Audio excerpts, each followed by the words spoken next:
beards, dressed in stuff made from the bark of trees, very like the cotton drawers worn in Madagascar. 2 of the 7 natives had coats of padded nankeen, differing little in shape from those of the Chinese. Others wore long gowns, which were fastened by means of a waist belt and some little buttons, so that they had no need of drawers. Their heads were bare, but 1 or 2 of them wore bearskin bands. They had their forelocks and faces shaven, but the back hair kept about 8 or 10 inches long, in a different fashion from the Chinese, however, who leave only a round tuft of hair which they call penti sec. All had sealskin boots with the feet artistically worked à la chinoise. Their weapons were bows, spears, and arrows tipped with iron. The oldest of the natives, to whom the others showed the most respect, had his eyes in a dreadful state. He wore a shade round his head to protect them from the sun. These natives were grave in manner and friendly. M. de Langle appointed a meeting for the morrow. La Pérouse and most of his officers attended. The facts they learned about these Tartars were important, and decided La Pérouse to pursue his discoveries further north. We succeeded in making them understand, he says, that we wished them to draw their country and that of Manchuria. One of the old men then arose, and with the point of his spear traced the coast of Tartary westward, running nearly N and S, to the east, vis-à-vis in the same direction. He represented his island and, placing his hand upon his breast, made us understand that he had indicated his own country. He left an opening between his island and Tartary, and, pointing to our vessels, showed us by signs that they could pass through it. At the South Island he delineated another, and left a second opening, indicating that this too was a route for our ships. His quickness in understanding us was great, but not equal to that of another islander, about 30 years of age, who, seeing that the figures traced on sand were rubbed out, took one of our pencils and some paper. He traced out his island, which he called Teachoka, and made a line for the little river upon the shore of which we were, placing it 2/3 of the length of the island from north to south. He then drew Manchuria, leaving, as the old man had done, a strait at the extreme end, and to our surprise he added the river Saghalien, the name of which the natives pronounce like ourselves. He placed the mouth of this river a little to the south of the northerly point of his island. We afterwards wished to ascertain whether this strait was very wide. We tried to make him understand our idea. He caught at it at once, and placing his 2 hands upright at a distance of 3 inches one from the other, he made us understand that he meant to indicate the width of the little river which formed our watering place, and then, holding them wider apart, he indicated that the second width was to represent that of the river Saghalien, and, separating them still more, he gave the breadth of the strait which divides his country from Tartary.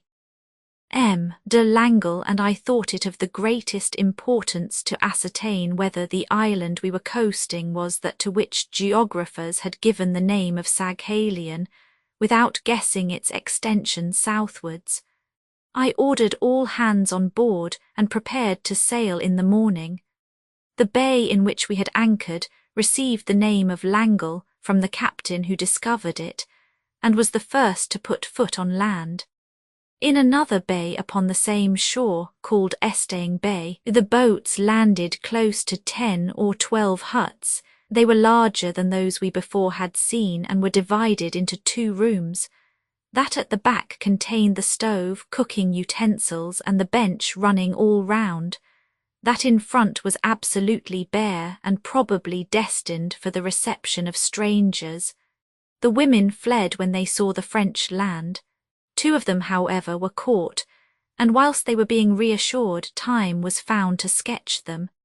Their faces were peculiar but pleasant. They had small eyes and thick lips, the upper one being painted or tattooed. He traced the coast of Tartary. M. de Langle found the natives gathered about 4 boats that were loaded with smoked fish, which they were helping to put in water. They were Manchurians from the shores of Saghalian River. In the corner of the island was a kind of circus, planted with 15 or 20 stakes, each surmounted by the head of a bear. It was supposed, not without some show of reason, that these trophies were intended to perpetuate the memory of a victory over this wild beast. Quantities of codfish were obtained upon this coast, and at the mouth of the river a prodigious quantity of salmon was caught. After reconnoitring the bay of La Jonquière, La Pérouse cast anchor in Castor's Bay. His water supply was nearly exhausted, and he had no more wood. The further he penetrated into the strait which separates Saghalian from the continent, the more the depth diminished. La Pérouse, recognizing that he could not double the island of Saghalian by the north, and afraid of not being able to leave the defile in which he now found himself excepting by the Strait of Sangar, which was much further south, determined to remain only 5 days in Castor's Bay, a period which he absolutely needed to take in provisions. The observatory was set up in a small island, while the carpenters cut down wood, and the sailors filled the water barrels. The huts of these islanders, who call themselves Orochis, says the narrative, are surrounded by a drying ground for salmon, which were exposed to the sun upon perches, after having been smoked for 3 or 4 days at the stove which is in the centre of the hut. The women who have charge of this operation take them, as soon as they are smoked through, into the open air, where they become as hard as wood. The natives joined us in our fishing with nets or hooks, and we saw them voraciously devouring the head, gills, and sometimes the skin of raw salmon, tearing it up very cleverly. They sucked out the mucilage much as we eat oysters. Their fish seldom reach the shore without having first paid toll, unless the catch is very large, and the women show the same eagerness to seize upon the whole fish, and in the same ravenous way devour the mucilaginous parts, which appear to be their tidbits. These people are revoltingly dirty. It would be impossible to find a race farther removed from our ideas of beauty. In height they are less than 4'10", their bodies are emaciated, their voices are weak and shrill like children's. They have projecting cheekbones, bleared and sunken eyes, large mouths, flat noses, short and almost beardless chins, and olive skins, shining with oil and smoke. They allow their hair to grow long and dress it somewhat in the European style. The women wear it loose over their shoulders, and the description we have given applies to them as well as to the men, from whom they are scarcely to be distinguished, except for a slight difference in their apparel. The women are not subject to any labour, which, as in the case of the American Indians, might have accounted for the inelegance of their appearance. All their time is occupied in cutting out and making their clothes, in drying fish and nursing their children, whom they suckle to the age of 3 or 4 years.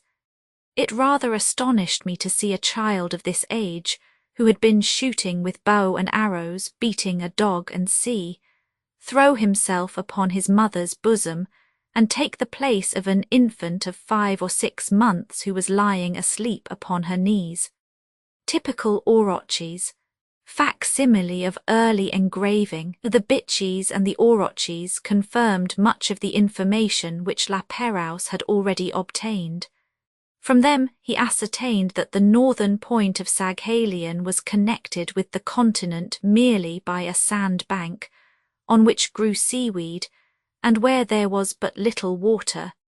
This concurrence of testimony left no room for doubt, especially as he never found more than 6 fathoms in the canal. There remained but one point of interest to determine, and that was the survey of the southern point of Saghalian, which he had only explored as far as Langle Bay in 47 degrees 49.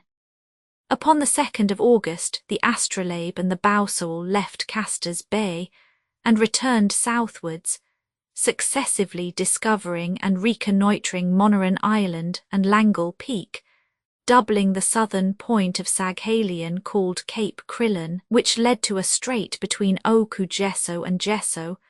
This they named after La Pérouse.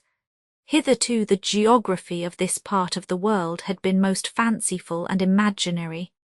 Sanson was of opinion that Korea was an island, and that Gesso, Gesso and Kamchatka existed only in imagination, whilst Delisle insisted that Gesso and Gesso were merely an island, ending at Sangar Strait, and lastly Buach in his Considerations Géographiques, page 105 says, Gesso, after being placed first in the east, then in the south, and finally in the west, was at last found to be in the north. To this confusion the discoveries of the French expedition were destined to put an end. La Pérouse had some intercourse with the natives of Crillon Cape, and stated that they were handsome men, far more industrious than the Orotchis of Castor's Bay, but less liberal in their dealings. They have, he says, one most important article of commerce unknown in the channel of Tartary, from which they derive their riches, namely whale oil. Of this they collect considerable quantities. They extract it in a way which is far from economical. They cut the flesh into pieces and dry it upon a slope in the open air by exposing it to the sun. The oil which flows from it is caught in vessels made of bark, or into bottles of dried sealskin. After sighting the Cape Arniver of the Dutch, the vessels coasted along the barren, treeless, uninhabited country in possession of the Dutch Company, and shortly reached the Kurile Islands. They then passed between Marican Island and the Island of the Four Brothers, calling the strait, the finest amongst the Kurile Islands, through which they penetrated, La Boudeuse. On the 3rd of September the coast of Kamchatka was reached. This coast was uninviting enough. There the eyes rest painfully, and often fearfully, upon enormous masses of rock, which are already covered with snow in the beginning of September, and which never appear to have had any vegetation. 3 days later Avacha Bay, or the Bay of St. Peter and St. Paul, was reached. The astronomers at once proceeded to take observations. The naturalists made the perilous and arduous ascent of a volcano some 8 leagues inland, whilst those of the crew who were not engaged upon the vessels gave themselves up to hunting and fishing. Thanks to the welcome accorded by the governor, their pleasures were varied. We were invited, says La Pérouse, to a ball which the governor wished to give to all the women, whether from Kamchatka or Russia. If the ball was not large, it was at least mixed. 13 females clothed in silk, 10 of whom were natives of Kamchatka, with large faces, small eyes and flat noses, were seated upon benches round the room. Both they and the Russians wore silk handkerchiefs wrapped round the head, in a way similar to those worn by mulattoes. The ball opened with Russian dances, the airs for which were very lively, and like those of the Cossack dances given a short time since in Paris. These were followed by Kamchatka dances, which were comparable only to the convulsionists of the famous tomb of St. Medard. The dancers of this part of Asia scarcely require legs. They make such vigorous use of the shoulders and arms. The impression made upon the spectators by the convulsive and contorted movements of the Kamchatka dancers is painful, and is rendered more so by a pitiful cry which escapes them at intervals, and which is the sole music by which they measure their time. The exertions they made are so formidable that they are completely covered with sweat, and at the conclusion they lie upon the ground unable to move a limb. The exhalations from their bodies permeate the atmosphere with the smell of fish and oil, so strong as to be disagreeable to the unaccustomed nostrils of Europeans. The arrival of a courier from Okhotsk interrupted the ball. The news he brought was pleasant for everyone, but particularly for La Pérouse, who learned that he was promoted. During their stay in this port, the navigators found the tomb of Louis de Lisle de la Croix, member of the Academy of Sciences, who died in Kamchatka in 1741, upon his return from an expedition undertaken by command of the Tsar for the survey of the American coast. His fellow countrymen honoured his memory by placing an engraved copper slab over his grave. They paid the same homage to Captain Clerke, Captain Cook's second in command and successor. Avacha Bay, says La Pérouse, is certainly the best, most commodious and safest to be found in any part of the world. The entrance is narrow, and forts might easily be constructed to command vessels entering it. The anchorage is excellent, the bottom muddy, and two large harbours, one on the eastern shore and one on the west, would hold all the vessels of the French and English navy. The Bowsal and the Astrolabe set sail upon the 29th of September, 1787. M. de Lesseps, vice-consul for Russia, who had accompanied La Pérouse thus far upon his expedition, was charged to return to France by land, at that time a most perilous journey, and to convey dispatches from the expedition to the government. The question now arose of finding land discovered in 1620 by the Spaniards. The two frigates passed south of 37 degrees 30, some 300 leagues, without finding any trace of it. Crossing the line for the third time, they passed the site given by Byron as that of the Dangerous Islands without finding them, and upon the 6th of December entered the Navigator Archipelago, the merit of discovering which belongs to Bougainville. The vessels were at once surrounded by pirogues. The natives who manned them did not give La Pérouse a very favourable idea of the beauty of the inhabitants. "I saw but 2 women," he says, "and they had no delicacy of feature. The younger, who may have been 18 years of age, had a frightful ulcer upon her leg. Many of these islanders were covered with sores, which may have been the commencement of leprosy. For I noticed 2 men, whose ulcerated and swollen legs left no doubt as to their malady.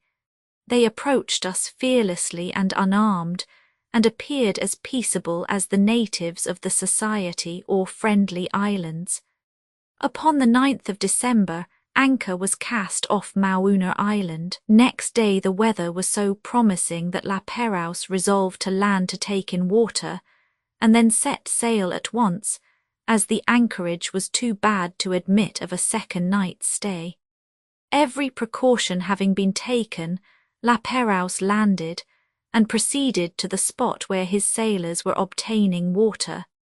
Captain Langle penetrated to a small creek about a league from the watering place, and this excursion, from which he returned delighted with the beauty of the village he had seen, was, as will be seen, the cause of our misfortunes. Upon the shore, meantime, a brisk trade was going on. Men and women sold hens, parrots, fruits, and pigs. At the same time a native, getting into one of the sloops, possessed himself of a hammer, and commenced dealing vigorous blows upon a sailor's back. He was speedily seized by 4 strong fellows and thrown into the sea. La Pérouse penetrated into the interior, accompanied by women, old men, and children. He enjoyed a delightful excursion through a charming country, which rejoiced in the double advantage of a soil which required no culture, and a climate in which clothing was superfluous.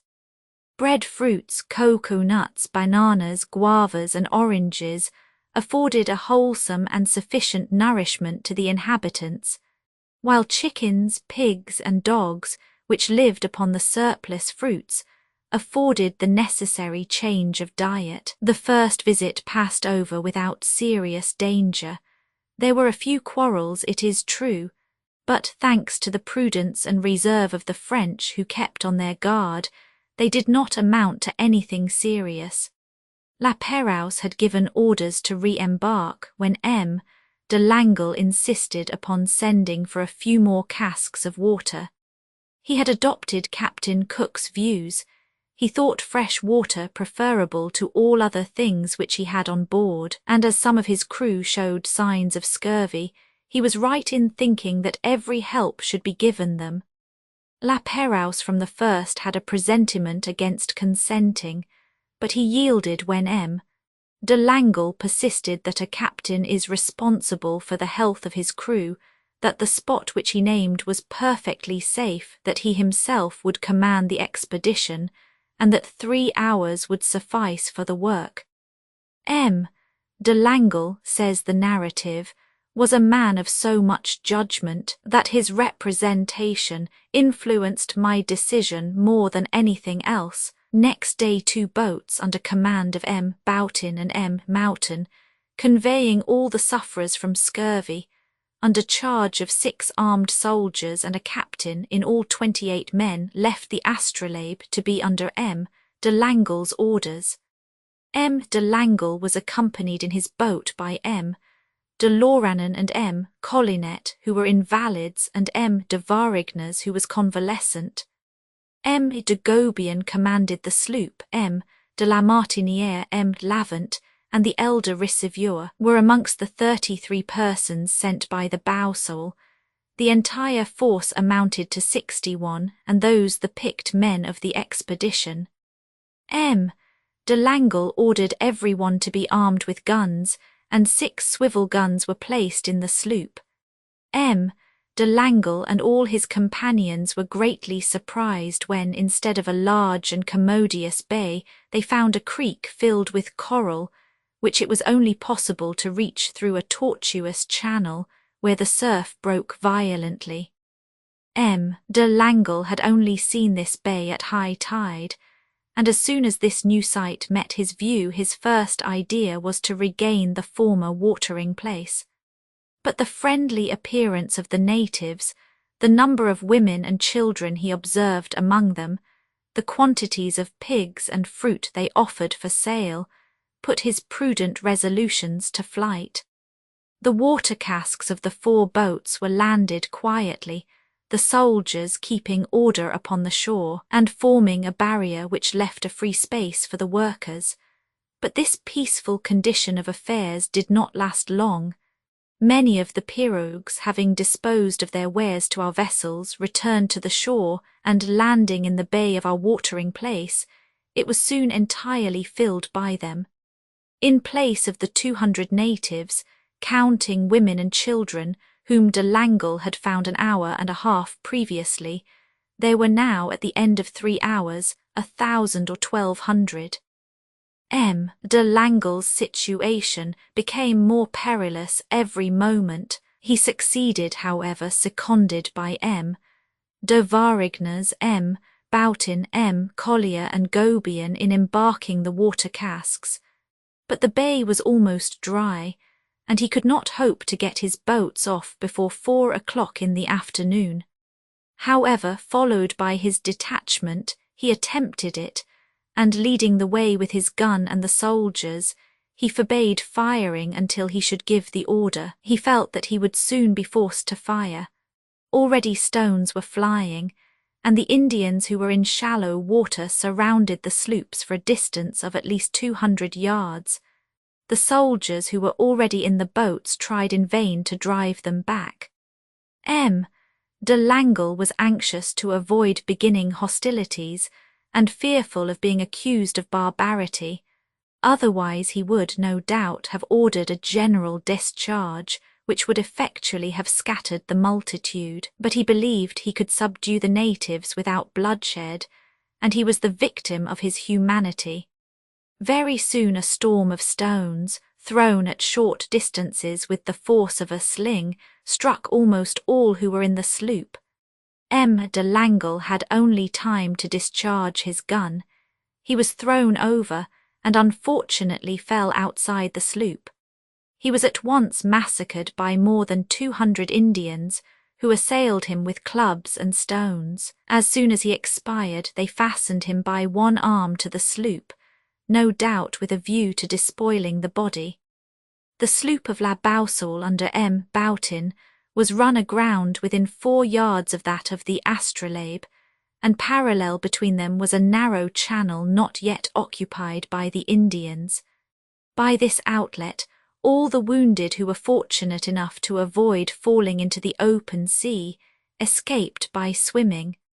They reached our boats, which fortunately had remained afloat, and we succeeded in saving 49 out of the 61 men who had composed the expedition. M. Boutin had imitated M. de Langle. He would not fire and only gave orders for a discharge after his commander's shot. Naturally, at the short distance of 4 or 5 paces, every shot killed an Indian, but there was no time to reload. M. Boutin was knocked down by a stone and fortunately fell between the 2 stranded boats. Those who had escaped by swimming towards the 2 boats had received many wounds, mostly on the head, whilst those who, less fortunate, had fallen overboard upon the side near the Indians, were killed instantaneously. The safety of 49 of the crew is due to the good order which M. de Varignes was wise enough to maintain, and to the punctuality with which M. Mountain, who commanded the boats of the Boussole, carried out his orders. The boat belonging to the Astrolabe was so overloaded that it grounded. The natives at once decided to harass the wounded in their retreat. They hastened in great numbers towards the reefs, within 6 feet of which the boats must necessarily pass. The little ammunition which remained was exhausted upon these savages, and the boats at last emerged from the creek.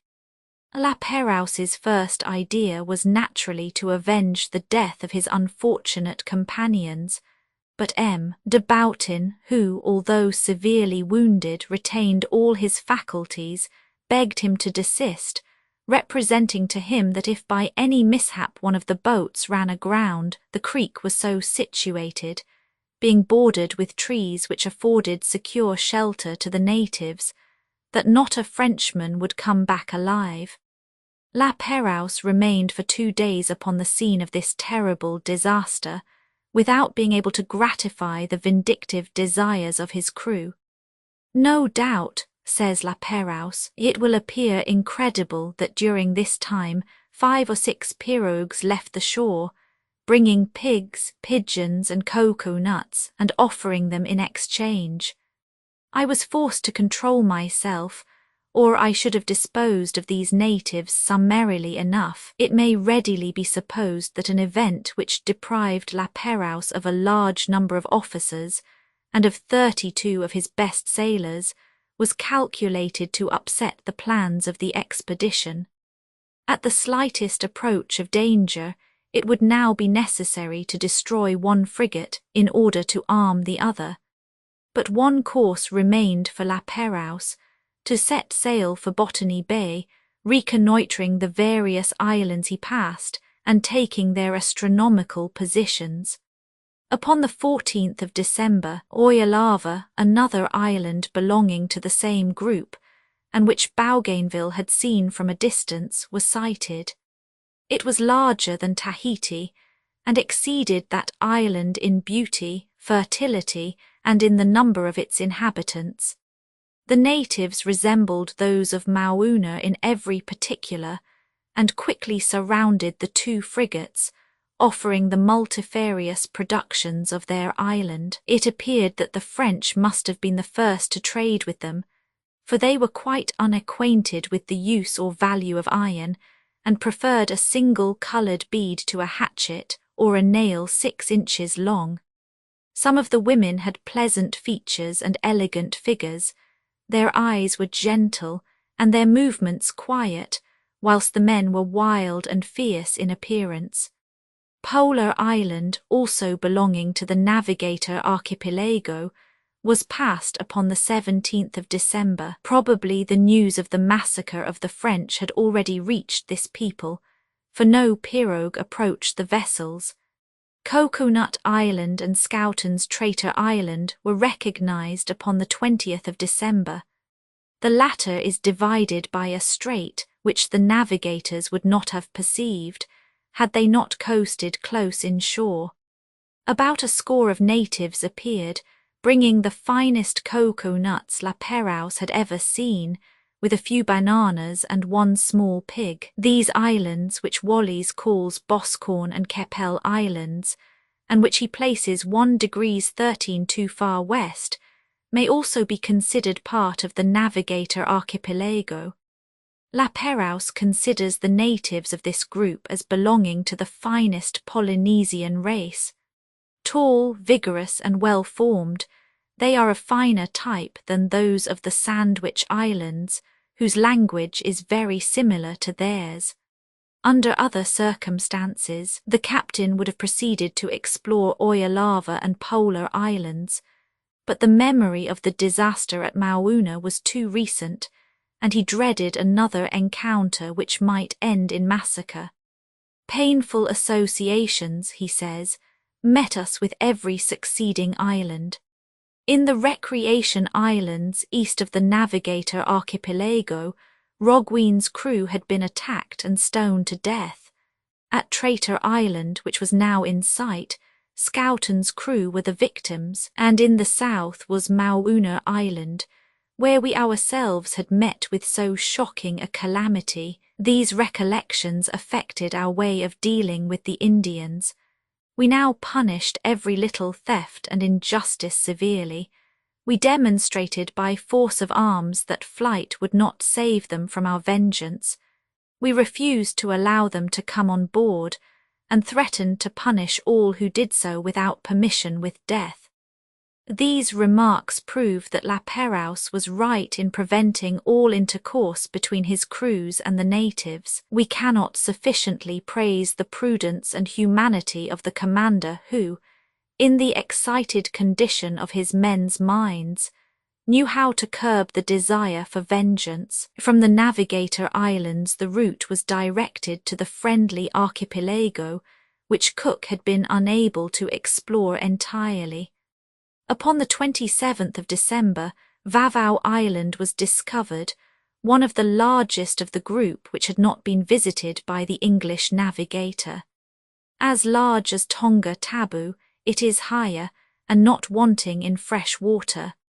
La Pérouse reconnoitred many of these islands, and entered into relations with the natives, who, however, did not offer sufficient provisions to make it worth his while to trade. He therefore resolved upon the 1st of January, 1788, to go to Botany Bay, following a route not yet attempted by any navigator. Pilstart Island, discovered by Tasman, or rather the rock of Pilstart, for its entire length is but 1/4 of a league, presents but a steep and broken appearance, and serves only as a resting place for sea birds. On this account La Pérouse, having no reason for remaining, wished to hasten on to New Holland, but there was another power to be consulted, the wind, and by it La Pérouse was detained for 3 days before Pilstart. Norfolk Island and its 2 islets were sighted upon the 13th of January. La Pérouse cast anchor within easy distance of shore, intending to allow the naturalists to land and inspect the productions of the island, but the waves broke with such violence upon the beach that landing was impossible. Yet Cook had landed there with the greatest facility. An entire day was passed in vain attempts, and was quite unproductive of scientific results. Next day La Pérouse started afresh, and upon entering the roadstead of Botany Bay encountered an English vessel, under command of Commodore Phillip, who was engaged in constructing Port Jackson, the embryo of that powerful colony which in our day, after only 1/4 of a century's growth, has attained to such a height of civilization and prosperity. Here the journal kept by La Pérouse terminates. A letter, written by him from Botany Bay, upon the 5th of February, to the naval minister, informs us that he intended building 2 sloops to replace those which had been destroyed at Maouna. All his wounded, amongst them M. Lavaux, the surgeon of the Astrolabe who had been trepanned, were perfectly recovered. M. de Clenard had assumed command of the Astrolabe, and had been succeeded upon the Bowsole by M. de Monti. In a letter of 2 days later date, giving particulars of his intended route, La Pérouse says, "I shall regain the Friendly Islands, and carry out the instructions I have received with regard to the northern portion of New Caledonia, to Santa Cruz de Mendana, to the land south of the Arsacides of Seville, and to the Louisiade of Bougainville, and also ascertain, if possible, whether the latter constitutes a portion of New Guinea or is a separate continent. At the end of July, 1788, I shall pass between New Guinea and New Holland by some other channel than the Endeavour, that is to say, if there be another.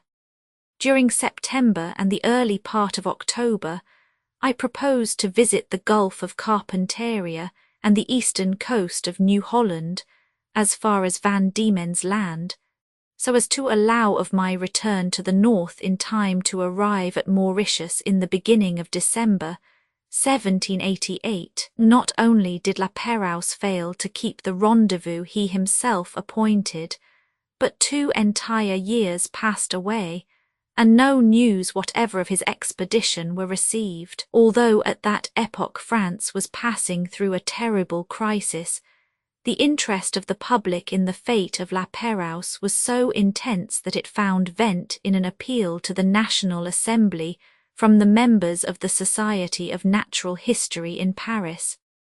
Upon the 9th of February, 1791, a decree was passed enjoining the fitting out of 2 or more armed vessels to be sent in search of La Pérouse. It was argued that had shipwreck overtaken the expedition, a number of the crews might still survive, and that it was only just to carry help to them as soon as possible.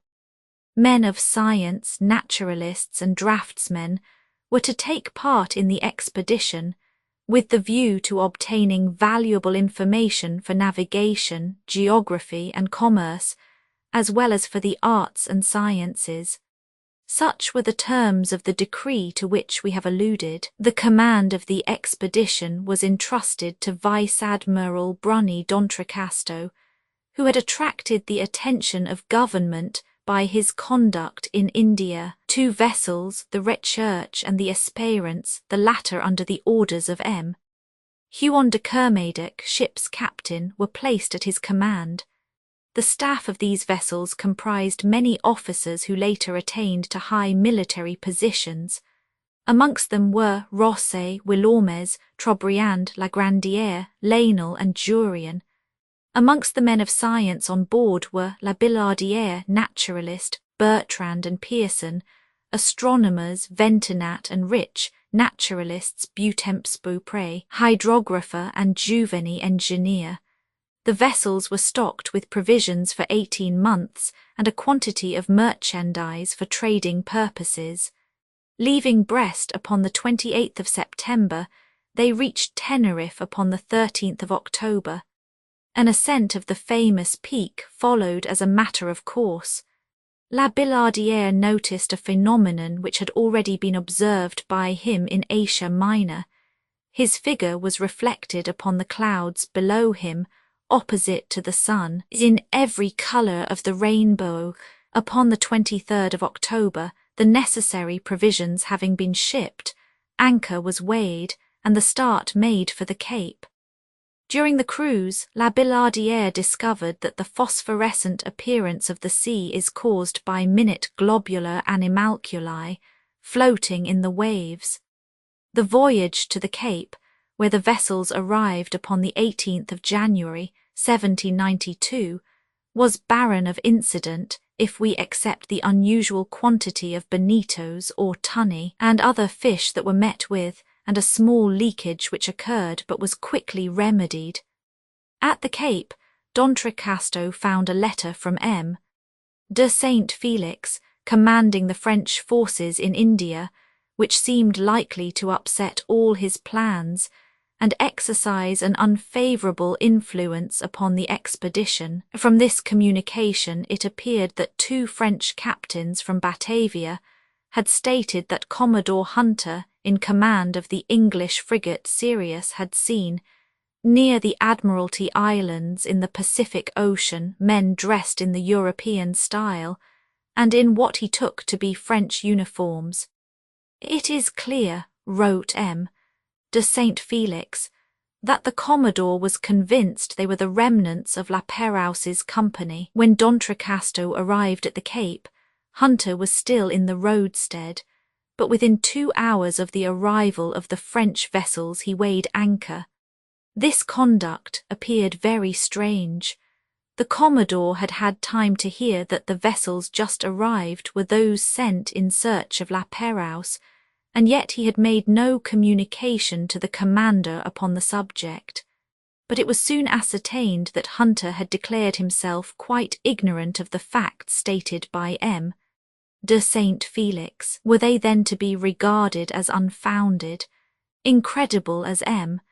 de Saint Felix's communication appeared, D'Entrecasteaux could not suppose so. Portrait of D'Entrecasteaux. Facsimile of early engraving. The naturalists had availed themselves of their stay at the Cape to make many excursions in the neighbourhood. La Billardière had penetrated as far into the interior as the short stay of the frigates in the roadstead permitted. Anchor was weighed upon the 16th of February, and D'Entrecasteaux decided upon reaching the southern seas by doubling Cape Horn, and steered for the passage between St. Paul and Amsterdam Islands. Captain Valming had discovered these islands in 1696, and they had been recognised by Cook in his last voyage. When the Recherche and the Espérance passed St. Paul Island, it was enveloped in a thick smoke, through which the summits of the mountains were visible. The forests were on fire. Upon the 21st of April, the 2 vessels entered a bay upon the coast of Van Diemen's Land, which was supposed to be Adventure Bay, but which in reality was Storm Bay. The extreme point of this bay was named after D'Entrecasteaux. Wood was easily obtained there, and fish was very abundant. Amongst the magnificent trees of the country, La Billardière mentions various species of the eucalyptus, the many uses of which were then unknown. The hunting parties caught black swans and kangaroos, creatures also but little known. Upon the 16th of May the vessels left the port and made for a strait afterwards named after D'Entrecasteaux. M. Creton and M. Auribeau, says the narrative, were encouraged to land by the sight of fires close to the shore. They had gone but a short distance when they came upon 4 natives, attending to 3 small fires by which they were seated. They took to flight on seeing the strangers in spite of every friendly demonstration, leaving the lobsters and shellfish which they had been broiling. As many huts as there were fires were close by. One of the natives in his hurry left a small basket full of pieces of silica behind him. He was not afraid to return in search of it, but approached Creton with a bold air, possibly owing to his confidence in his own strength. Some of these savages were naked, and others wore only a kangaroo skin upon the shoulders. In colour they were nearly black, they had woolly hair, and allowed the beard to grow. They came upon 4 natives. Upon leaving D'Entrecasteaux Strait, the vessels proceeded to survey the southwestern coast of New Caledonia, which La Pérouse should have visited. A portion of Pine Island, which stretches to the north of that country, was the first to be recognised. The Recherche narrowly escaped destruction upon the coral reefs which surround the coast, leaving only a narrow passage between them and the main land. At the northern extremity, several mountainous islands and detached rocks were perceived, which rendered the navigation extremely dangerous. The navigators, grateful for their escape, named them the Entrecasteaux Reefs and Huon Islands. The survey of this perilous coast lasted from the 16th of June to the 3rd of July. A true service was thus rendered to geographers and navigators, though it was perhaps the least profitable part of the voyage of discovery. As the favourable season was now approaching, D'Entrecasteaux determined to avail himself of it to reach the land of the Arsacides, which had been seen by Seville, and visited some years later by Shortland, who, imagining he was making a new discovery, named it New Georgia. Upon the 9th of July, says La Billardière, towards 4:30, we perceived about 10 miles to the N.W. a rock called Eddystone. We took it at first as Shortland had done for a sailing vessel. The illusion was the greater, as in colour it much resembles the sails of a ship. A few shrubs crown the summit. The land of the Arsacides opposite this rock is steep and covered with large trees. After rectifying the position of Eddystone rocks and that of the Treasury Islands, which are 5 in number, though so close together that Bougainville took them for one island, D'Entrecasteaux coasted Bougainville Island. It is separated from Bowker Island by a narrow strait and is covered with plantations. It appeared to be well populated. Some trade was done with the natives, but nothing would induce them to venture on board the vessels. The colour of their skins, says La Billardière, is nearly black. They are of medium height and wear no clothes. They are muscular and strong. Although their features are not pleasant, they are very expressive. They have large heads and broad foreheads. Their faces, especially in the lower part, are flat. They have thick chins, rather prominent cheek-bones, flat noses, large mouths and thin lips. Their ugliness is increased by the colour with which the betel nut stains their mouths. They appear very skilful in the use of bows and arrows. One of them brought a gannet which he had just killed on board, and the hole made by the arrow could easily be seen. These natives have bestowed particular attention upon their weapons, which are very well finished. We could not but admire the skill with which they coated the strings of their bows with resin, in such a way that at first sight they looked like catgut. The centre was protected with a piece of bark, to lessen the wear in projecting the arrows. The survey of the western coast of these 2 islands was completed upon the 15th of July. Bougainville had already surveyed the eastern shore. Next day the French navigators sighted first the island to which Carteret had given the name of Sir Charles Hardy, and then the south-eastern extremity of New Ireland. The 2 vessels cast anchor in Carteret Bay, and the crews were established upon Coco Island. This island is covered with evergreen trees, which, in spite of the volcanic nature of the soil, grow vigorously. The cocoa nuts from which it received its name were procured with difficulty.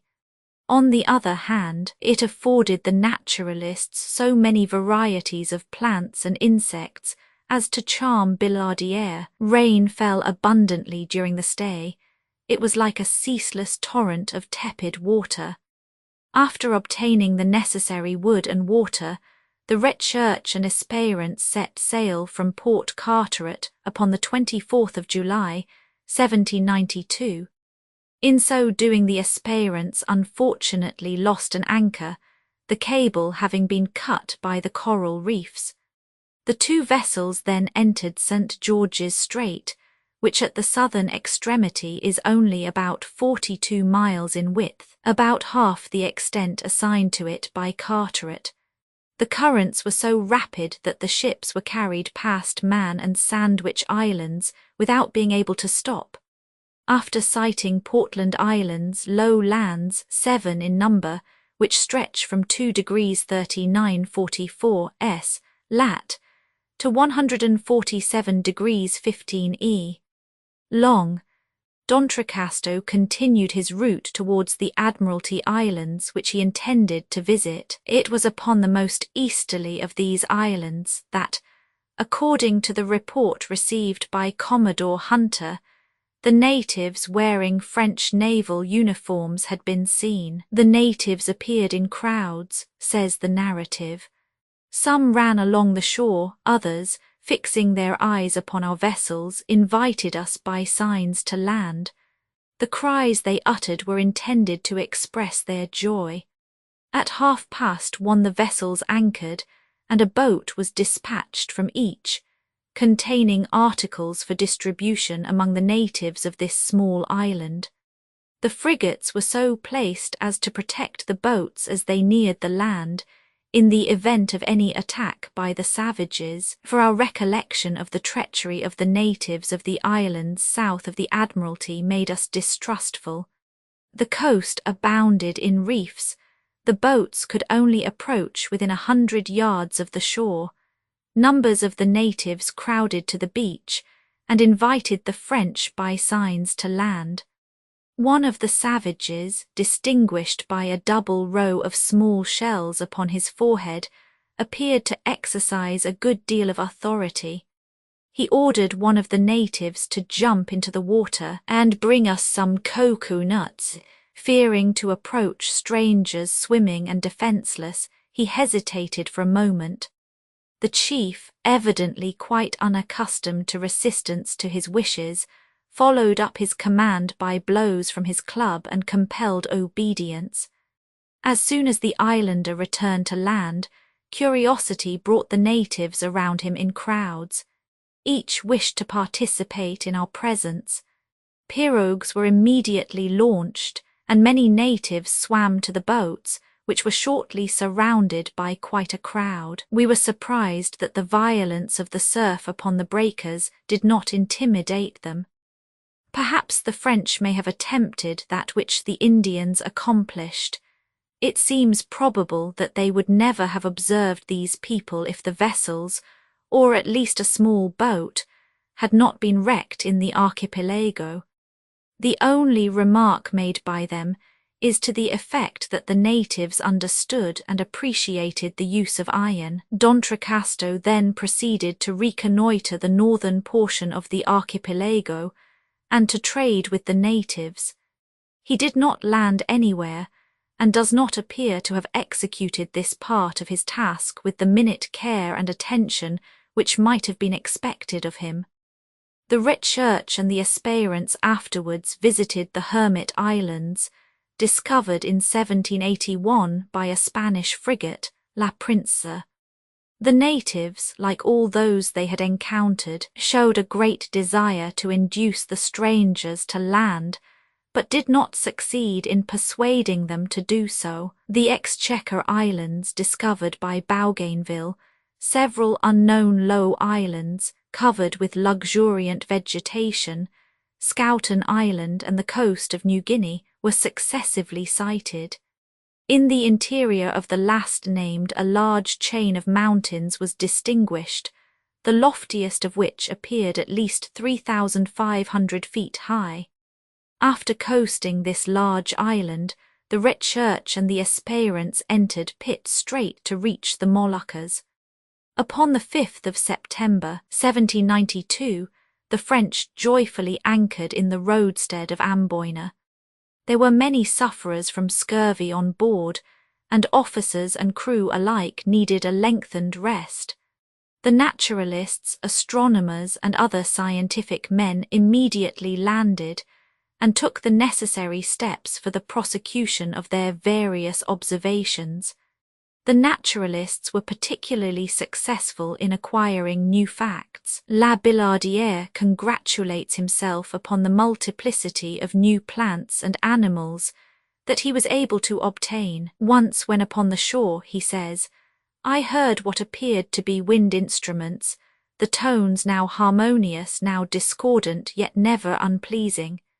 These harmonious and distinct sounds appeared to come from a distance, and I imagined the natives were making music some 6 or 7 miles beyond the roadstead. But my ear deceived me, for I found that I was not 100 yards from the instrument. A bamboo cane, at least 60 feet high, was fixed vertically upon the shore. At each notch a slit had been made, about 2½ inches long and 1¼ broad. These slits made so many openings for the wind, which, passing through them, produced varied and pleasant sounds. As the notches in this cane were very numerous, the slits had been made all round, so that whichever way the wind blew it went through some of them. I can only compare the sound of this instrument to that of an harmonium. During this long stay of a month in one place the vessels were well caulked, the sails and rigging attended to, and every precaution taken for a voyage in tropical and damp climates. A few details on the roadstead of Amboina and the manners and customs of the native population will not be out of place. Amboina roadstead, says La Billardière, forms a channel some 13 or 14 miles in length and about 2½ miles in breadth. It affords good anchorage, although the bottom is partly of coral. The fort, called Victory Fort, is built of bricks. The governor and some of the members of government reside there. It was at this time falling into ruins, and every discharge of cannon did evident damage. The garrison consisted of about 200 men, of which the natives of the island composed a considerable part. The remainder consisted of a few retired European soldiers and a small detachment of a Württemberg regiment. The mortality amongst officers living in the Indies makes the lives of those who have been some time in the climate precious. The Dutch company is therefore seldom true to its promise to allow them to return to Europe at the expiration of their time of service.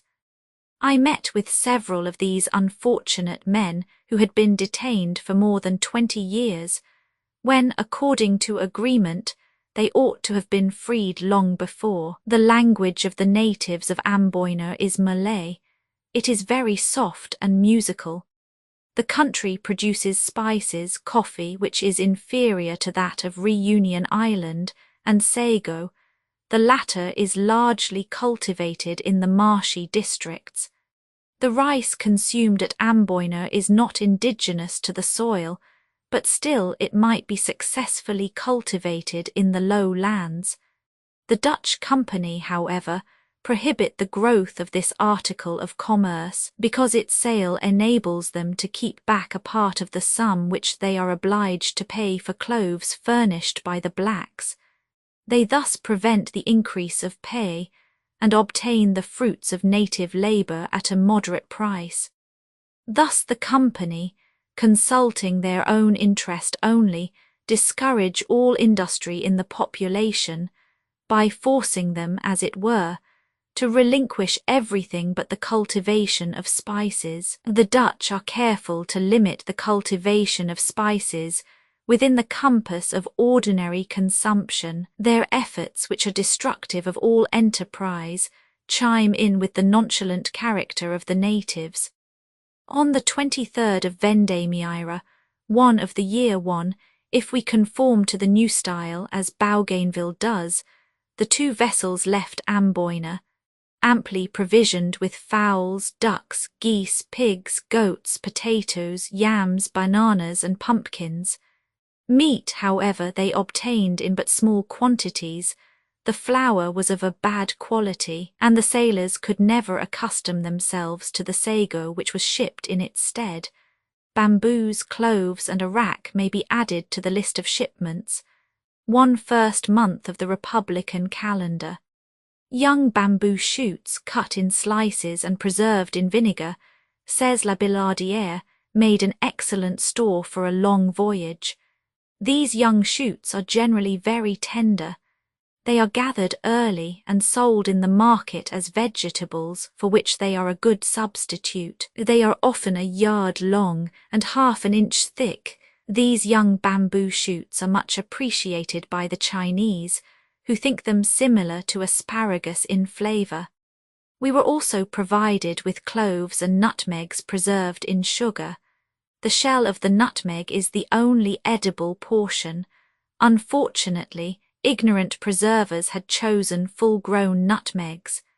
Cloves, when once as large as ordinary olives, retain too much flavour to be a pleasant sweetmeat. One must be endowed with an Indian palate to enjoy them. I might say the same of our ginger preserves. The only spirituous liquor obtainable was arrack, several casks of which were bought. Many travellers have spoken in praise of this liquor, which is in reality not equal to the poorest brandy.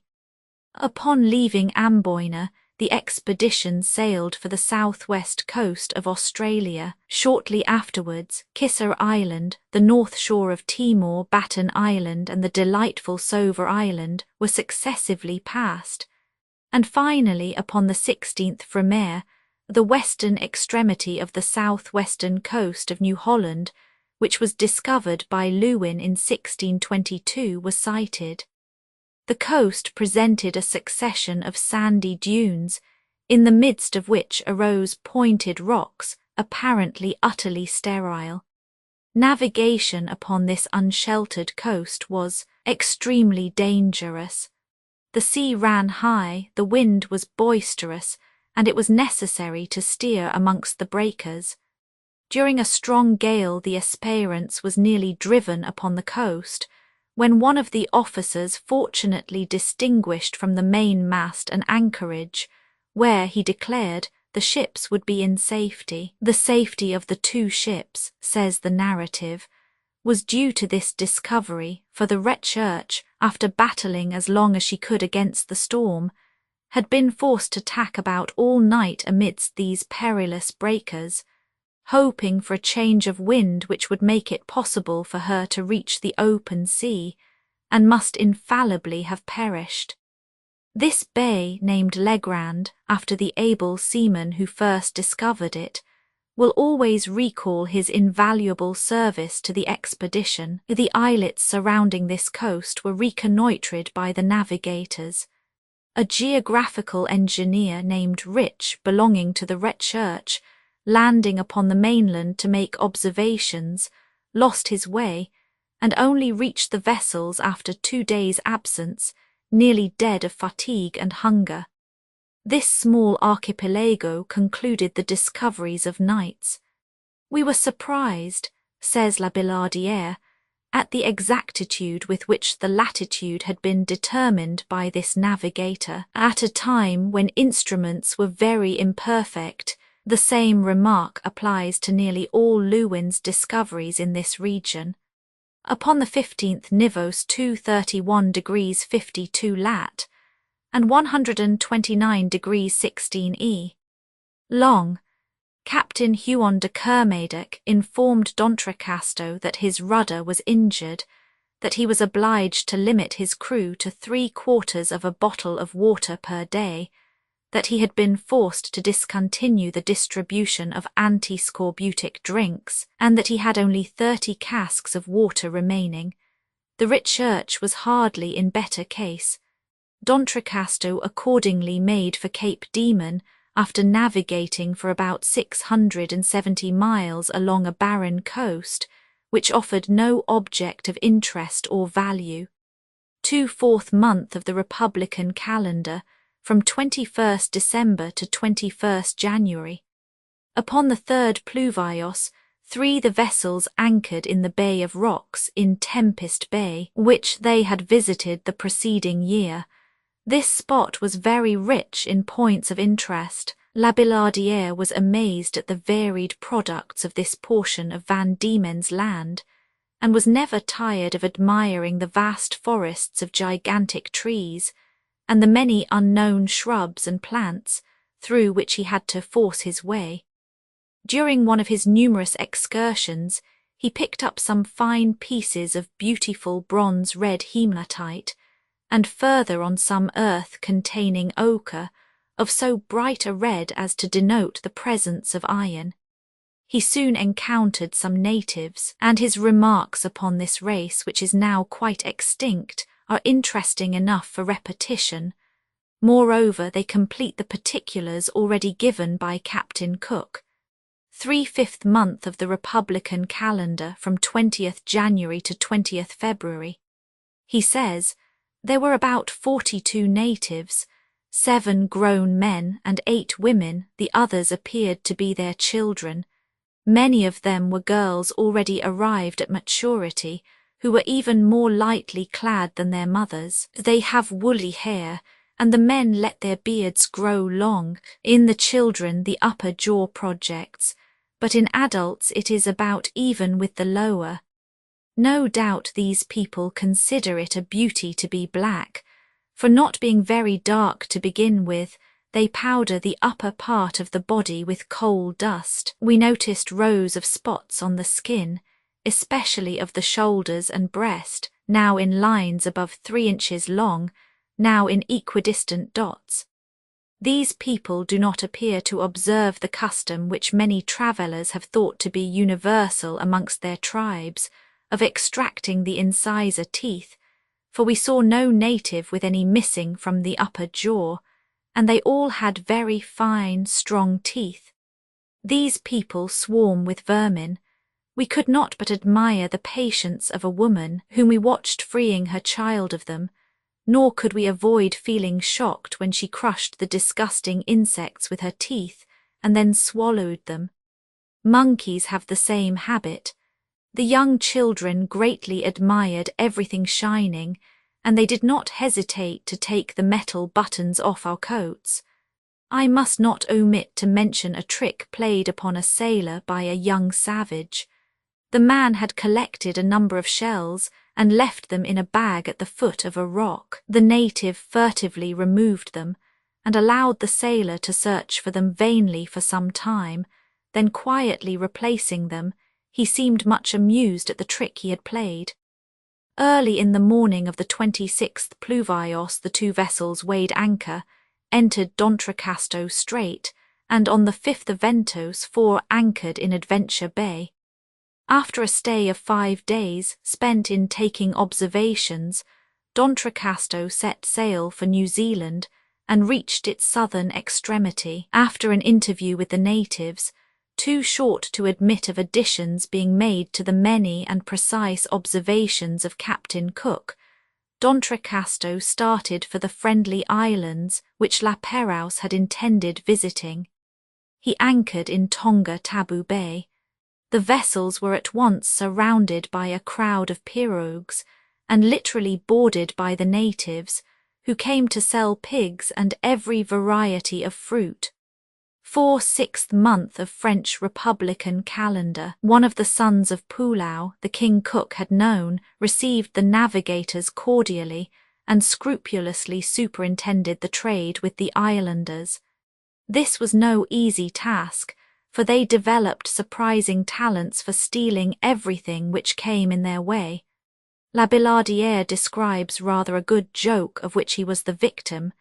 He was followed to the provision tent by 2 natives whom he took to be chiefs. One of them, he says, was very anxious to choose the best fruits for me. I had placed my hat on the ground, thinking it safe there, but these 2 rogues understood their business. The one behind me was clever enough to hide my hat under his clothes, and was off before I perceived the theft. The other speedily followed. I was the more surprised at this attempt, because I should have supposed they would not have had the courage to steal so large an object, running the risk of being caught in the enclosure to which we had admitted them. Moreover, a hat could not be a very useful article to these people, who generally go bareheaded. Their dexterity in robbing me convinced me that it was by no means their first attempt. The French entered into relations with a chief named Finau, probably the same who is mentioned as Finero in Captain Cook's voyage, and who called him Taute. But he was only a secondary chief. The real king, supreme chief of Tonga, Tabou, Vavau, and of Anamuka, was named Taubau.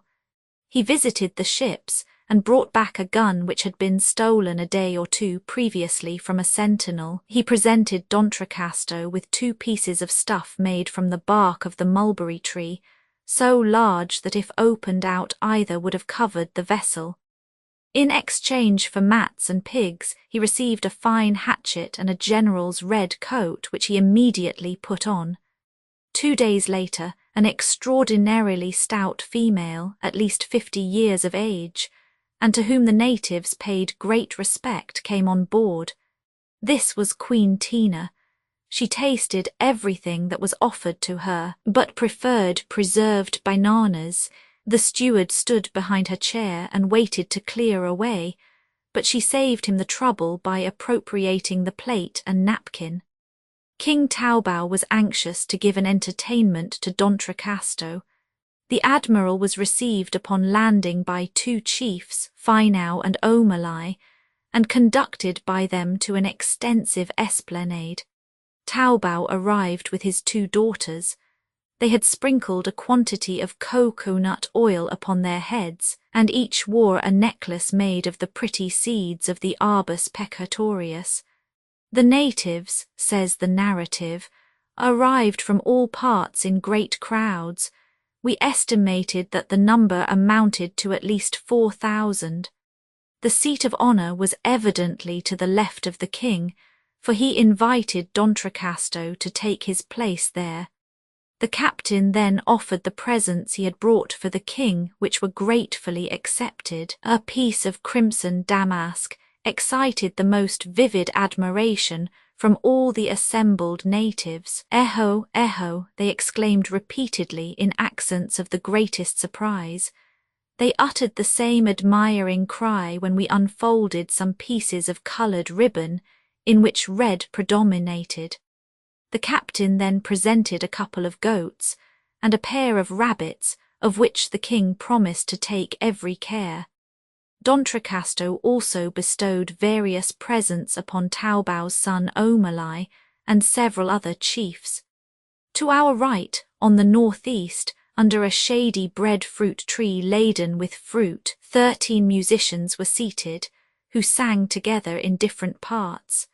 4 of the musicians played the accompaniment by striking bamboo canes, yard and a half long, upon the ground, the holder of the longest bamboo occasionally acting as conductor. These bamboo canes emitted a sound not unlike that of a tambourine, and they were arranged in the following order. The 2 medium-sized canes were in unison, the longest a tone and a half lower, and the shortest 2 tones and a half higher. The voice of the alto was heard far above all the others, although he was a little hoarse. He accompanied himself by striking with 2 little sticks upon a bamboo cane, some 6 yards long, and split throughout its entire length. 3 musicians stationed in front of the others appeared to explain the song by gestures, which had apparently been well studied, as they all acted in unison. Occasionally gracefully moving their arms, they turned towards the king, whilst sometimes they suddenly sunk their heads upon their breasts, and as suddenly tossed them back. After these entertainments, Taubao offered the captain several pieces of stuff made from the bark of the mulberry tree. He had them unrolled with great ostentation, that we might fully appreciate the value of his gift. The minister, seated upon his left, ordered the preparation of kava, which was soon brought in an oval-shaped wooden vase, about 3 feet long.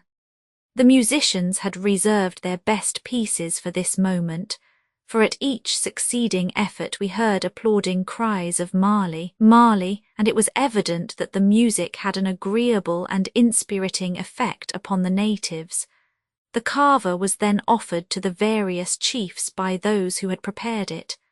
This concert, it will be seen, was by no means equal to the splendid entertainment which had been given to Captain Cook, fête in honour of D'Entrecasteaux at the Friendly Islands. Facsimile of early engraving, Queen Tina followed it up by giving a grand ball, which was preceded by a concert, fully attended by the natives, amongst whom we may incidentally mention were numbers of thieves, who became so bold that they ended by forcibly taking possession of a cutler's. As the blacksmith of the red church pursued the thieves, they turned, and seeing him alone, struck him on the head with a club. Fortunately, his danger was perceived by those on board the Esperance, and a well-directed shot dispersed his assailants. Several natives were killed upon this occasion by the officers and sailors, who, not seeing exactly what had happened, treated all the islanders they met as dangerous. Fortunately, concord was soon restored, and the relations were so friendly when the time came for the French to leave that many of the natives begged to accompany them to France. The intelligent account which these islanders gave of the vessels which had anchored in this archipelago, says the narrative, convinced us that La Pérouse had not visited any of these islands. They remembered perfectly every occasion upon which they had seen Captain Cook, and they indicated the intervals between his visits by the crops of yams, reckoning 2 in each year. It is true that their information, as far as it related to La Pérouse, was in direct contradiction to the facts which Dumont d'Urville collected 36 years later, when Tamaha was queen. I was anxious to know, he says, if any Europeans had visited Tonga between Cook and D'Entrecasteaux.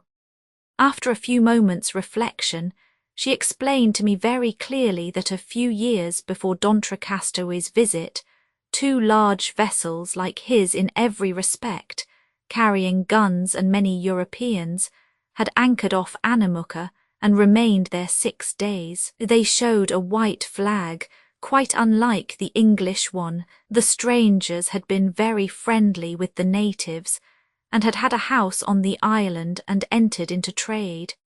She related that a native who had agreed to exchange a wooden bolster for a knife was shot by an officer because he wanted to take back his merchandise when he had been paid for it.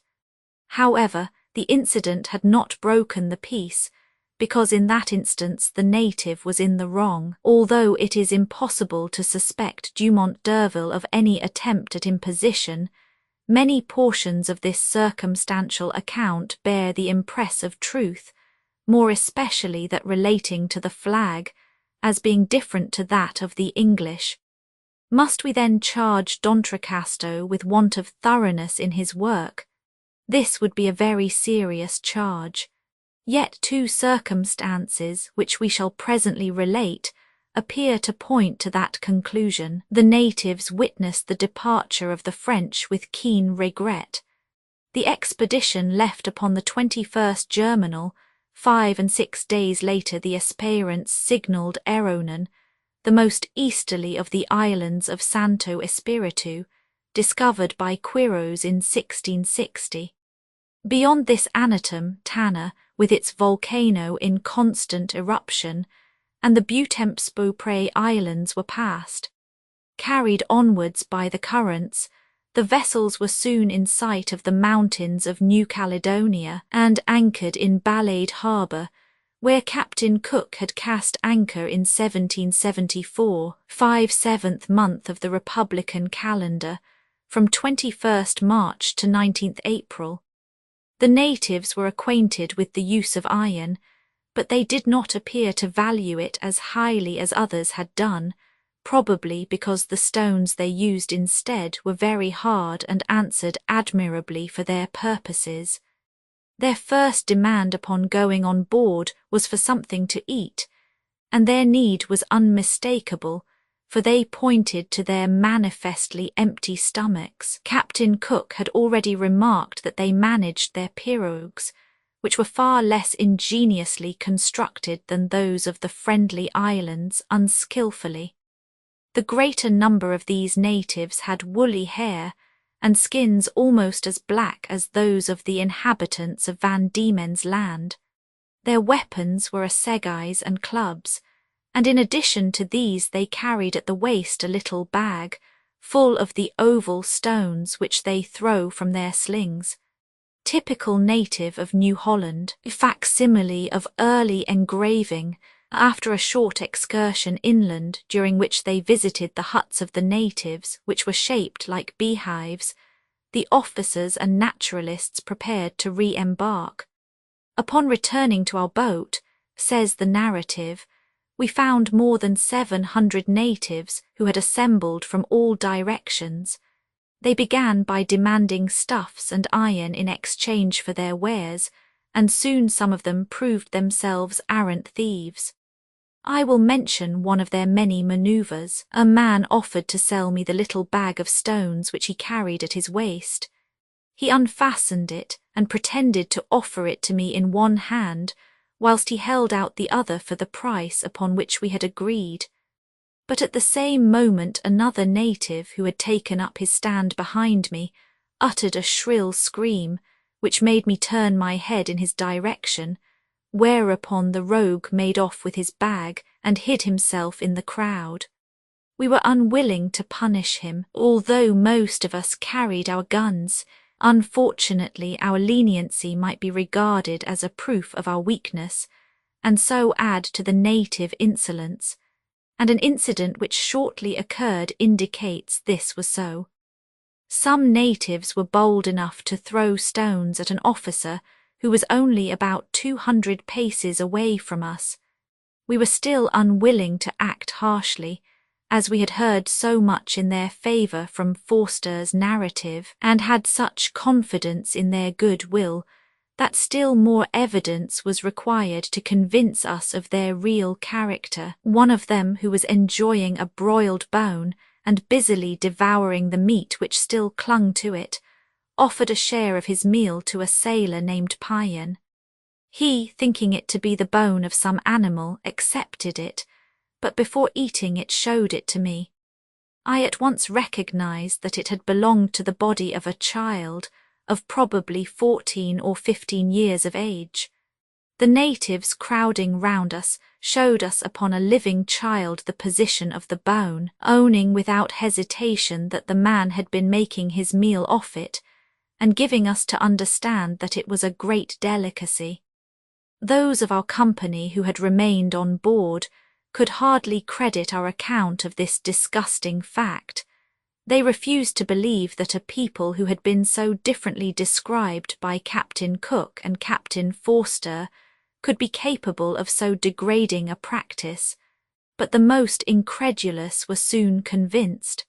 I had retained possession of the gnawed bone, and our surgeon at once recognized it as that of a child. To make still more sure of the cannibalism of the natives, I offered it to one of them. He seized it eagerly and tore the remaining flesh from it with his teeth. After he had done with it, I passed it to another who still found something upon it to relish. Natives of New Caledonia. The natives who visited the vessel committed so many thefts and became so impudent that we were forced to drive them away. Upon landing next day, the French found the natives feasting. They immediately offered a share of their meal to the strangers. It proved to be human flesh recently cooked. Many of them even came close up to the French and felt the muscles of their arms and legs, uttering the word carapac, with an expression of admiration and longing which was anything but reassuring. Many of the officers were assaulted and robbed with the greatest effrontery. There remained no doubt of the intentions of the natives. They even attempted to possess themselves of the hatchets the sailors had brought on shore to cut wood, and were only made to desist by being fired upon. These constantly recurring hostilities always ended in the repulse of the natives, many of whom were killed or wounded. But in spite of the repulses they met with, they let no favourable opportunity pass of recommencing their attacks. La Billardière was witness to a fact which has since been frequently observed, but was long disbelieved. He saw the natives eating steatite.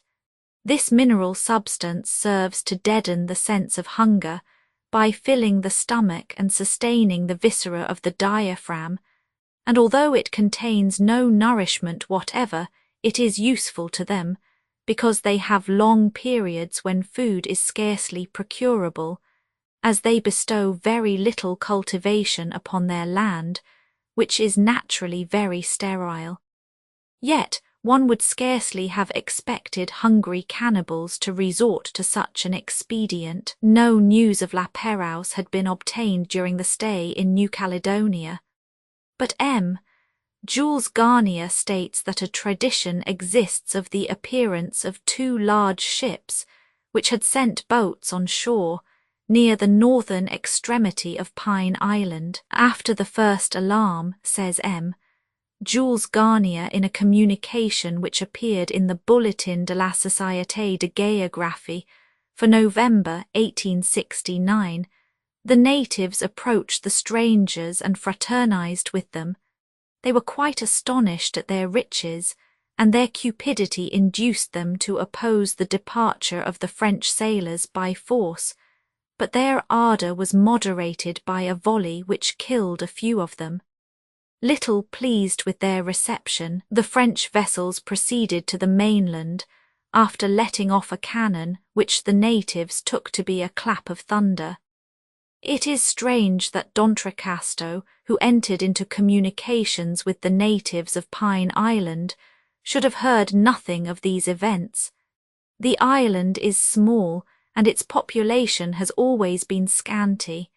The natives must have kept secret the fact of their dealings with La Pérouse. Had D'Entrecasteaux, in his navigation among the coral reefs which protect the eastern coast of New Caledonia, succeeded in entering one of the many openings he met with, he might have found some trace of the course taken by La Pérouse, who was a careful navigator, and anxious to emulate Cook, who had touched at several points of that coast. A whaler, whose account is quoted by Rienzi, declared that he had seen medals and a cross of St. Louis, relics of the French expedition, in possession of the natives of New Caledonia. Jules Garnier, during a voyage from Noumea to Canala in March 1865, observed in the hand of one of their native escort an old rusty sword in the fashion of the last century, which bore the impression of the fleur-de-lis. He could obtain no account of it from its possessor, except that he had had it a long time. There is no evidence that any member of the expedition gave a sword, still less a cross of the Order of St. Louis, to a savage. No doubt an officer had fallen in some encounter, and thus these articles had come into native hands. This hypothesis accords with Garnier's explanation of the contradictory accounts given by Cook and D'Entrecasteaux of the people of Balade. According to the former, they are peaceable, honest, and friendly. According to the latter, they are robbers, traitors, and cannibals. Jules Garnier suggests that some extraordinary event must have changed the disposition of the natives between the 2 visits. Most likely an encounter had taken place. The Europeans may have been driven to the use of arms. They may possibly have destroyed plantations and burnt huts. In such a case their hostile reception of D'Entrecasteaux would be explicable. Labillardière, in his account of an excursion to the mountains forming the watershed of the northern extremity of New Caledonia, and from which the sea can be seen on either side, says, "We were followed by 3 natives, who had no doubt seen us a year previously, when we coasted the eastern shores of their island, for before they left us they spoke of 2 ships which they had seen upon that coast." Labillardière ought to have pressed the natives upon this subject. Were the vessels seen by them those of La Pérouse or of D'Entrecasteaux? And was it really a year previously? From these details we see how much it is to be regretted that D'Entrecasteaux did not pursue his investigations more zealously. No doubt, had he done so, he would have found traces of his fellow countrymen. We shall shortly see that with a little perseverance he would have found some at least, if not all of them alive. During the stay in this port, Captain Huon de Kermadec succumbed to a hectic fever from which he had long been suffering. He was succeeded in the command of the Esperance by M. de Hesmony d'Oribau. Leaving New Caledonia upon the 21st Florail, 6 d'Entrecasteaux sighted successively Moulin and Huon Islands, and Santa Cruz de Mendana, which is separated from New Jersey by a strait, in which the French vessels were attacked by the natives. 6/8th month of the Republican calendar, from 18th April to 20th May. To the southeast d'Entrecasteaux observed an island, which he named after the Recherche, and which he might have called Discovery if he had approached it. It was Vanikoro, an islet surrounded by coral reefs, upon which La Pérouse's vessels had been wrecked, and which at this time in all probability was inhabited by some of the unfortunate seamen. It was most unfortunate to be so near success, and yet to miss it, but the veil which hid the fate of La Pérouse and his companions was not destined to be removed for a long time yet. After surveying the northern extremities of Santa Cruz, without any result so far as the object of his expedition was concerned, d'Entrecasteaux directed his course to de Seville's land of the Arsa sides. He reconnoitred the northern coast, and thence reached the shores of Lausiade, which La Pérouse had announced his intention of visiting when he left Salomon Island, and surveyed Cape Deliverance. Bougainville was wrong in supposing that this cape belonged to New Guinea. It is the extreme point of an island, called Rossel after one of the officers, who has given an account of the expedition after coasting along a series of low and rocky islands, which were named after the principal officers. The vessels reached Cape William on the coast of New Guinea. They then directed their course to Dampier's Strait. After sailing along the northern coast of New Britain, several small and mountainous islands, hitherto unknown, were discovered. Upon the 17th of July, a small island in the neighbourhood of the Anchorite Islands was sighted. D'Entrecasteaux had long been suffering from dysentery and scurvy, and was in extreme danger. Following the advice of his officers, he decided to take leave of the Esperance, and endeavoured to reach Weyhoun more quickly.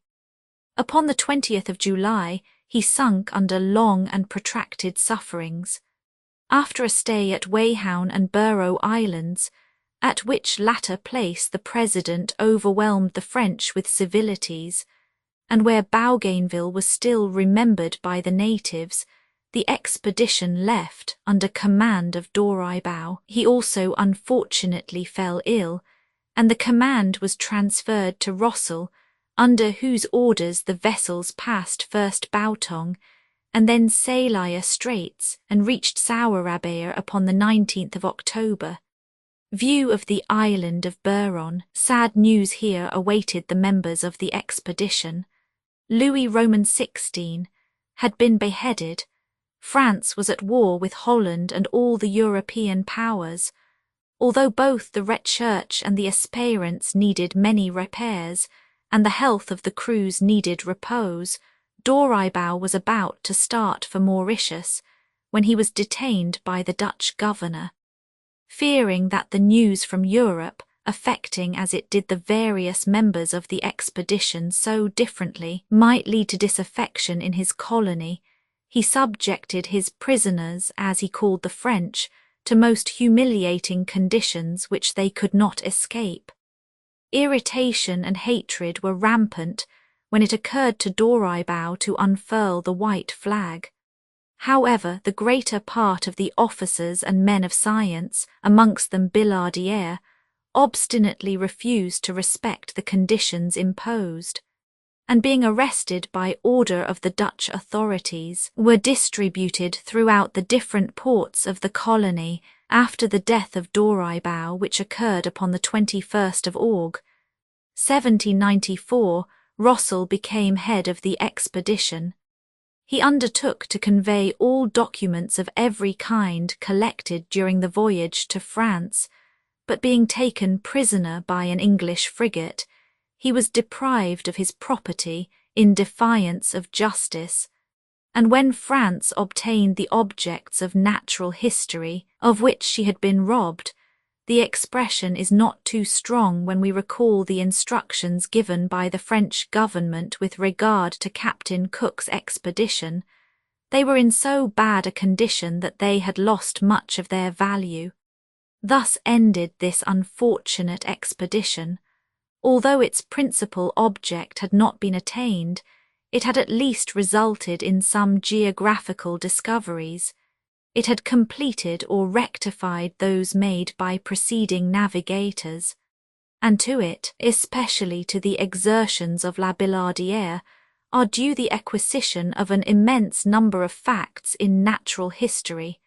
Roman 3, Captain Marchand's voyage, the Marquess's discovery of Nauka Hiva, manners and customs of the inhabitants, Revolution Islands, the coast of America and Chiquinquirá port, Cox Strait stay at the Sandwich Islands, Macau, disappointment, return to France, discoveries made by Bass and Flinders upon the Australian coast, Captain Borden's expedition Endracht and De Witt Islands, stay at Timor, survey of Van Diemen's Land, separation between the Geograph and the Naturaliste, stay at Port Jackson, convicts, agricultural wealth of New South Wales, return of the Naturaliste to France, cruise of the Geograph and of the Casuarina to the Islands of Knights, Edels, Endracht and De Witt, second stay at Timor, return to France. Etienne Marchand, a captain in the merchant service, returning to France from Bengal in 1788, met with the English Captain Portlock in the roadstead of St. Helena. Their conversation naturally fell upon commerce and the value of various articles of trade. Like a sensible man, Marchand allowed his companion to talk, and only put in a few words himself now and again, and thus drew from Portlock the interesting information that furs, and more especially otter skins, which could be obtained for a mere trifle upon the eastern coast of North America, realized an enormous price in China, whilst at the same time a cargo brought from the Celestial Empire would return a large profit in Europe. Upon arriving in France, Marchand communicated what he had learned to his shipowners Bourques of Marseille, and they at once resolved to act upon the knowledge he had obtained. Navigation in the Pacific Ocean required a ship of special strength and excellence. Bourques ordered the construction of a vessel of 300 tons burden, plated with copper, and provided with every necessary for defence in case of attack, and for repairs in the event of accident, and also with everything likely to promote trade and to ensure the health of the crews during a voyage of 3 or 4 years. 2 captains, Mass and Prosper Channel, were associated with Marchand in the command of the expedition, and the rest of the party consisted of 3 lieutenants, 2 surgeons, 3 volunteers, and a crew of 39 seamen.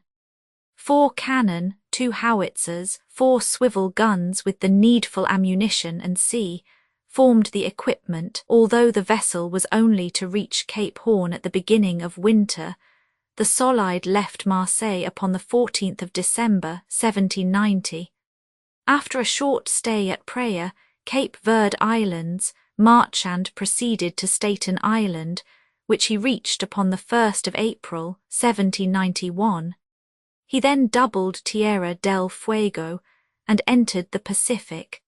His intention was to proceed immediately to the northwestern coast of America, but at the beginning of May the water on board was already so tainted that he required a fresh supply. Under these circumstances, the captain decided to reach the Marquesas Islands of Mendoza, which are situated in lat. 6 degrees and near 141 degrees west of the Paris meridian.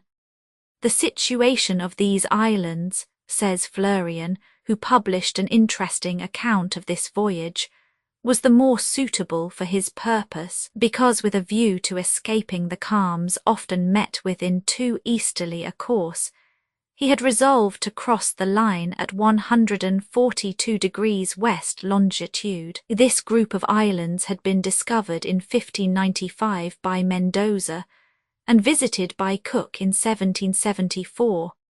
Magdalena Island, the most southerly of the group, was reached upon the 12th of June. The captain and his associate Channel had calculated with such precision that the Solide anchored off the Mendoza Islands after a cruise of 73 days from the time of leaving Staten Island, without having noticed any land whatever. Constant astronomical observations alone ensured the safety of the vessel in a sea where the currents were unequal, and it was quite impossible to regulate the course of the ship by any ordinary calculations. Marchand made for San Pedro, which lay on the west. He soon recognized Dominica, Santa Cristina and Hood Island, the most northerly of the group, and finally anchored in Madre-de-Dios Bay, where he was enthusiastically welcomed by the natives, crying, "Teo, Teo." Finding it impossible to obtain the number of pigs he required at this port, the captain decided upon visiting the remaining bays of Santa Cristina Island, which he found better populated, more fertile, and more picturesque than that of Madre-de-Dios. The stay of the English in the Marquesas Islands had been too short to allow of accurate observations of the manners and customs of the inhabitants. We will therefore make a few extracts from the description given by Etienne Marchand. These natives are tall, strong, and active. Their complexion is clear brown, but many differ little in this respect from the lower orders in Europe. The climate renders clothing unnecessary, but they tattoo their entire bodies so regularly, each arm and leg, for example, exactly like its fellow, that the effect is by no means bad. The way of arranging the hair varies, and fashion is as despotic in the Marquesas as in other countries. Some wear necklaces of red beads, others a string of small pieces of light wood. Although both men and women have their ears pierced, earrings are not usually worn. But a young native girl has been seen strutting about wearing as a neck ornament the rusty iron shaving dish which she had stolen from the ship's barber, whilst a man was equally proud of sporting the ramrod of Captain Marchand's gun, which he had placed in the orifice of his ear, letting part of it hang down. Cook affirms that these islanders, like the Tahitans, were acquainted with Kaba. Certain it is that they called the brandy, which was offered them on the Solide, by the name of the pepper plant. It appeared that they did not indulge to excess in this liquor, for none of them were ever seen in a state of drunkenness. The English did not mention in their account of the natives an act of civility, which Captain Channel thought worthy of special record. It consisted in offering to a friend a piece of food which had been already chewed, that he might have no trouble but that of swallowing it. We may easily imagine that the French, in spite of their appreciation of the goodwill conveyed in this action, were little likely to avail themselves of it. To Marchand we owe also the curious observation that their huts are raised upon flat stones, and that the stilts which they use indicate that Santa Cristina is subject to inundations. In the exhibition at the Trocadero, one of these stilts, extremely well made and carved, was exhibited, and M. Hamey, whose thorough knowledge of everything relating to Oceania is well known, has written an essay upon this singular object. Beyond the usual occupations of fishing, the construction of their weapons, pirogues, and domestic implements, the natives of Santa Cristina pass their time in singing, dancing, and amusing themselves. The common expression of killing the time seems to have been invented to mark the uselessness of the actions which make up their lives. During the earlier days of the stay in Madre-de-Dios Bay, Marchand had observed something which led him to the discovery of a group of islands hitherto unknown to the older navigators or to Cook. Upon a clear evening at sunset, he noticed a spot upon the horizon which had the appearance of a lofty peak. As this appeared several nights in succession, he concluded that it was land, and finding it not mentioned upon any of the charts, it seemed probable that it was some unknown island. Marchand determined to satisfy himself upon this point, and leaving Santa Cristina upon the 20th of June, he had the satisfaction of discovering a group of small islands in the northwest, which were situated in 7 degrees south latitude. He gave his own name to the most important of them. The natives were evidently of the same race as that which peopled the Marquesas. Shortly afterwards, several other islands were discovered, including Bork's Island, which is identical with Naukahiva, the Dufriers, and Mass and Channel Islands. This group, since united by geographers to that of the Marquesas, received the name of Revolution Islands. The course was then directed to the American coast. It was too late in the season to attempt to reach Williams Sound or Cook's River on the 6th parallel. Marchand accordingly resolved upon making for Engano Cape and entering the Norfolk Bay of Dixon, which is identical with the Guadalupe Bay of the Spaniards. Upon the 7th of August, Engano Cape was sighted, and after 5 days of calm anchor was cast in Guadalupe Bay. There had not been a single case of scurvy on board after 242 days' navigation, 10 of which only were passed in port at Praia and Madre-de-Dios, and after traversing some 5,800 leagues of sea. This was certainly a wonderful fact, due to the provision of the ship owners, who had spared nothing that could conduce to the health of the crews, and also to the care with which the captains had observed the sanitary measures commended to them by experience. During his stay in this port, which the natives called Tchinkitene, Marchand bought a number of otter skins, 100 of which were of the very first quality. The natives are ugly, stunted, but well proportioned. They have round, flat faces, small, sunken, bleared eyes, and prominent cheek bones, which do not add to their beauty. It is difficult to define the colour of their skins, so carefully is it disguised under a thick coating of grease and the black and red substances which they rub in. Their hair is coarse, thick, and bushy, covered with ochre, down, and all the filth accumulated by time and neglect, and adds not a little to their unprepossessing appearance. The women, though not so black as the men, are even more ugly. They are short and thick-set, their feet turn inwards, and their incredibly filthy habits make them repulsive. The coquetry which is innate in the female mind induces them to add to their natural charms by the use of a labial ornament, as ugly as it is inconvenient, of which we have already spoken in our account of Captain Cook's stay in these waters. By means of an incision just below the lower lip, they make an opening parallel to that of the mouth, into which they insert an iron or wooden skewer, and from time to time they gradually increase the size of the instrument in accordance with advancing age. Finally, they introduce a piece of wood made for the purpose, of the size and shape of the bowl of an ordinary tablespoon. This ornament, weighing upon the projecting part, naturally forces down the lower lip upon the chin and develops the beauty of a large, gaping mouth, in shape not unlike an oven, revealing a row of dirty yellow teeth.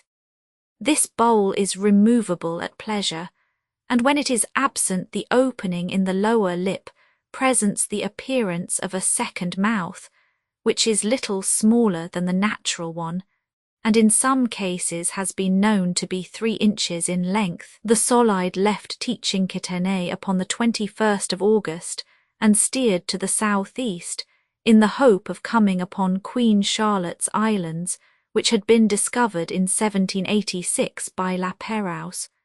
These islands extend over a distance of nearly 70 leagues.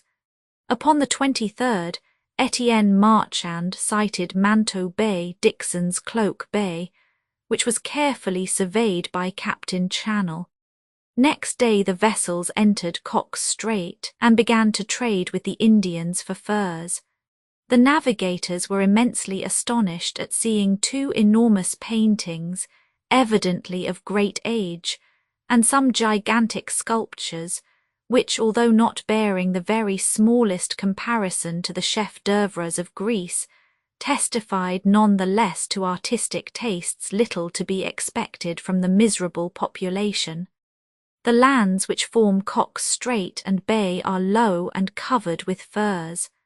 The soil, composed of the remains of plants and broken rocks, does not appear to have much depth, and the productions are similar to those of Tchinkitané. The population may be estimated at 400. Not unlike Europeans in height and figure, they are less hideous than the Tchinkitaneans. This stay in Cloak Bay was not as productive of trade in furs as Marchand had expected, and he therefore decided to send an expedition under Captain Channell to the more southerly islands. The object of the expedition was the survey of the regions which had hitherto been unvisited. Dixon was the only navigator who had crossed these waters, and none of his crew had landed. It is therefore not astonishing that many of his assertions were either rectified or denied after this more careful exploration. After sighting Nootka Sound, Berkeley Bay was reached, but just as the Solide was about to enter it, a 3-masted ship was seen approaching the harbour from the south, which was precisely what Marchand had intended doing. This decided the French navigator to proceed immediately to the coast of China and dispose of his merchandise before the vessel he now saw should have time to reach it and compete with him. The best route to follow was that of the Sandwich Islands, and upon the 5th of October, the heights of Mauna Loa and Mauna Koa were made out by the French. They seemed quite free from snow, which was contrary to the description given of them by Captain King. So soon as Ohihi Island was in sight, Marchand wisely decided to conduct all his trade on board. He obtained pigs, fowls, cocoa nuts, bananas, and various fruits from this island, and was delighted at finding amongst them pumpkins and watermelons, no doubt from the seed sown by Captain Cook. 4 days were passed in trade, then the route to China was resumed, and in due course Tinian Island, one of the Marianas, was sighted. Commodore Anson's glowing description of this island will be recalled. Byron, as we have already mentioned, was quite astonished at the different aspect it presented to him.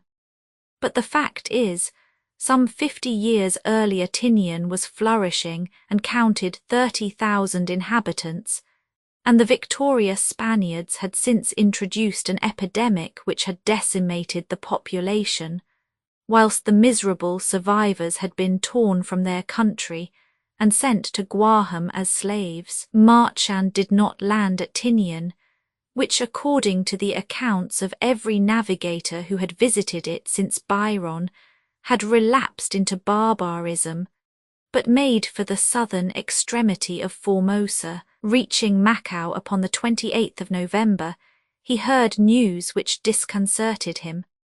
The Chinese government had just passed a law prohibiting the introduction of furs into the ports of the empire under most severe penalties. Was this the result of some unknown clause in a secret treaty with Russia, or was it due to the cupidity and avarice of a few mandarins? In either case it was impossible to infringe the law. Marchand wrote to M.M., Baux's agents in Canton, but the same prohibition held good in that town also, and it was useless to think of reaching Whampoa, where he would have had to pay duty, amounting to at least 6,000 piastres. The only course open to Marchand was to go to Mauritius, and thence return to Marseille. It is unnecessary to describe the return voyage, which was accomplished without any unusual incidents. What were the scientific results of this expedition? Nothing to speak of from a geographical point of view. They may be enumerated as follows. The discovery of that portion of the Marquesas Islands which had escaped the notice of Captain Cook and his predecessors, a more thorough examination of the country, and the manners and customs of the natives of Santa Cristina in the same group, of Teaching-Kitene and Cloak Bays, and of Queen Charlotte's Islands off the American coast. Small as these results might appear for an official expedition, they were not unsatisfactory for a vessel equipped by private enterprise. Moreover, Captain Marchand and his colleagues had turned new discoveries to such good account, and studied the narratives of earlier voyagers so carefully, that they carried out the plan of their expedition more precisely than many experienced navigators might have done. And in their turn, they rendered valuable assistance to their successors by the accuracy of their charts and drawings. Circumstances were to prove less favourable for the publication of an account of a scientific expedition undertaken some years later, under the auspices of the French government, having for its object the survey of the Australian coast. Although the results of the voyage made by Nicholas Bourdin were most abundant, they seem up to this date to have been little recognised, and scientific dictionaries and biographies say as little as possible of his expedition. From the time of Tasman's discovery of the western coast of New Holland, much had been done towards exploring this immense continent. Cook had carefully surveyed the eastern coast, discovering Endeavour Strait, and had urged upon his government the great advantages which would accrue from the founding of a colony in Botany Bay.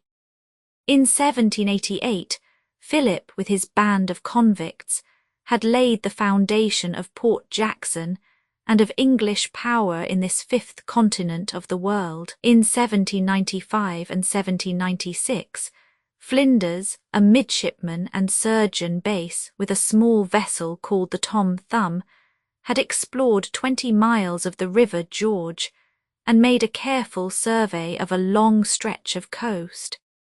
In 1797, Bass discovered a large harbour, which he named Western Port on account of its situation. His provisions were now exhausted, says Disborough coolly, and in spite of his earnest wish to make an accurate and minute survey of his new discoveries, he was obliged to retrace his steps. He was only provided with provisions for 6 weeks. Still, by aid of fish and sea-birds, which he obtained in abundance, he succeeded in extending his voyage for another 5 weeks, although he had taken on board 2 convicts whom he had picked up. This voyage of 600 miles in an open boat is one of the most remarkable on record. It was not undertaken from necessity, but with the view to exploring unknown and dangerous shores.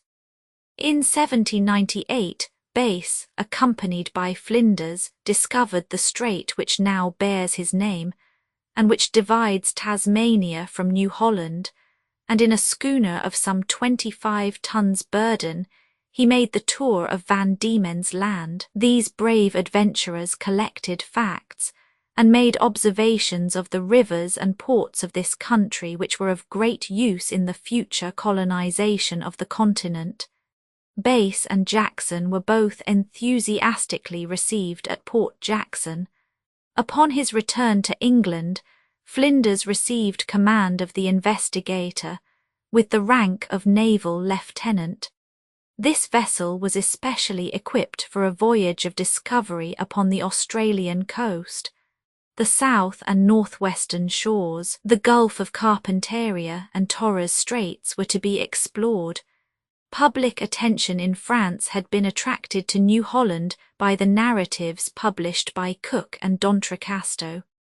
This wonderful continent, with its strange unknown animals and forests of gigantic eucalyptus, alternating with barren plains producing nothing but prickly plants, was long to present all but invincible obstacles to the explorer. The French Institute was the mouthpiece of popular opinion in demanding from the government the organization of an expedition to the southern continent.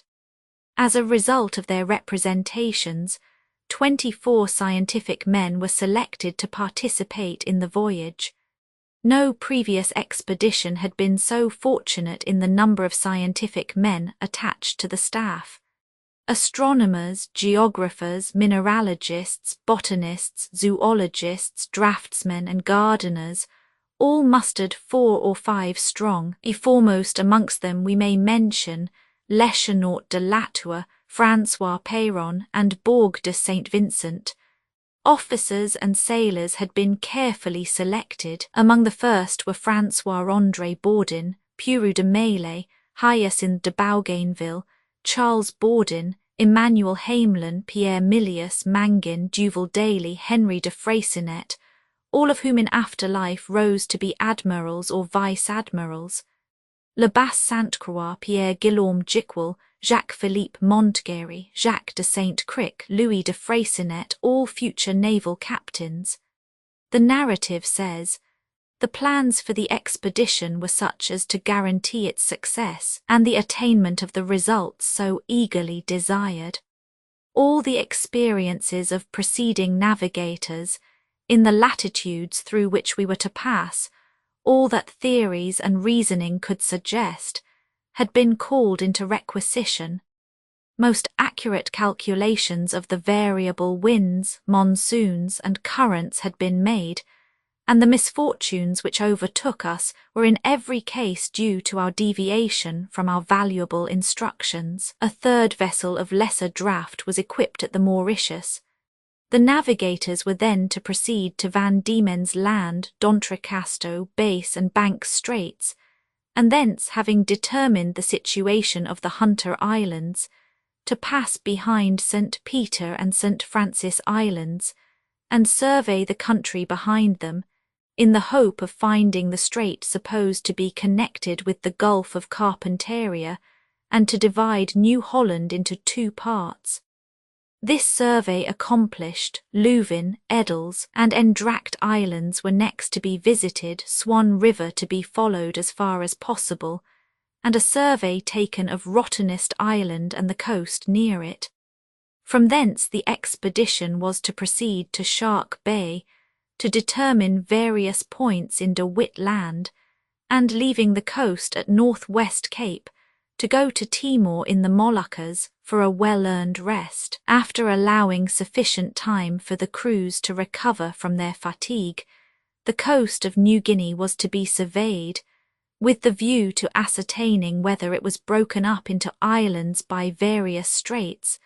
The further portion of Gulf of Carpentaria was to be explored. Various districts in Arnhem Land were to be reconnoitred, and from thence the expedition was to proceed to Mauritius, on its way to Europe. A more splendid programme was impossible, and it was clearly traceable to the able mind which had laid down the route taken by La Pérouse and d'Entrecasteaux. If the expedition was skilfully conducted, the results could not fail to be considerable. The Geographe, a corvette of 30 guns, and the Naturaliste, a large transport ship, were equipped at Havre for the expedition. Nothing had been forgotten, the provisions were abundant and of good quality. Each vessel was provided with all kinds of scientific instruments by the best makers, a library of the most trustworthy authorities, passports couched in the most flattering terms and signed by every government in Europe, and unlimited credit in all the towns of Asia and Africa. In short, Every possible measure was taken to ensure the success of this important expedition. Upon the 19th of October, 1800, the two vessels left Havre amidst the acclamations of an immense multitude. A short stay was made at Port Santa Cruz in Tenerife, and thence they proceeded without stopping to Mauritius, where several officers were left who were too ill to proceed, when the expedition set sail upon the 25th of April, 1801. This was not an encouraging beginning, and discontent was rife when it was ascertained that the allowance of fresh bread was to be limited to £half weekly, and that the usual ration of wine was to be replaced by 3/6 of a bottle of the inferior tafia of Mauritius, whilst biscuits and salt meats were to be the staple food. This ill-advised economy resulted in the illnesses of the crew and the discontent of many of the scientific staff. The length of the voyage from France to Mauritius and the long stay in that island had consumed much valuable time, and the favourable season was on the wane. Borden, fearing to attempt to reach Van Diemen's Land, decided to commence his exploration upon the northwest coast of New Holland. He forgot that he would thus maintain a southerly course, so that his advance would coincide with that of the season. The coast of New Holland was discovered upon the 27th of May. It was low, barren and sandy. Geography Bay, Naturalist Cape, DePutch Creek and Piquet Point were successively sighted and named. In the last named spot the naturalists landed and reaped a rich harvest of plants and shells. Meantime, however, the violence of the waves carried away the two vessels, and 25 of the crew were forced to spend several days on shore, unable to obtain any but brackish water. They could not succeed in killing any sort of game, and their only nourishment was a species of samphire, containing a quantity of carbonate of soda and acid juice. A sloop which had been driven on shore by the force of the waves had to be abandoned, together with guns, sabres, cartridges, cables, tackle, and many other valuable articles.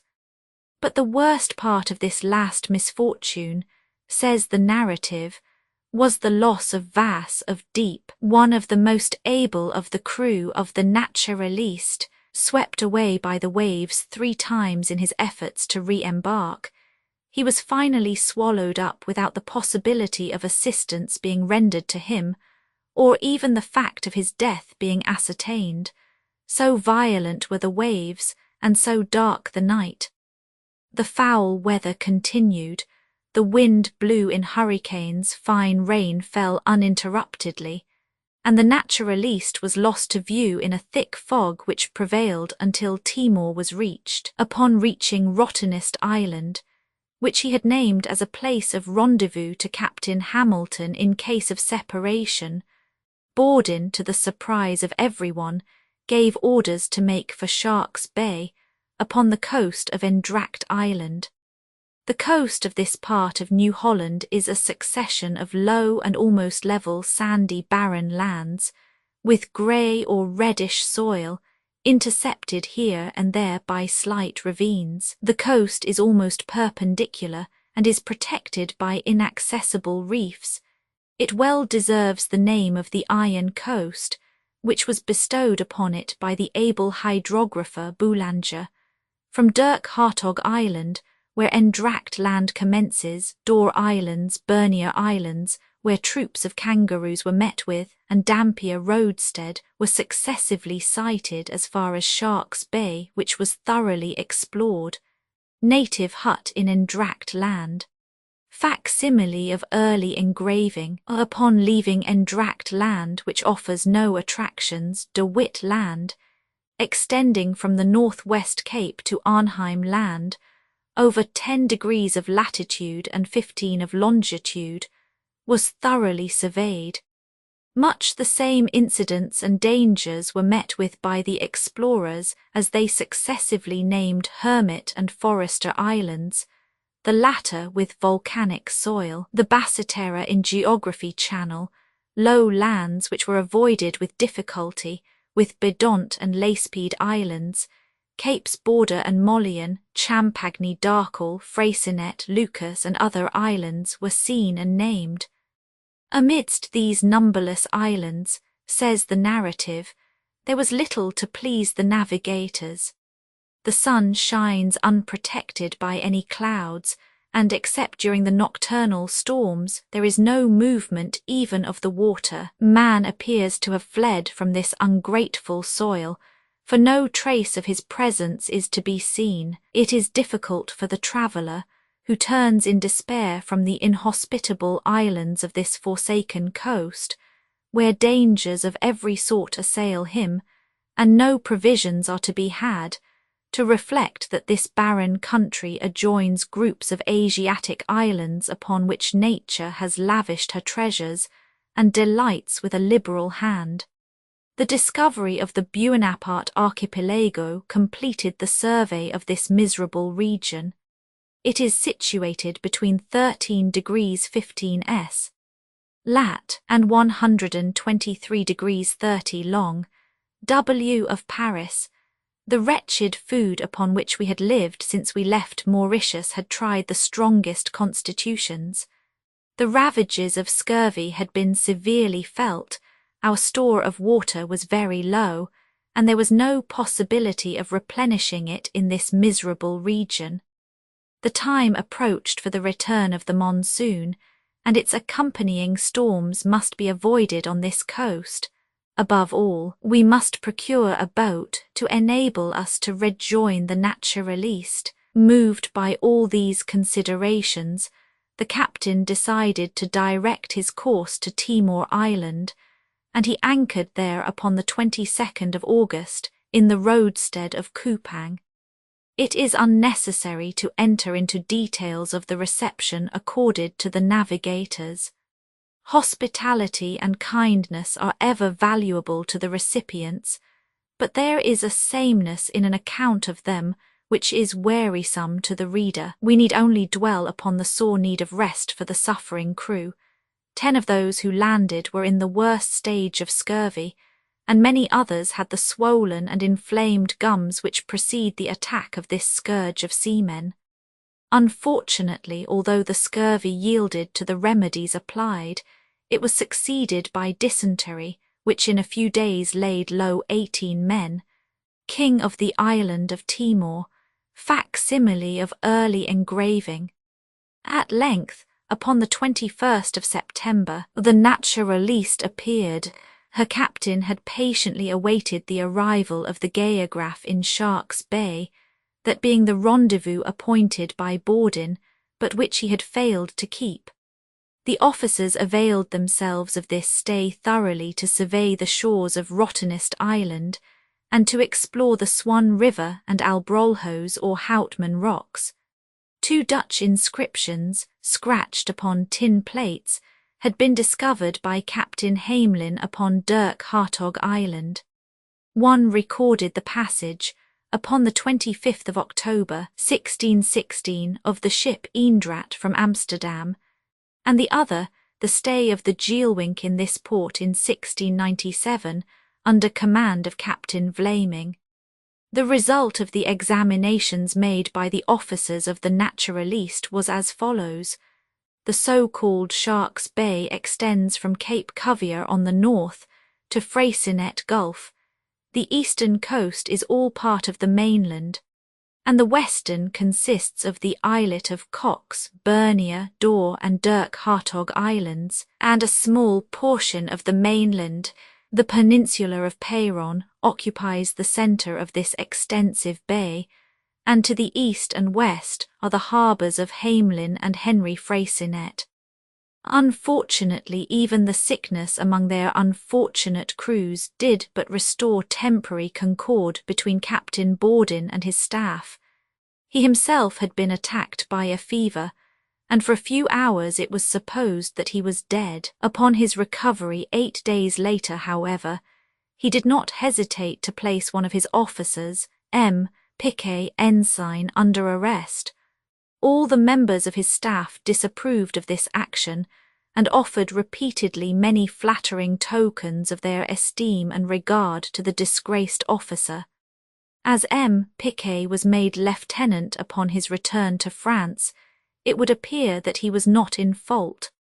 Captain Borden had deviated from the instructions given him by the Institute. He now proceeded to Van Diemen's Land, leaving Timor upon the 13th of November, 1801. The French found themselves in sight of the southern coast of this island exactly 2 months later. The ravages of disease continued on board, and the number of victims was considerable. The 2 ships at length reached D'Entrecasteaux Strait, which had escaped the notice of Tasman, Furneaux, Cook, Marion, Hunter, and Bligh, and the discovery of which was the result of a mistake, which might have had dangerous consequences. The vessels had anchored in this spot for the sake of obtaining water, and several boats were sent in search of it. At 9:30, says Peyron, we were at the mouth of Swan River. This spot appeared to me to exceed in beauty and picturesque effect anything that I had hitherto met with. 7 mountain ranges rise one above the other, forming the background of the harbour, whilst on the right and left lofty hills shut it in, and present the appearance of a number of rounded capes and romantic creeks. Vegetation is most luxuriant. The shores abound in hardy trees, growing so densely that it is almost impossible to penetrate into the forest. Flocks of paroquets and cockatoos of most brilliant plumage hover above them, while the blue-ringed tomtits sport beneath their branches. The sea was almost calm, and scarcely ruffled by the passage of the innumerable black swans continuously passing to or fro. The Swan River, facsimile of early engraving. All who went in search of a watering place were not equally pleased with their reception by the natives. Captain Hamelin, in company with M.M., Lieutenant and Petit, and several officers and sailors, had encountered some natives to whom he offered various presents. As they were about to re-embark, the French were assailed by a shower of stones, one of which wounded Captain Hamelin severely. The natives brandished their assegais and made many threatening gestures, but could not provoke the strangers to retaliate by a single shot, a most rare example of moderation and humanity. The geographical observations made by Admiral D'Entrecasteaux in Van Diemen's Land are so wonderfully correct, says the narrative, that it would be scarcely possible to imagine anything more perfect of their kind. Their principal author, M. Beautemps-Beaupré, has indeed fully merited the esteem of his fellow countrymen and the gratitude of all navigators. In every case where investigation was possible, this skilful engineer made sure of every point. His survey of the Strait of D'Entrecasteaux, and the numberless bays and channels comprised in it, was especially thorough. Unfortunately, his explorations did not extend to that portion of Van Diemen's Land which lies northeast of the strait, and which was only superficially examined by the French boats. It was to this portion of the coast that the hydrographers more particularly directed their attention, in the hope that by adding the results of their observations to that of their fellow countrymen, they might gain a thorough knowledge of the coast. This undertaking, which was to complete the results of D'Entrecasteaux's exertions, detained the navigators until the 6th of February. The details and incidents of such exploration are always alike, and offer little to interest the general reader. For this reason we shall not dwell upon them in spite of their importance, except when they contain anecdotes of interest.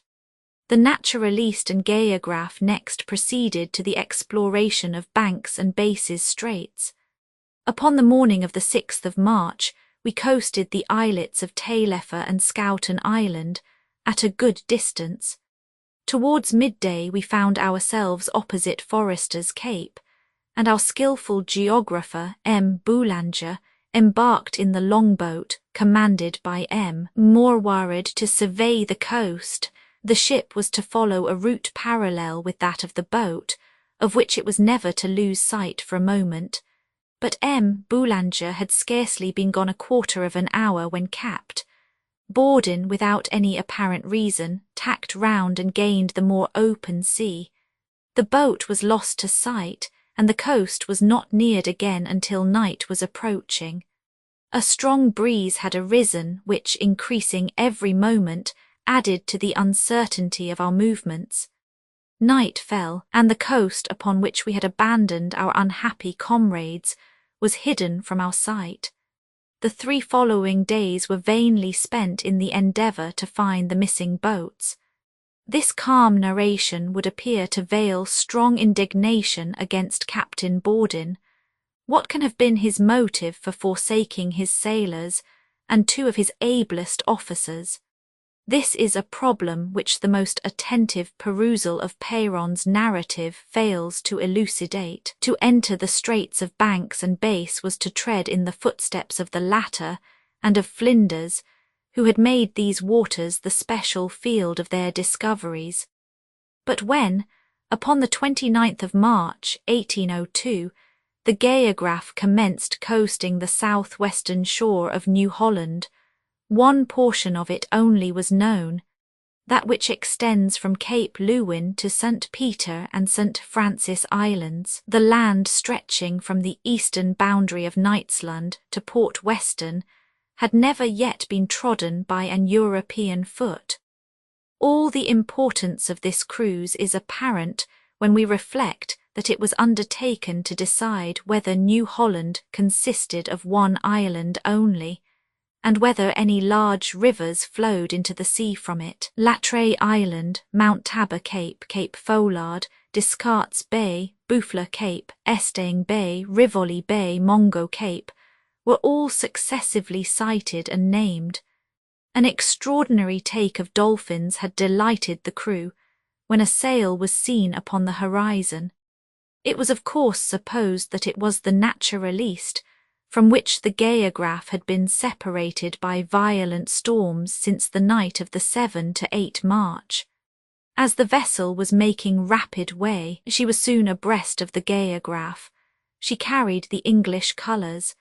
It was the Investigator under command of Captain Flinders, 8 months from Europe, sent for the completion of the survey of New Holland.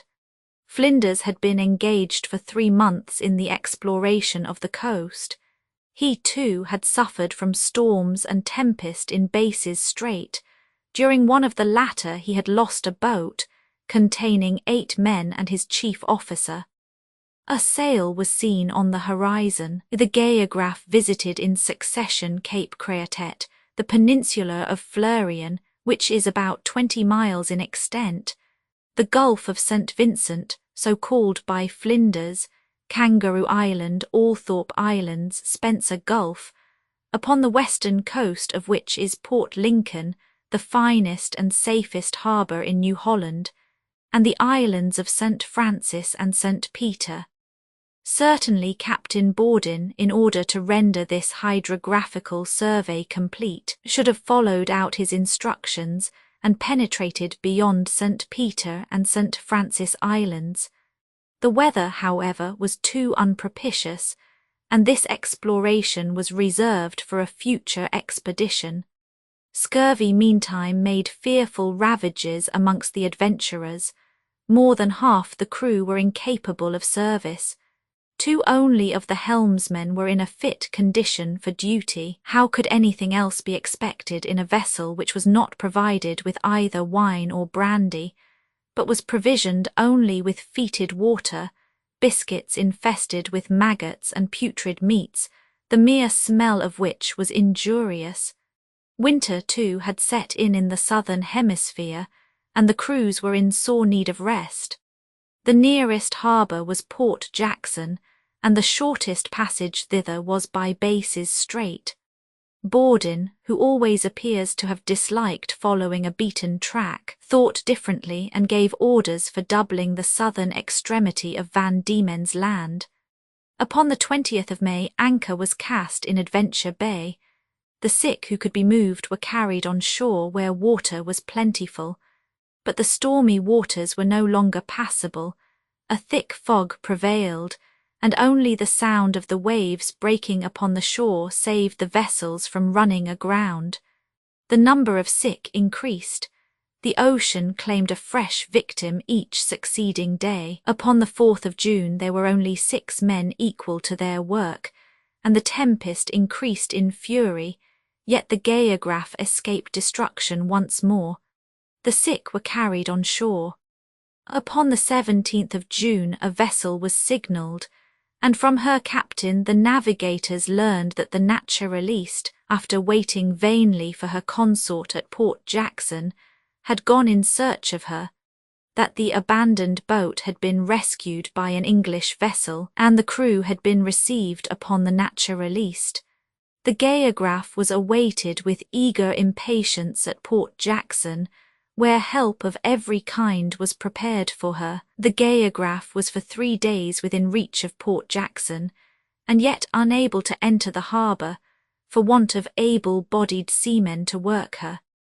An English sloop, with a pilot and the necessary men for working the vessel, was, however, sent to the rescue. The entrance to Port Jackson is only 2 miles in width, but it widens until it forms a large harbour containing water enough for the largest ships, and space enough to accommodate all comers in perfect safety. 1,000 ships of the line might easily anchor there, according to Commodore Phillip's report. Towards the centre of this magnificent port, and upon its southern coast, the town of Sydney is situated. Built upon 2 adjacent hills, and watered by a small river which runs through it, this rising town presents a pleasant and picturesque appearance. The eye is at once struck by the fortifications, and the hospital, which is large enough to contain 200 or 300 sick, and was brought from England in pieces by Commodore Phillips. Immense warehouses for the reception of the cargoes of the largest vessels are built upon the shore.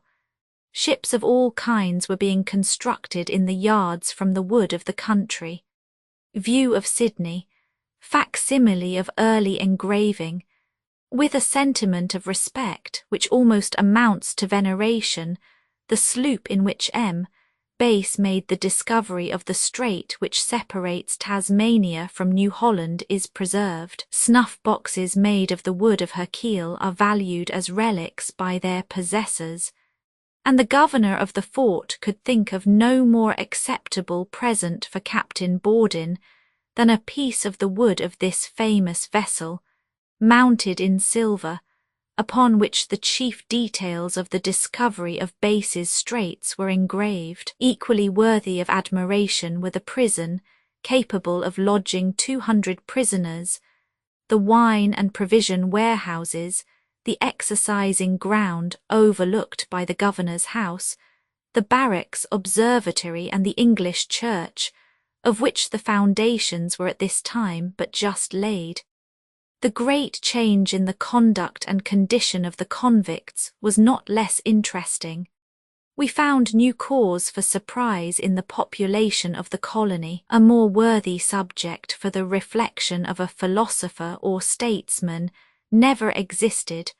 No brighter example of the influence of social institutions can be imagined than that afforded on the distant shores of which we are speaking.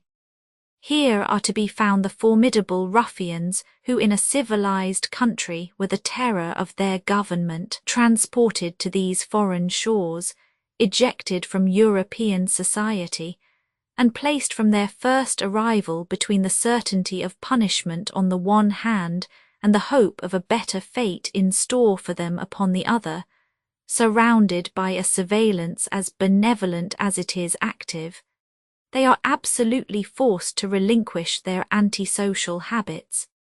The majority, after expiating their crimes by hard labour, receive the rank of citizenship, interested themselves in the maintenance of order and justice, for the sake of the preservation of such property as they have accumulated, many of them having become husbands and fathers. The closest of all ties bind them to their present situation. The same revolution, brought about by the same means, takes place in the lives of the women and wretched girls. By degrees accustomed to more correct principles of conduct, they in time become the mothers of hard-working and honest families. The welcome accorded to the French at Port Jackson was in the highest degree satisfactory. Every possible facility for the prosecution of their researches was afforded to the naturalists, whilst the military authorities and private inhabitants vied with each other in offering provisions and help of every kind. Many were the successful excursions in the neighbourhood, and the naturalists delighted in examining the famous vineyards of Rose Hill, to which the finest plants from the Cape, the Canary Islands, Madeira, Zeers and Bordeaux had been transported. When questioned, the vine-dressers said the plants sprout more vigorously here than anywhere else, but the first breath of wind from the northwest is enough to destroy everything, buds, flowers and leaves alike withering beneath its scorching heat. Somewhat later, the culture of the vine, transported to a more favourable locality, increased greatly, and although it has as yet not attained to any remarkable growth, furnishes a wine which is pleasant to the taste and very alcoholic. The Blue Mountains, which for a long time bounded European research, are 30 miles beyond Sydney. Lieutenant Dawes and Captain Tench Patterson, who explored Hawkesbury River, the Nile of New Holland, Hacking, Bass and Baralia, had alike failed to scale them. Already the thinning of the trees in the neighbouring forests and the excellence of the grass had rendered New South Wales an excellent pasturage. Cattle and sheep had been largely imported. They multiplied so quickly that in state pastures alone there were no less than 1,800 head of cattle within a short time of our stay at Port Jackson.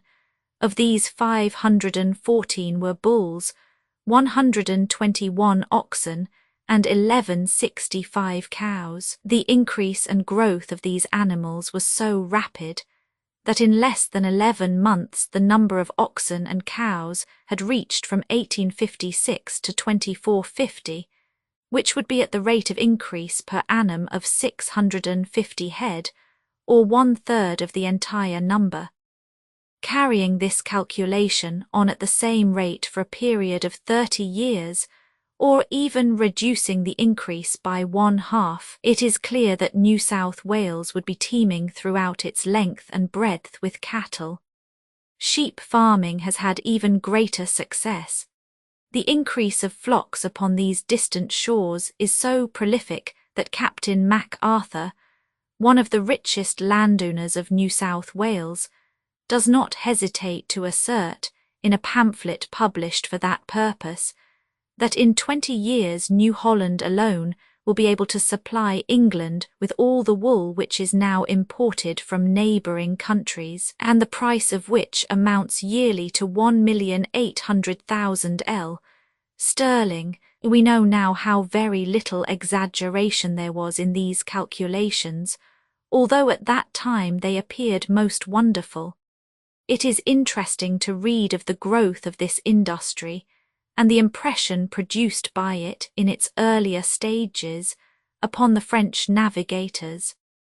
The crew had many of them recovered their health, but the number of able sailors was still so small that it was necessary to send the Naturaliste back to France. After selecting the most healthy of the crew, she was replaced by a vessel of 30 tons burden, called the Casuarina, the command of which was entrusted to Louis de Freycinet. The slight build and low draught of this vessel made it valuable for coasting purposes. The Naturaliste, says Peyron, with the records of the expedition, and the results of the observations made during the 2 voyages also took away with it more than 40,000 animals of different kinds, collected from the various countries which had been visited during the 2 years. 32 huge cases contained these collections, certainly the richest ever brought together in Europe, which when exhibited in the house occupied by myself and M. Belliffin excited the admiration of all the English visitors, especially of the celebrated naturalist Patterson. The Geograph and the Casuarina left Port Jackson upon the 18th of November, 1802. On this new trip, the explorers surveyed King Island, Hunter Island, and the northwestern portion of Van Diemen's Land, thus completing the geography of the coast of this huge island from the 27th of December 1802 till the 15th of February 1803. Captain Borden was engaged in reconnoitring the Kangaroo Islands upon the southwestern coast of Australia, with the 2 gulfs opposite to them. It was indeed strange, says Peyron, to observe the monotonous and sterile character of the different portions of New Holland, the greater on account of its contrast to that of the neighbouring countries. On the northwest we had been charmed by the fertile islands of the Timor archipelago, with their lofty mountains, rivers, streams and forests. Yet scarcely 48 hours had passed since we left the desert shores of De Witt Land. Again, on the south, the wonderful vegetation and smiling slopes of Van Diemen's Land had excited our admiration, and yet more recently we had been delighted with the verdure and fertility of King Island. The scene changes. We reach the shore of New Holland, and are once more face to face with the desolation, the description of which must already have wearied the reader as much as it surprised the philosopher and oppressed the explorer. The engineers who accompanied the Casuarina for the survey of Spencer Gulf, and the peninsula which divides it from the Gulf of St. Vincent, were obliged to abridge the prosecution of their discoveries in Lincoln Port, and content themselves with the thorough survey, which enabled them to decide positively that no great river discharges itself into the ocean in this region. The time for their return to Kangaroo Island had arrived, but in spite of their conviction that if they delayed they would be left behind, they did not hasten their movements sufficiently, and upon reaching the rendezvous found that the captain of the Geograph had already started, without concerning himself in the least about the Casuarina, although her stock of provisions was very inadequate. Borden decided to continue the exploration of the coast and the survey of St. Francis Archipelago alone, a most important undertaking, as no navigator had examined its islands separately since its first discovery by Peter Knights in 1627. Flinders had really just made this exploration, but Borden was not aware of this, and fancied himself the first European who had entered these waters since their discovery. When the Geograph reached King George's Harbour upon the 6th of February, the Casuarina had already arrived there, but in such a damaged condition that her captain had been obliged to run her aground. King George's Sound, discovered in 1791 by Vancouver, is of great importance, as being the only point throughout an extent of coast equal to the distance between Paris and St. Petersburg, where it is possible to rely upon obtaining sweet water at all seasons of the year. In spite of its advantages in this respect, the surrounding country is very barren. M. Boulanger in his journal says, "The aspect of the country inland at this point is perfectly horrible. Even birds are scarce. It is a silent desert."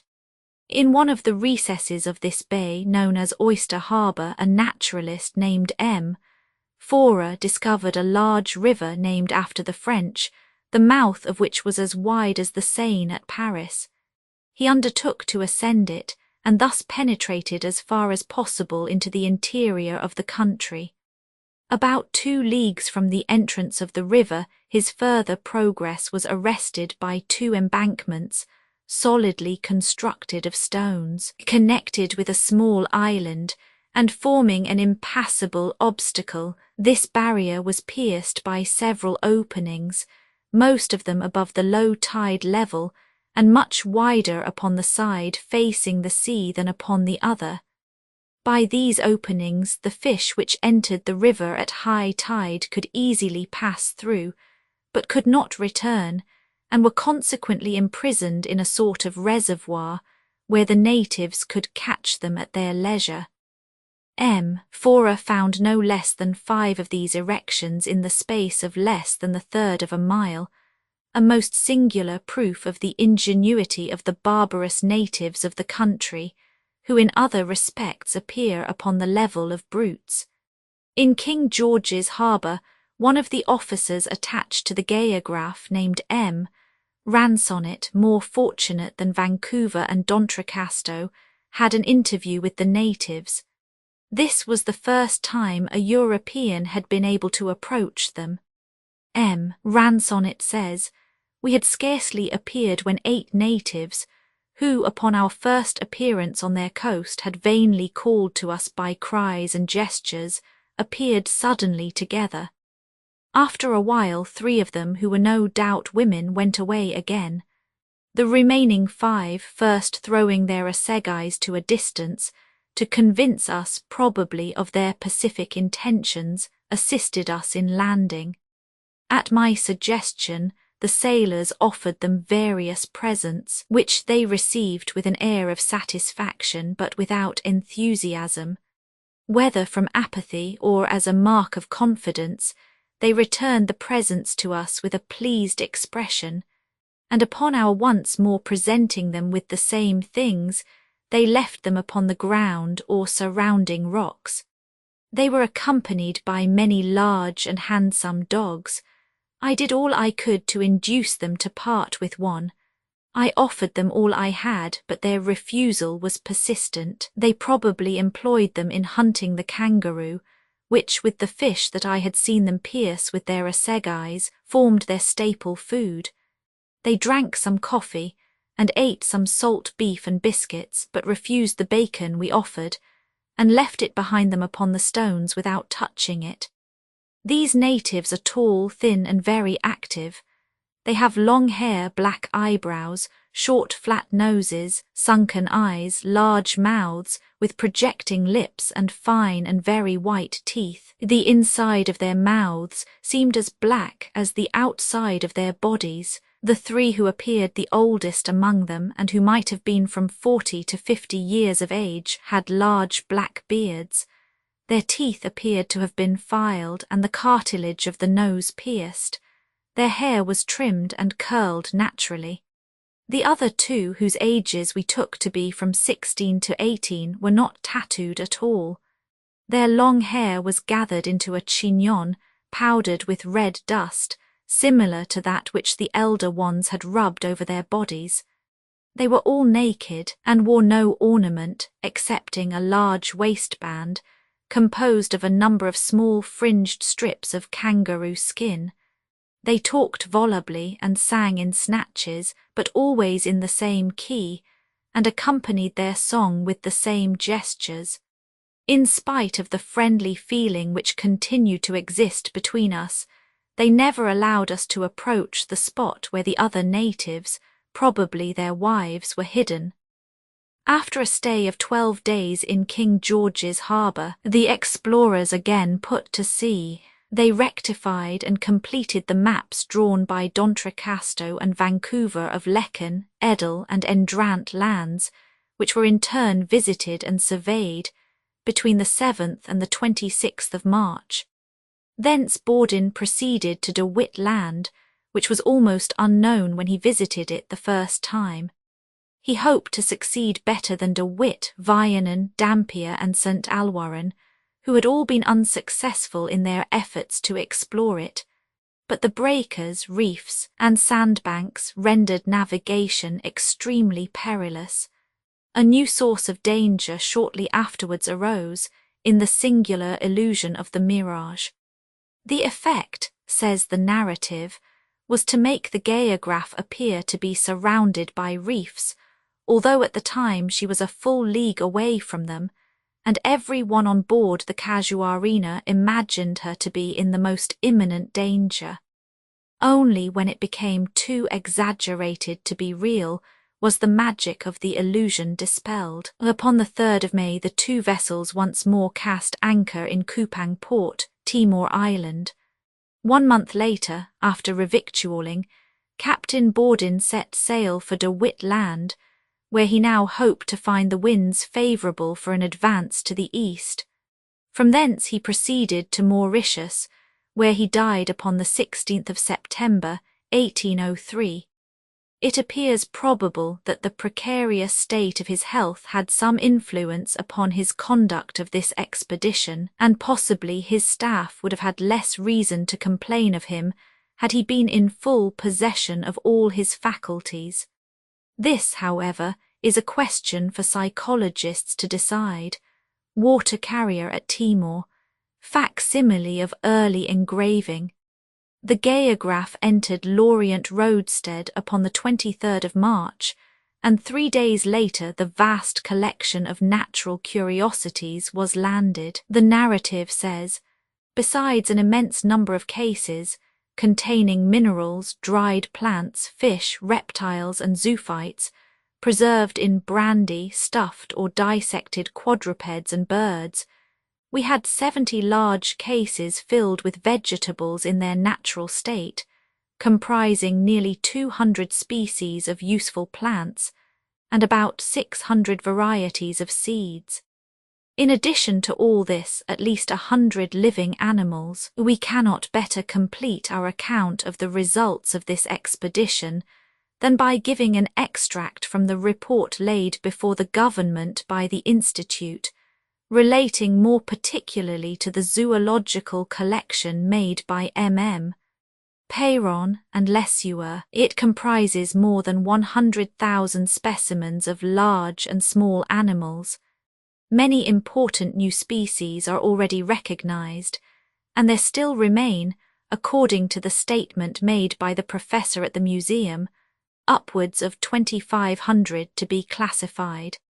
When we reflect that Cook's second voyage, the most successful undertaken up to this period, had produced only 250 specimens, that the united voyages of Carteret, Wallis, Furneaux, Meares, and even Vancouver had not accumulated so many, and when we admit that the same statement applies to all succeeding French expeditions, it is evident that M.M.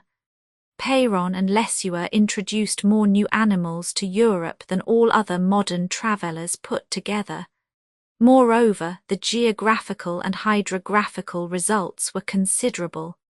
The English government has always refused to acknowledge them, and Disborough coolly, in his History of Voyages, subordinates Borden's discoveries to those of Flinders. It was even suggested that Flinders was detained prisoner at Mauritius for 6 years and a half, in order to allow French authors time to consult his maps and arrange the details of their voyages accordingly. This accusation is too absurd to need refutation. The two navigators, French and English, have each fairly earned a place in the history of the discovery of the Australian coasts, and it is unnecessary to praise one at the expense of the other. In the preface to the second edition of his Voyage de la Corvette Australis, which was revised and corrected by Louis de Freycinet, Peyron has given each his due meed of praise, and to his able work we refer all readers who are interested in the question. Chapter 16. Shaw in Algeria and Tunis, Horneman in Fezzan, Adamson at Senegal, Horton in Senegambia, Mungo Park and his 2 voyages to the Jaliba or Niger, Sego, Timbuktu, Sparman and Levaillant at the Cape, at Natal and in the interior, Lassiter in Mozambique, and at Kazan Bay, Bruce in Abyssinia, sources of the Blue Nile, Tizana Lake, Brown's Journey in Darfur. An Englishman named Thomas Shaw, a chaplain in Algeria, had profited by his 12 years' stay in Barbary to gather together a rich collection of natural curiosities, medals, inscriptions, and various objects of interest. Although he himself never visited the southern portion of Algeria, he availed himself of the facts he was able to obtain from well-informed travellers, who imparted to him a mass of information concerning the little-known and scarcely visited country. He published a book in 2 large quarto volumes, which embraced the whole of ancient Numidia. It was rather the work of a learned man than the account of a traveller, and it must be admitted that the learning is occasionally ill-directed. But in spite of its shortcomings as a geographical history, it had a large value at the time of its publication, and no one could have been better situated than Shaw for collecting such an enormous mass of material. The following extract may give an idea of the style of the work. The chief manufacture of the Kabyles and Arabs is the making hikes, as they call their blankets. The women alone are employed in this work. Like Andromache and Penelope of old, they do not use the shuttle, but weave every thread of the woof with their fingers. The usual size of a hike is 6 yards long and 5 or 6 feet broad, serving the Kabyle and Arab as a complete dress during the day, and as a covering for the bed at night. It is a loose but troublesome garment, as it is often disarranged and slips down, so that the person who wears it is every moment obliged to tuck it up and rearrange it.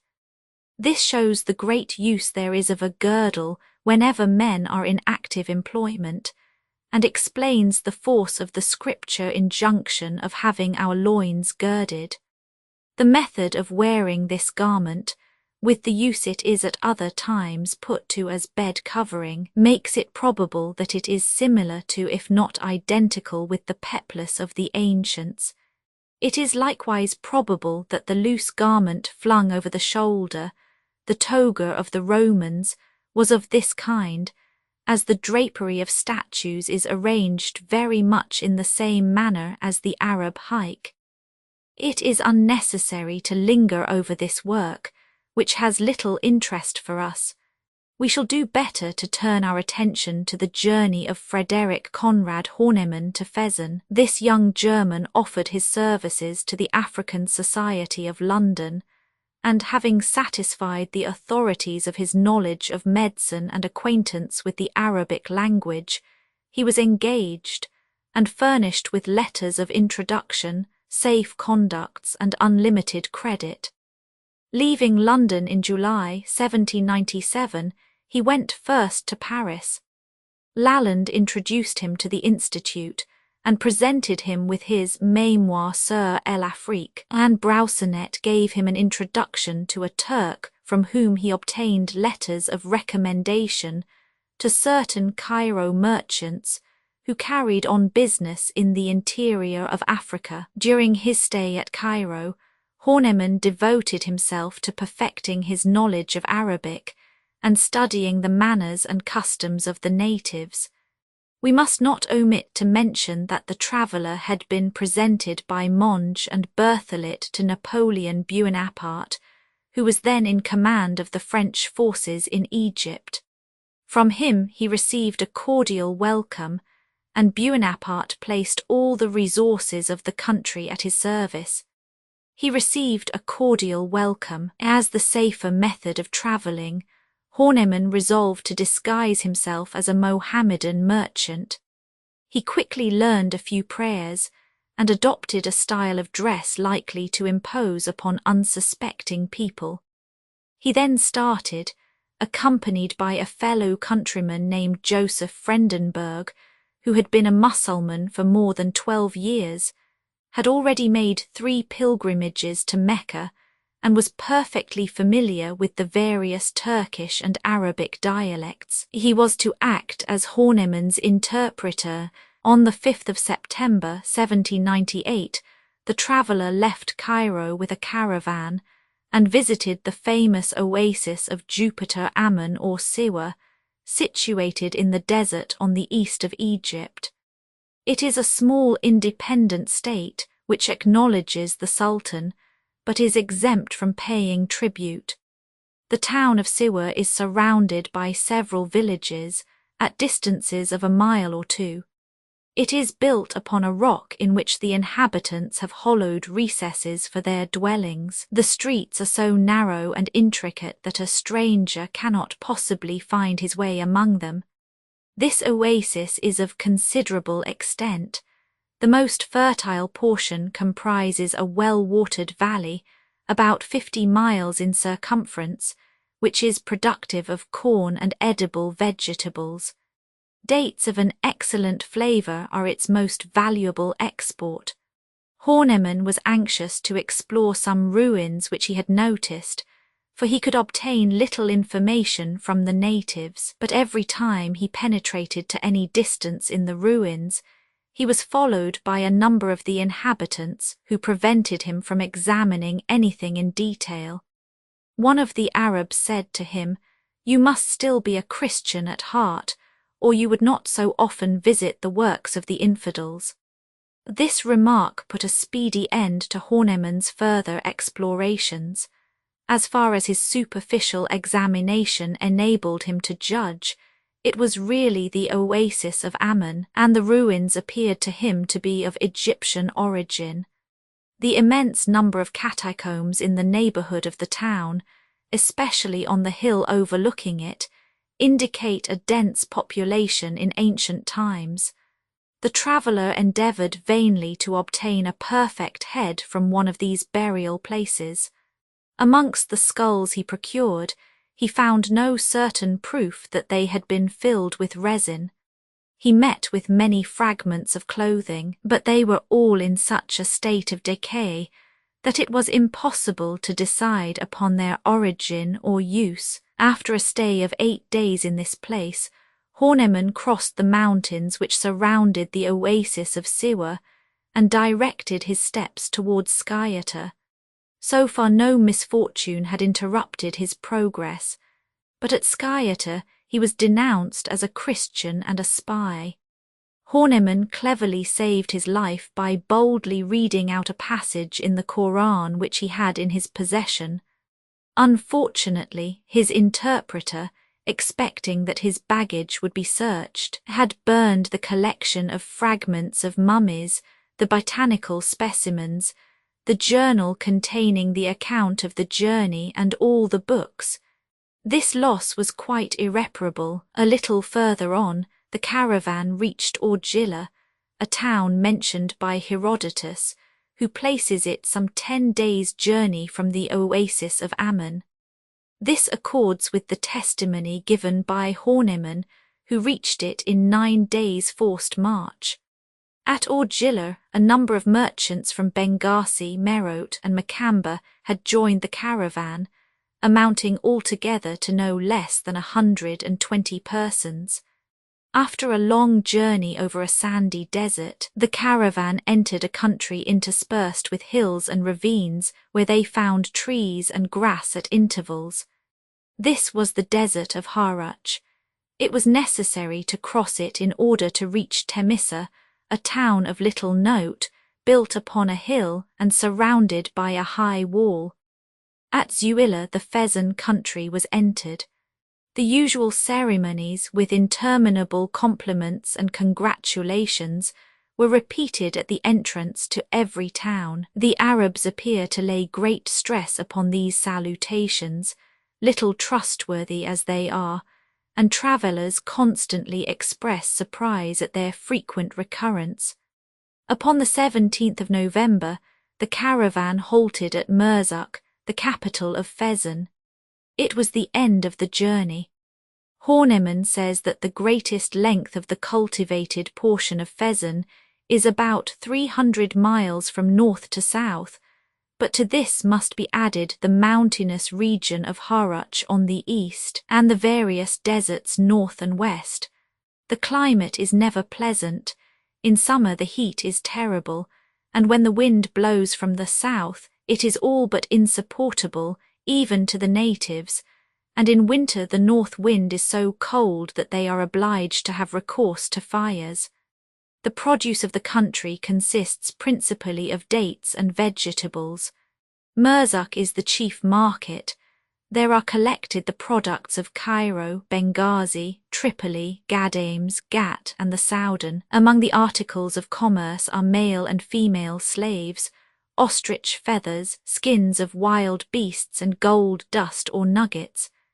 Bornu produces copper, Cairo silks, calicoes, woolen garments, imitation coral, bracelets, and Indian manufactures. Firearms, sabres, and knives are imported by the merchants of Tripoli and Ghadames. The Fezzan country is ruled by a sultan descended from the sheriffs, whose power is limitless, but who, nevertheless, pays a tribute of $4,000 to the Bey of Tripoli. Horneman, without giving the grounds of his calculation, informs us that the population amounts to 75,000 inhabitants, all of whom profess Mohammedanism. Horneman's narrative gives a few more details of the manners and customs of the people. He ends his report to the African Society by saying that he proposes visiting Fezzan again in the hope of obtaining new facts. We learn further that Frendenberg, Horneman's faithful associate, died at Merzuk. Attacked by a violent fever, Horneman was forced to remain much longer than he desired in that town. While still only partially recovered, he went to Tripoli for change and rest, hoping there to meet with Europeans. Upon the 1st of December 1799, he returned to Merzuk, and left it finally with a caravan upon the 7th of April 1800. He was irresistibly attracted towards Bornu and perished in that country, which was to claim so many victims. During the 18th century, Africa was literally besieged by travellers. Explorers endeavoured to penetrate into it from every side. More than one succeeded in reaching the interior, only to meet with repulse or death. The discovery of the secrets of this mysterious continent was reserved for our own age, when the unexpected fertility of its resources has astonished the civilized world. The facts relating to the coast of Senegal needed confirmation, but the French superiority was no longer undisputed. The English, with their earnest and enterprising character, were convinced of its importance in the development of their commerce, and determined upon its exploration. But before proceeding to the narrative of the adventures of Major Horton and Mungo Park, we will devote a small space to the record of the work done by the French naturalist Michel Adanson. Devoted from early youth to the study of natural history, Adanson wished to become famous by the discovery of new species. It was hopeless to dream of obtaining them in Europe, and in spite of opposition, Adanson selected Senegal as the field of his labours. He says in a manuscript letter that he chose it because it was the most difficult to explore of all European settlements, and being the hottest, most unhealthy, and most dangerous, was the least known by naturalists. Certainly a choice founded upon such reasoning gave proof of rare courage and ambition. It is true that Adanson was by no means the first naturalist to encounter similar dangers, but he was the first to undertake them, with so much enthusiasm, at his own cost, and without hope of reward. Upon his return, he had not sufficient money to pay for the publication of his account of the discoveries he had made. Embarking upon the 3rd of March 1749, on board the Chevalier Marin commanded by D'Après de Manivelet, he touched at Santa Cruz, Tenerife, and disembarked at the mouth of the Senegal, which he took to be the Niger of ancient geographers.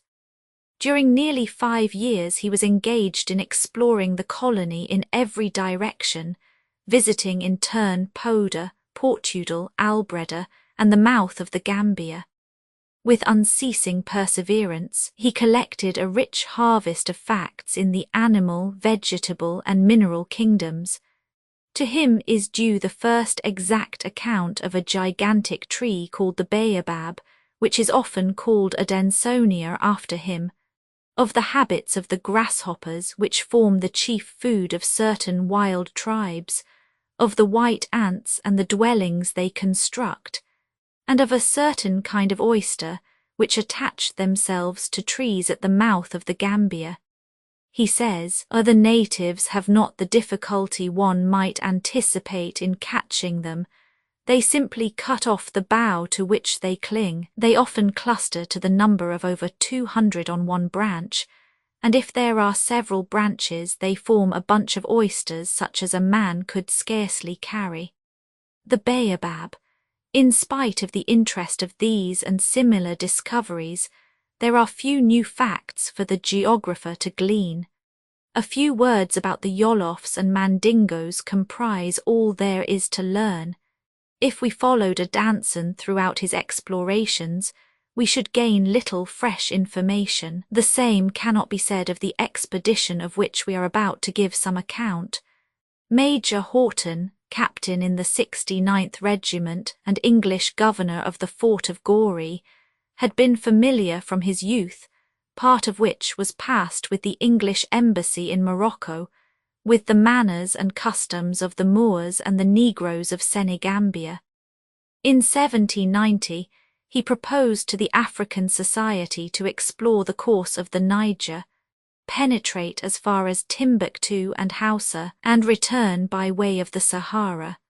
The carrying out of this bold plan met with but one obstacle, but that was almost sufficient to upset it.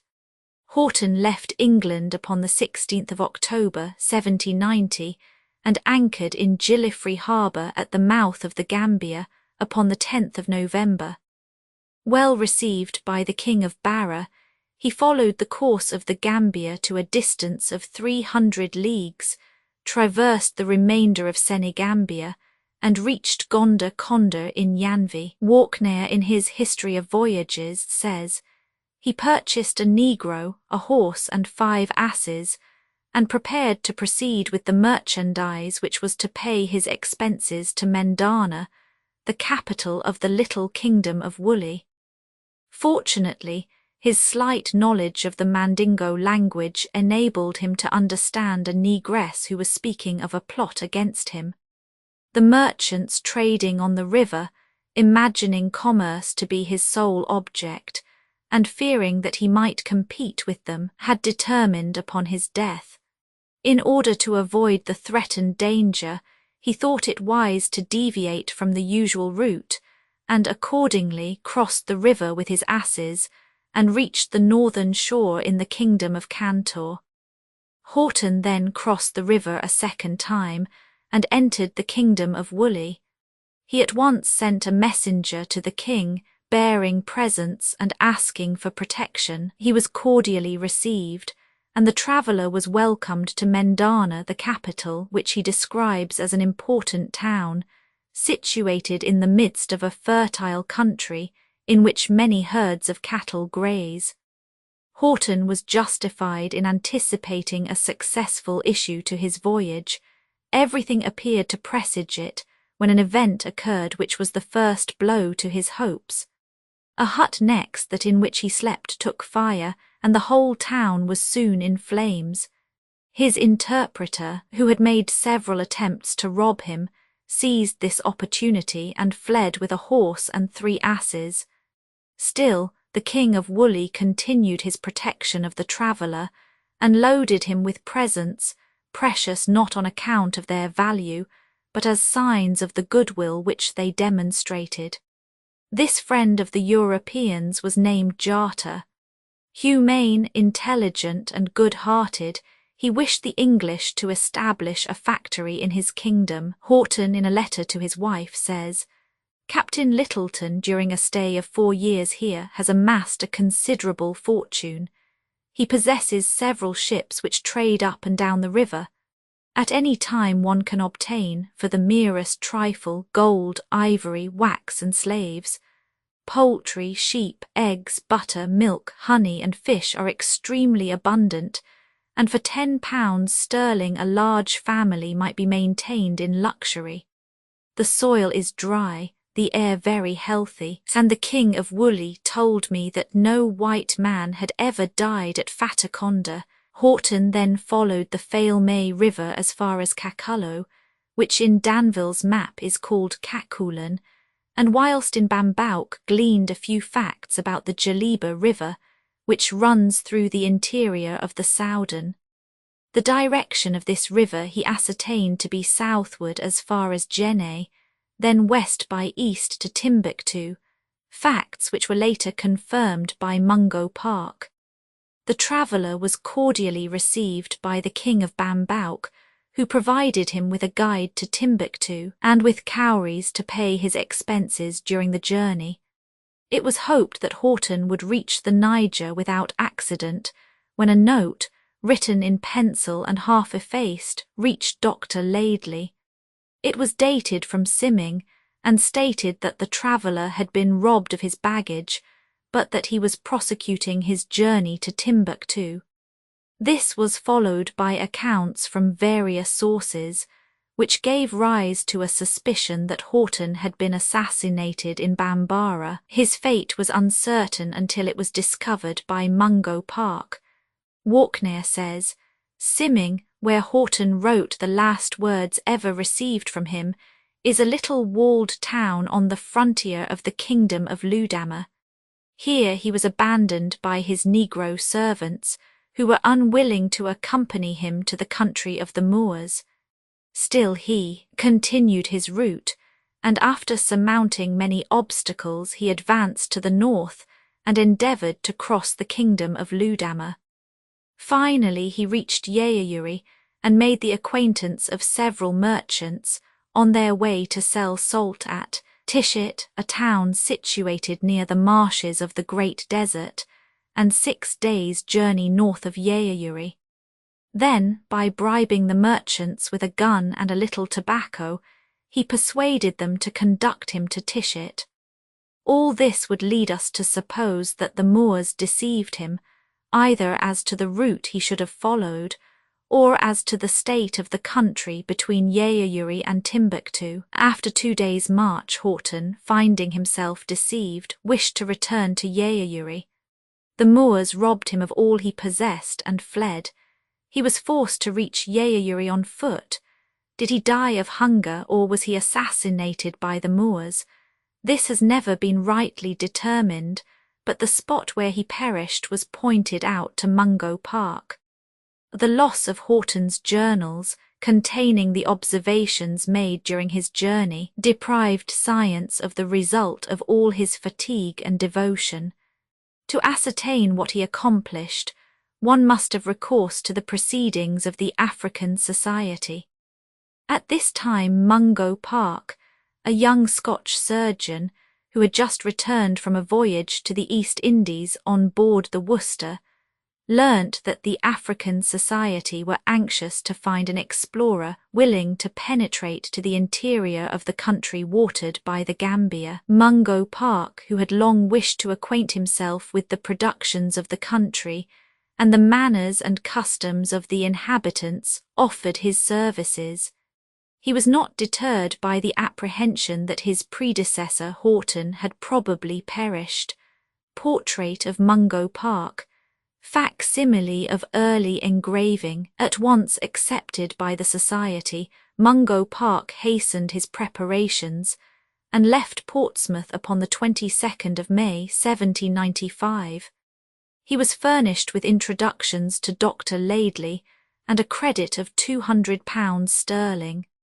Landing at Gillifrey at the mouth of the Gambia in the kingdom of Barra, and following the river he reached Pisania, an English factory belonging to Dr. Laidley. He directed his attention first to acquiring a knowledge of the Mandingo language, which was most generally used, and in collecting the facts most likely to be useful in the execution of his plans.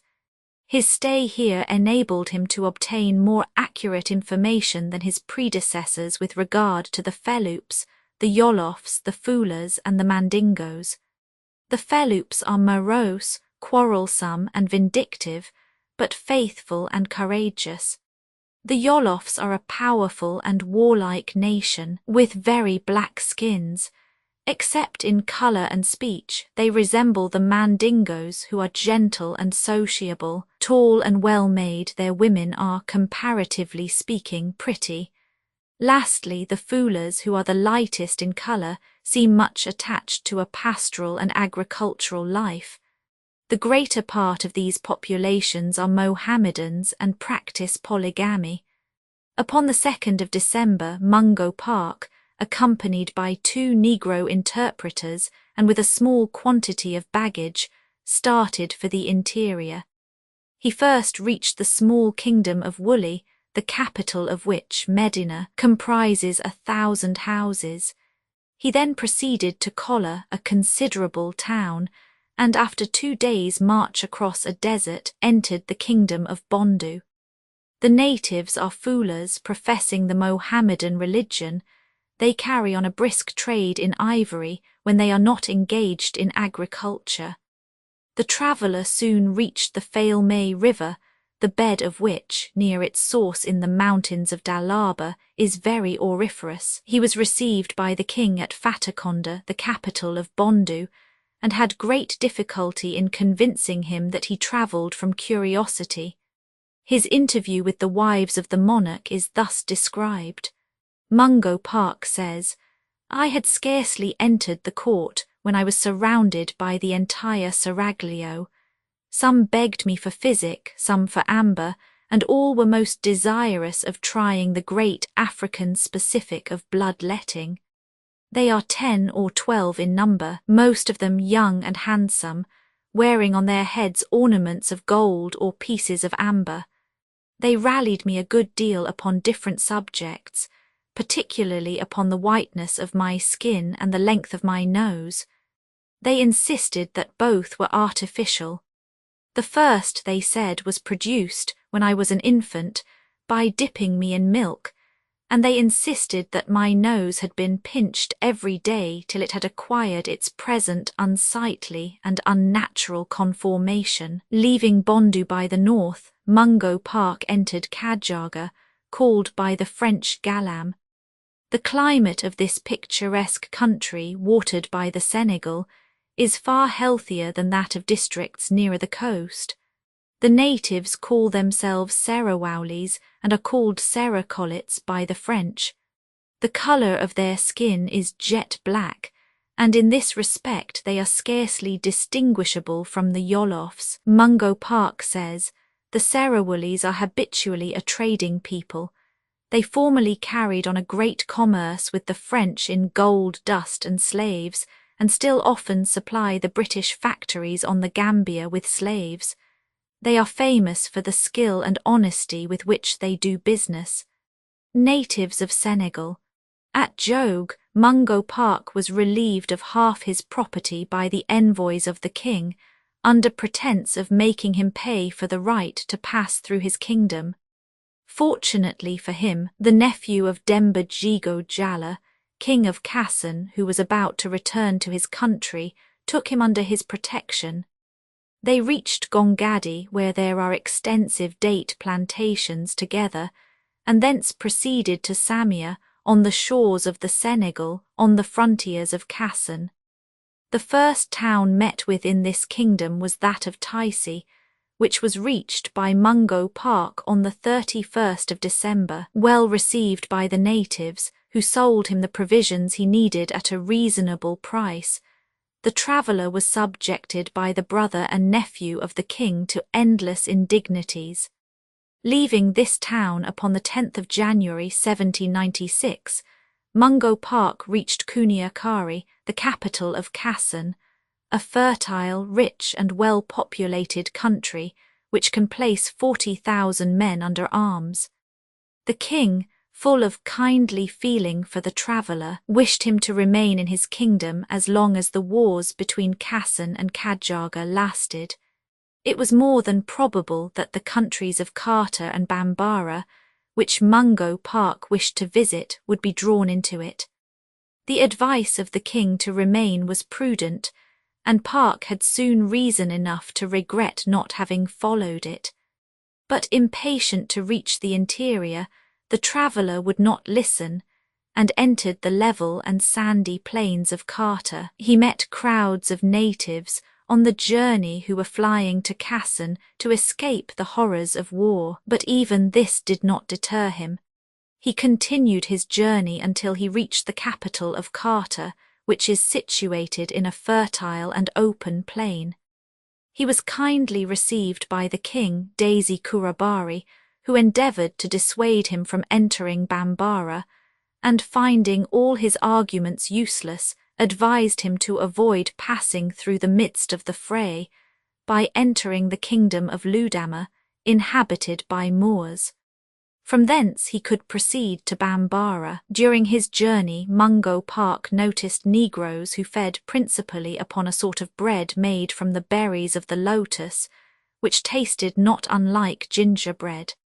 This plant, the rhamnus lotus, is indigenous in Senegambia, Nigrisha and Tunis. So, says Mungo Park, there can be little doubt of this fruit being the lotus mentioned by Pliny as the food of the Libyan Lotophagi. I have tasted lotus bread, and think that an army may very easily have been fed with it, as is said by Pliny to have been done in Libya. The taste of the bread is so sweet and agreeable that the soldiers would not be likely to complain of it. On the 22nd February, Mungo Park reached Jarrah, a considerable town with houses built of stone, inhabited by Negroes from the south who had placed themselves under the protection of the Moors, to whom they paid considerable tribute.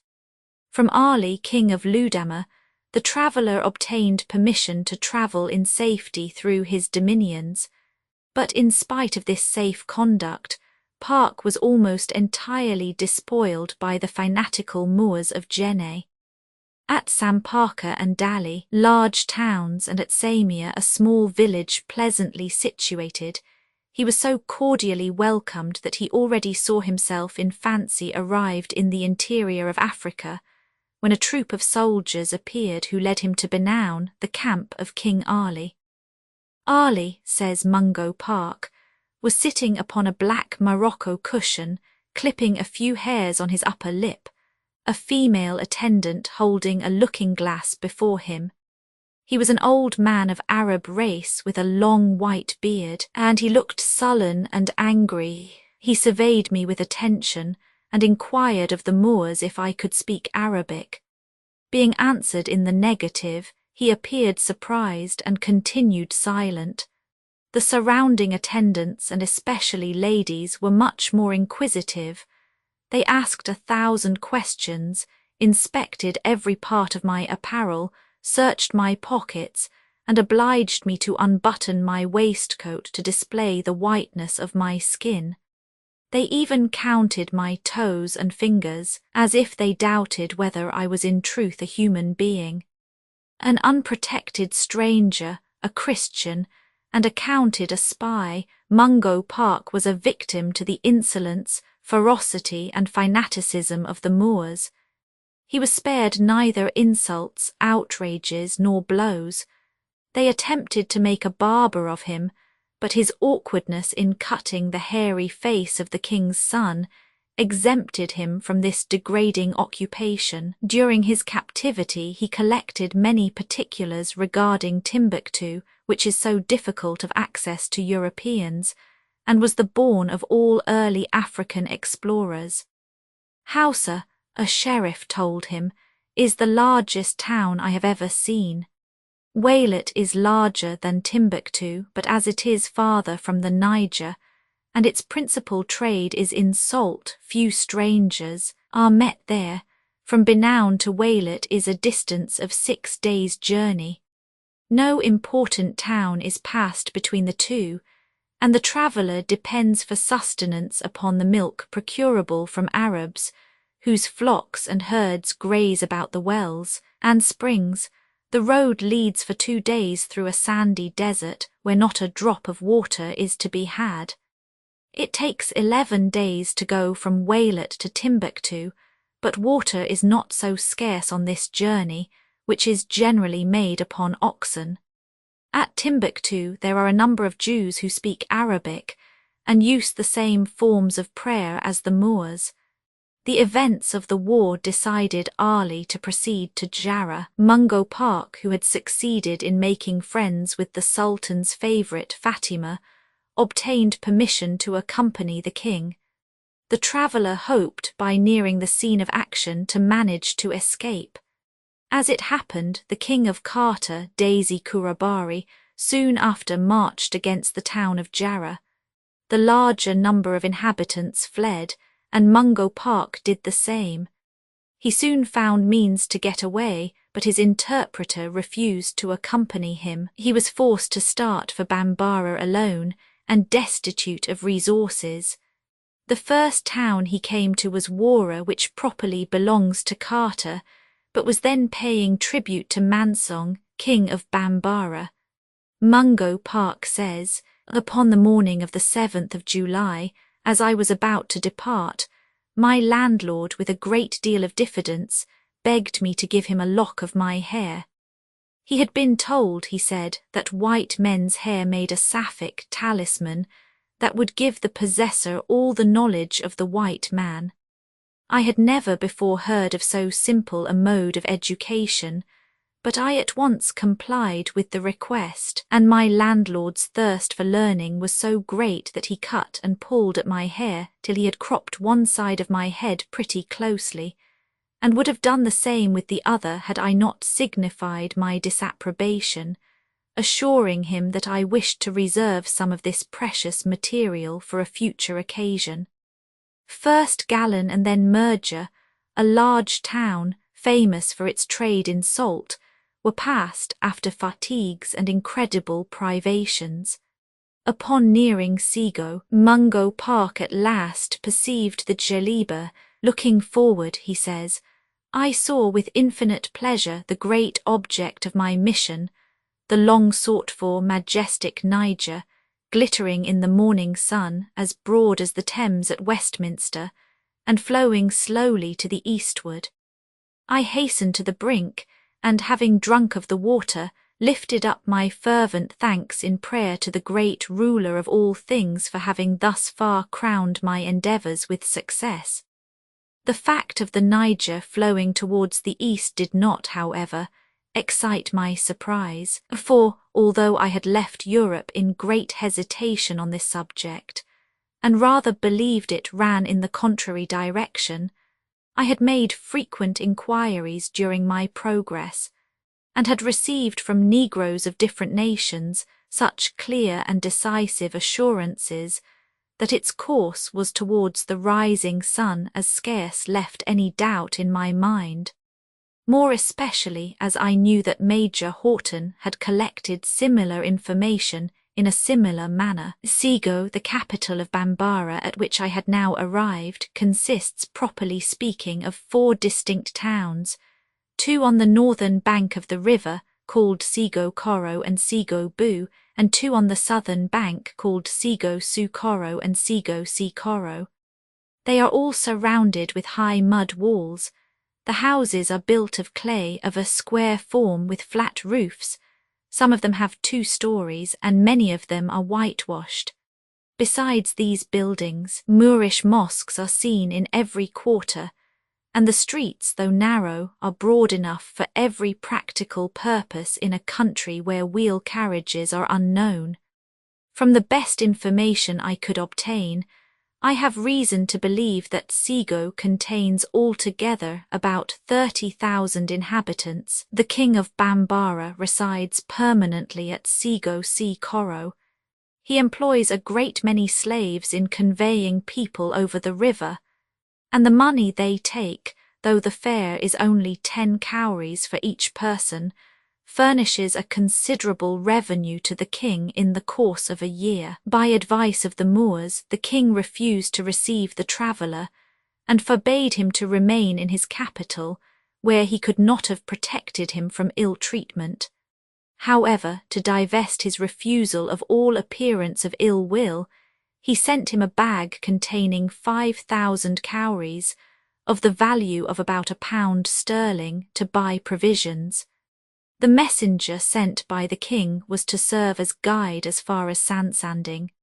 Protest and anger were alike impossible. Mungo Park could do nothing but follow the orders sent.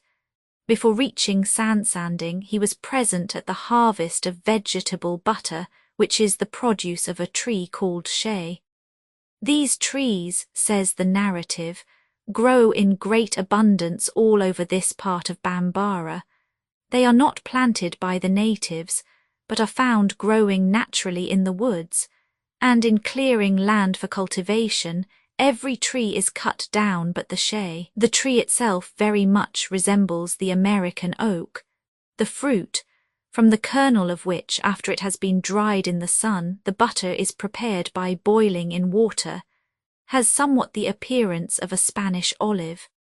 The kernel is embedded in a sweet pulp, under a thin green rind, and the butter produced from it, besides the advantage of keeping a whole year without salt, is whiter, firmer, and, to my palate, of a richer flavour than the best butter I ever tasted from cow's milk. It is a chief article of the inland commerce of these districts.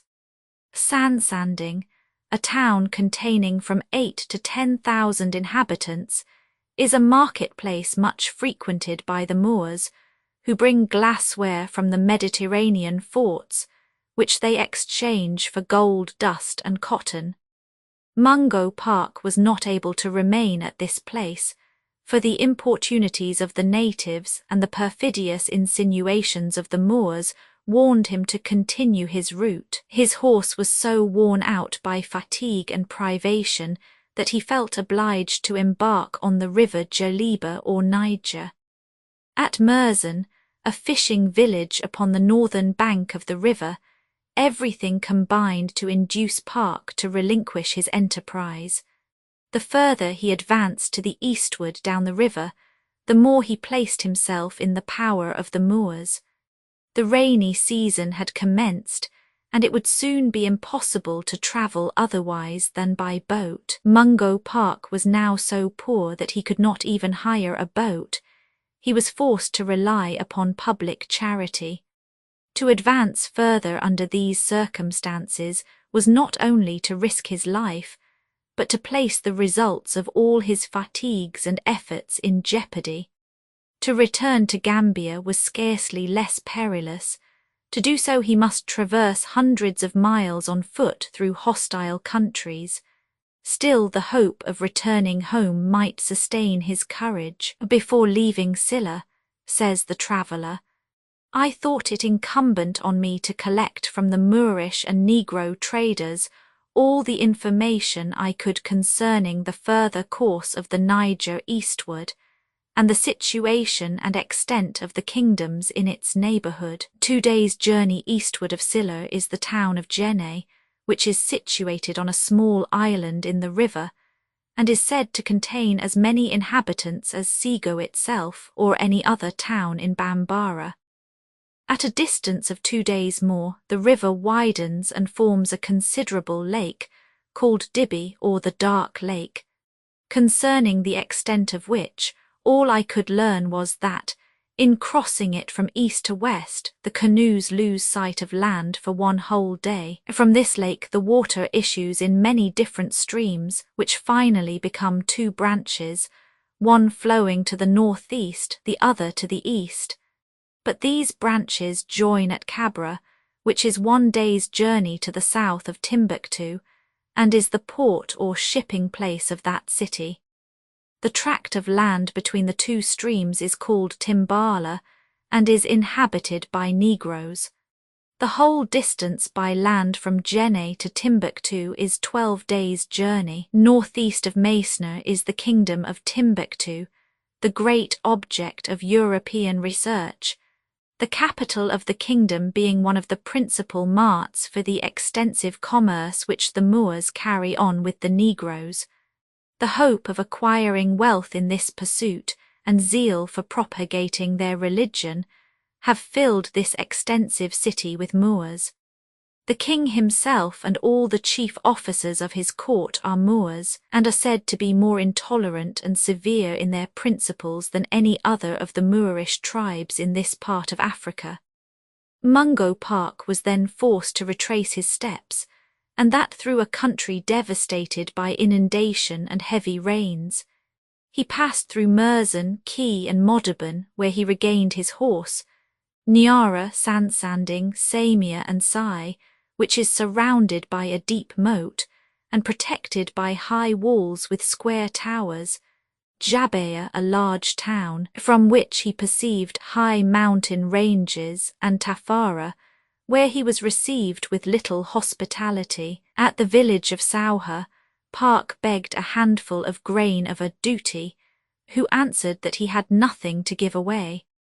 Whilst I was examining the face of this inhospitable old man, and endeavouring to find out the cause of the sullen discontent which was visible in his eye, he called to a slave who was working in the cornfield at a little distance, and ordered him to bring his spade with him.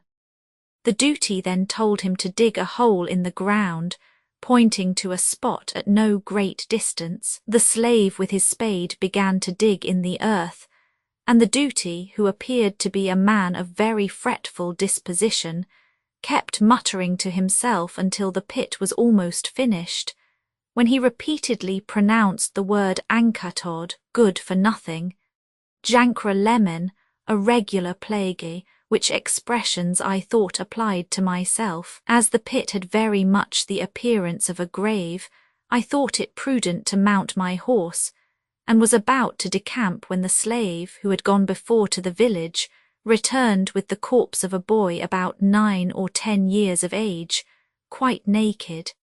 The negro carried the body by an arm and leg, and threw it into the pit with a savage indifference such as I had never seen. As he covered the body with earth, the duty kept repeating nafula etimata, money lost, whence I concluded the boy had been his slave. Mungo Park left Koulikoro, where he had obtained food by writing sapphics or talismans for the natives, upon the 21st of August, and reached Bamakoa, where a large salt market is held. From an eminence near the town he perceived a high mountain range in the kingdom of Kong, whose ruler had a more numerous army than the king of Bambara. Once more robbed by brigands of all he possessed, the unfortunate traveller found himself, in the rainy season, alone in a vast desert, 5 leagues from the nearest European settlement, and for the moment gave way to despair. But his courage soon revived, and reaching the town of Sibadulu, his horse and clothes, which had been stolen from him by Fula robbers, were restored to him by the Mansa or chief.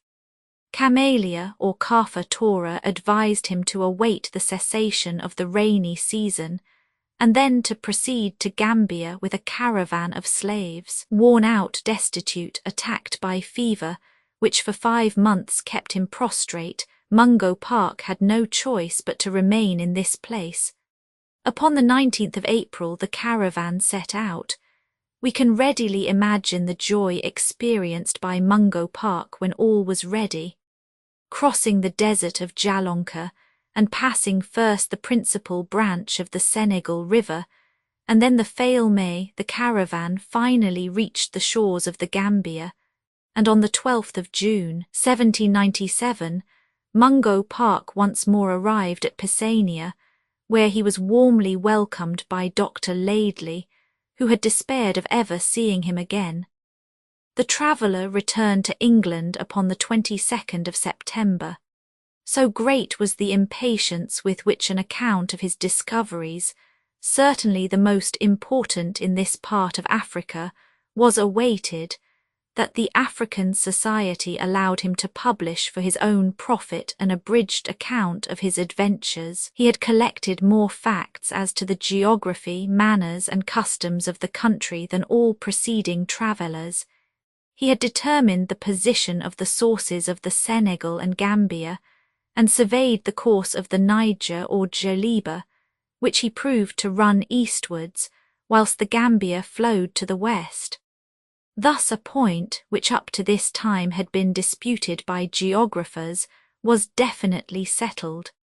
It was no longer possible to confound the three rivers, as the French geographer Delisle had done in 1707, when he represented the Niger as running eastward from Bornu, and flowing into the river Senegal on the west. He himself, however, had admitted and corrected this error in his later maps of 1722 and 1727, no doubt on account of the facts ascertained by André Bru, governor of Senegal. Horton, indeed, had learned much from the natives of the course of the Niger through the Mandingo country, and of the relative positions of Sego, Jenne, and Timbuktu, but it was reserved for Mungo Park to fix positively, from personal knowledge, the position of the two first-named towns, and to furnish circumstantial details of the country and the tribes who inhabit it. Public opinion was unanimous as to the importance of the great traveller's exploration, and keenly appreciative of the courage, skill, and honesty exhibited by him. A short time later, the English government offered Mungo Park the conduct of an expedition to the interior of Australia, but he refused it. In 1804, however, the African Society determined to complete the survey of the Niger, and proposed to Mungo Park the command of a new expedition for its exploration. This time the great traveller did not refuse, and upon the 30th of January 1805 he left England. 2 months later he landed at Goree. He was accompanied by his brother-in-law Anderson, a surgeon, by George Scott, a draftsman, and by 35 artillerymen. He was authorised to enrol as many soldiers as he liked in his service, and was provided with a credit of £500. These resources, says Walknaer, so vast in comparison with those furnished by the African Society, were to our thinking partly the cause of his loss.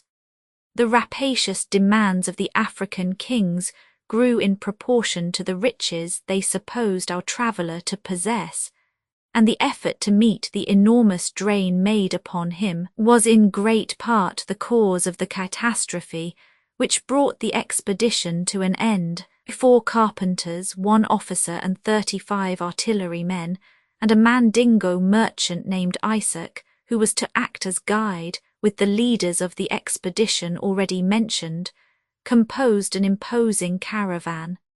Mungo Park left Kei upon the 27th of April 1805 and reached Pisania the next day. From this place 10 years earlier he had started upon his first exploration. Taking an easterly direction, he followed his former route as far as Bambaku, upon the shores of the Niger. When he arrived at this place, the number of Europeans was already reduced to 6 soldiers and a carpenter. The remainder had succumbed to fatigue or the fevers incidental to the inundations. The exactions of the various petty chiefs through whose domains the expedition passed had considerably diminished the stock of merchandise. Mungo Park was now guilty of an act of grave imprudence, remarking that trade was very active at Sansanding, a town containing 11,000 inhabitants, and that beads, indigo, antimony, rings, bracelets, and other articles not likely to be spoiled in the transit to England were freely exhibited for sale. He opened, says Walknaer, a large shop which he stocked with European merchandise for sale wholesale and retail, and probably the large profits he made excited the envy of the merchants. The natives of Jenne, the Moors, and merchants of Sand-Sanding joined with those of Sego in offering in the presence of Modibin to give the king of Mansong a larger and more valuable quantity of merchandise than he had received from the English traveller if he would seize his baggage, and then kill him or send him out of Bambara. But in spite of his knowledge of this fact, Mungo Park still kept his shop open, and he received as the proceeds of one single day's business 25,756 pieces of money, or cowries. Upon the 28th of October, Anderson expired after 4 months' illness, and Mungo Park found himself once more alone in the heart of Africa. The King of Mansong had accorded him permission to build a boat which would enable him to explore the Niger. Naming his craft the Jaliba, he fixed upon the 16th of November for his departure. Here his journal ends, with details on the riverside populations and on the geography of the countries he was the first to discover. This journal, when it reached Europe, was published, imperfect as it was, as soon as the sad fact was realized that the writer had perished in the waters of the Jaliba. It contained in reality no new discovery, but it was recognized as useful to geographical science. Mungo Park had determined the astronomical position of the more important towns, and thereby furnished material for a map of Senegambia. The perfecting of this map was entrusted to Arrowsmith, who stated in an advertisement that, finding wide differences between the positions of the towns as shown in the journal by each day's travel, and that furnished by the astronomical observations, it was impossible to reconcile them, but that, in accordance with the latter, he had been obliged to place the route followed by Mungo Park in his first voyage farther north. It was reserved for the Frenchman Walknaer to discover a curious discrepancy in Mungo Park's journal. This was a singular error upon the part of the traveller, which neither the English editor nor the French translator, whose work was badly performed, had discovered. Mungo Park in his diary records events as happening upon the 31st of April. As everyone knows that that month has only 30 days, it followed that during the course of his journey the traveller had made a mistake of a whole day, reckoning in his calculations from the evening instead of the morning. Hence important rectifications were necessary in Arrowsmith's map, but none the less, when once Mungo Park's error is recognized, it is evident that to him we owe the first faithful map of Senegambia, although the facts that reached the English government allowed no room for doubt as to the fate of the traveller. A rumour that white men had been seen in the interior of Africa induced the governor of Senegal to fit out an expedition. The command was entrusted to the Negro merchant Isaac, Mungo Park's guide, who had faithfully delivered the traveller's journal to the English authorities. We need not linger over the account of this expedition, but merely relate that which concerns the last days of Mungo Park. At Sand-Sanding, Isaac encountered Amadi Fatauma, the native who was with Park on the Jaliba when he perished, and from him he obtained the following recital. We embarked at Sand-Sanding, and in 2 days reached Silla, the spot where Mungo Park completed his first journey. After 2 days' navigation we reached Jenne. In passing Dibby 3 boats, filled with Negroes armed with lances and arrows, but without firearms, approached us. We had passed successively Rakbara and Timbuktu, when we were pursued by these boats, which we repulsed with difficulty, and only after killing several natives. At Guraumer we were attacked by 7 boats, but succeeded in repulsing them. Constant skirmishes ensued with heavy loss to the blacks until we reached Kafo, where we remained for a day. We then proceeded down the river as far as Karmas and anchored off Gurnu. Next day we perceived a Moorish detachment who allowed us to pass. We then entered the country of Hausa. Next day we reached Yayayuri and sent Ahmadi Fatauma into the town with presents for the chief and to purchase food. The Negro, before accepting the presents, enquired if the white traveller intended to revisit his country. Mungo Park, to whom the question was reported, replied that he should never return. It is supposed that these words brought about his death. The Negro chief, once convinced that he should not see Mungo Park again, determined to keep the presents intended for his king. Meantime, Ahmadi Fatauma reached the king's residence at some distance from the river. The prince, warned of the presence of the white men, sent an army next day to the small village of Bausa on the river side. When the Joliba appeared, it was assailed by a shower of stones and arrows. Park threw his baggage into the river and jumped in with his companions. All perished. Thus miserably died the first Englishman who had navigated the Joliba and visited Timbuktu. Many efforts were made in the same direction, but almost all were destined to fail. At the end of the 18th century, two of Linnaeus's best pupils explored the south of Africa in the interests of natural history. Spearman undertook to search for animals and Thunberg for plants.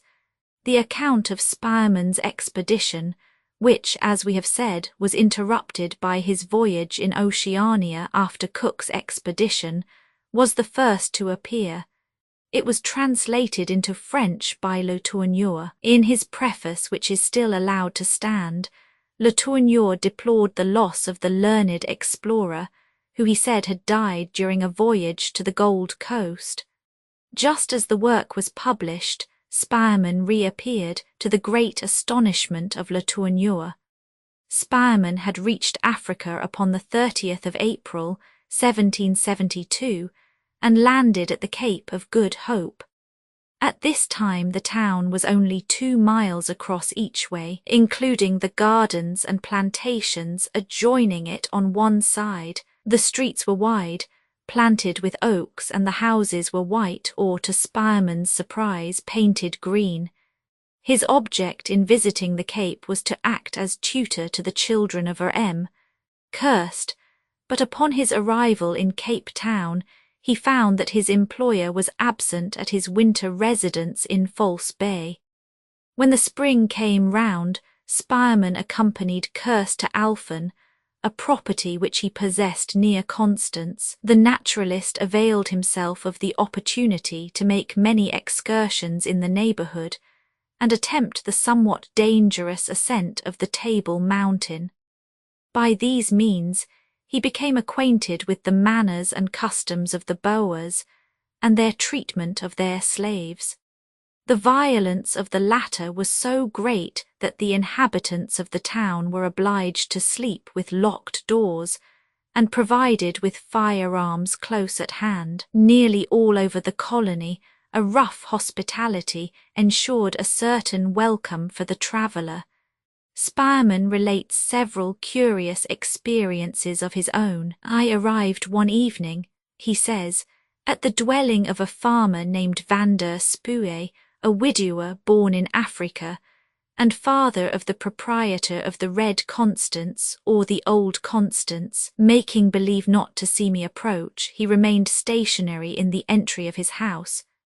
As I approached him, he offered his hand, still without attempting to come forward, and said, "Good day.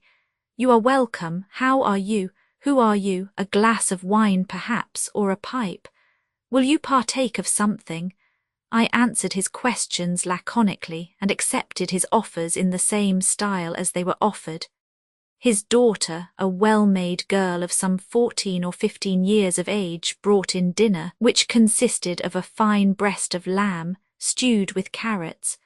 The meal over, she offered me tea so pleasantly that I was quite puzzled whether to admire the dinner or my charming hostess the most. Both father and daughter showed the greatest kindness and good will. I spoke to my host several times in hopes of breaking his silence, but his replies were brief, and I observed that he only once commenced a conversation himself, when he pressed me to remain overnight in his house. I bid him farewell, deeply impressed with his hospitality.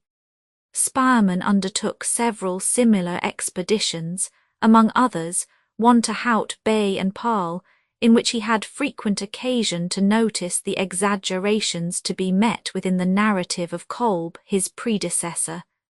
He intended to continue his explorations during the winter, and projected a journey into the interior when the fine season should return. When the frigates commanded by Captain Cook, the Resolution and Adventure, arrived at the Cape, Forster invited the young Swedish naturalist to accompany him, and Spearman was thus enabled to visit New Zealand, Van Diemen's Land, New Holland, Otaheite, Tierra del Fuego, the Antarctic regions and New Georgia, before his return to the Cape, where he landed on the 22nd of March, 1775. His first care upon his return was to organize his expedition to the interior, and in order to add to his available resources, he practiced medicine and surgery during the winter. A cargo of corn, medicine, knives, tinder boxes, and spirits for the preservation of specimens was collected and packed in an immense wagon drawn by 5 yoke of oxen. Spearman says, "The conductor of this cart needs dexterity, not only in his management of the animals, but in the use of the whip of African drivers. These instruments are about 15 feet long, with a thong of the same or greater length and a tongue of white leather almost 3 feet long. The driver holds this formidable instrument in both hands, and from his seat in front of the wagon can reach the foremost oxen with it. He distributes his cuts unceasingly, well understanding how and where to distribute them in such a manner that the hide of the animals feels the whip." Spearman was to accompany the wagon on horseback, and was accompanied by a young colonist named Immelman, who wished to penetrate into the interior for recreation. They started upon the 25th of July, 1775, after passing Rent River, scaling the Hottentot Holland Kloof and crossing the Parmite. They entered a desert country, interspersed with plains, mountains, and valleys without water, but frequented by antelopes of various kinds, with zebras and ostriches. Spearman soon reached the warm mineral baths at the foot of the Zwartberg, which at that time were much frequented, the company having built a house near the mountains. At this point the explorer was joined by young Immelman, and together they started for Zwellendam, which they reached upon the 2nd of September. We will give a few of the facts they collected about the inhabitants. The Hottentots are as tall as Europeans, their hands and feet are small, and their colour a brownish yellow. They have not the thick lips of the Kaffirs and natives of Mozambique. Their hair is black and woolly, curly, but not thick. They rub the entire body with fat and soot. A Hottentot who paints himself looks less naked and more complete, so to say, than one who only rubs himself with grease. Hence the saying, "A Hottentot without paint is like a shoe without blacking." A Hottentot, facsimile of early engraving. These natives usually wear a cloak called carrows made of sheep's skin with the wool turned inwards. The women arrange it with a long point which forms a sort of hood in which they place their children. Both men and women wear leather rings upon their arms and legs, a custom which gave rise to the fable that this race rolled puddings round their limbs to feed on from time to time. They also wear copper and iron rings, but these ornaments are less common.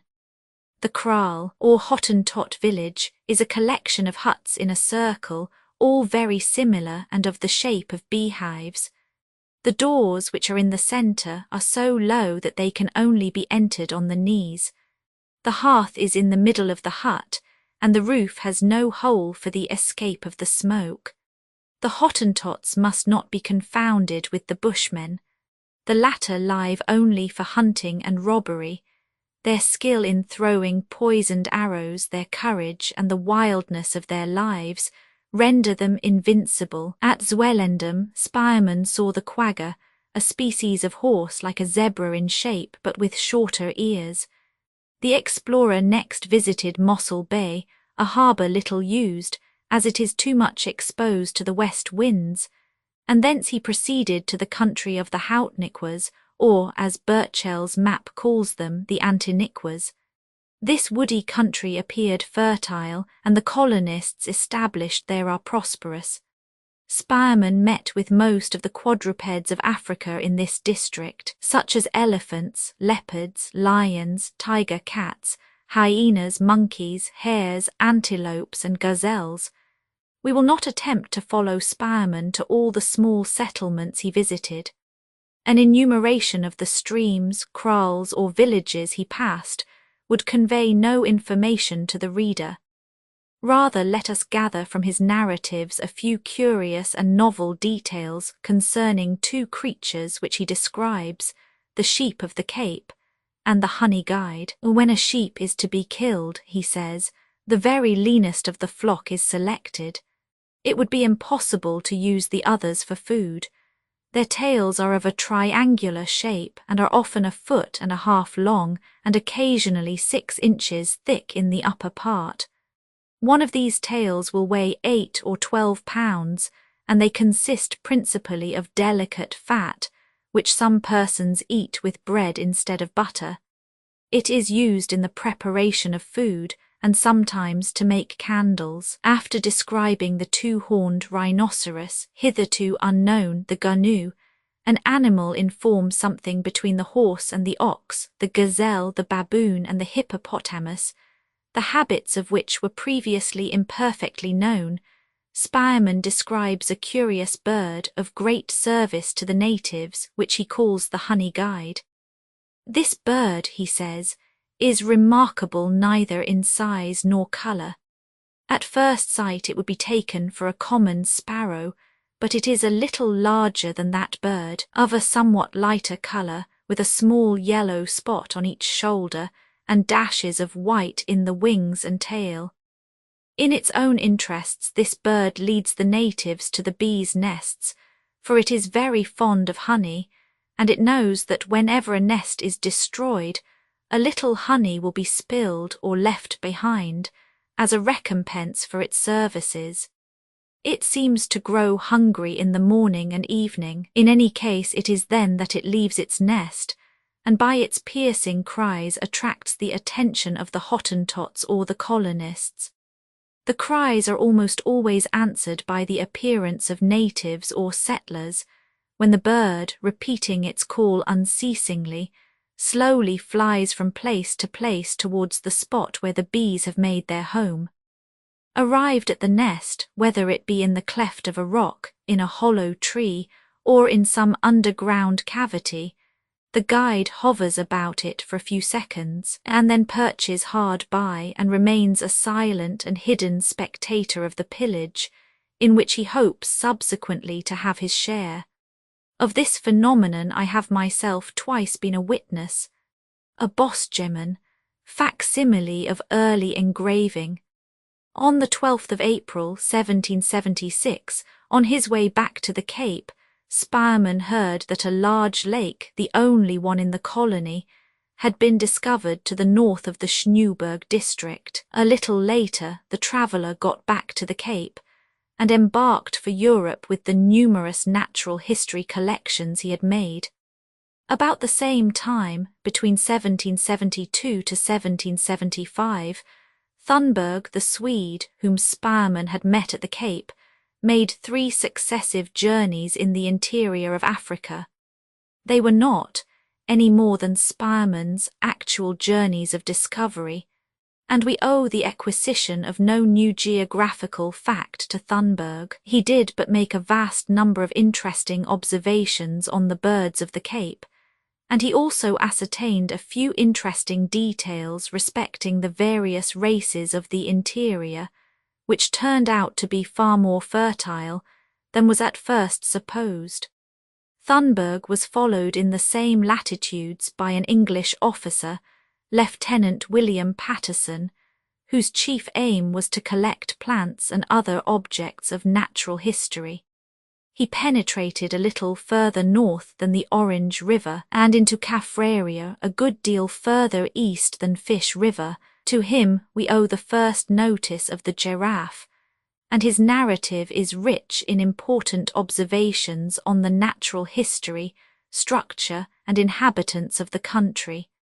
It is a curious fact that the Europeans attracted to South Africa by zeal for geographical discovery were far less numerous than those whose motive was love of natural history.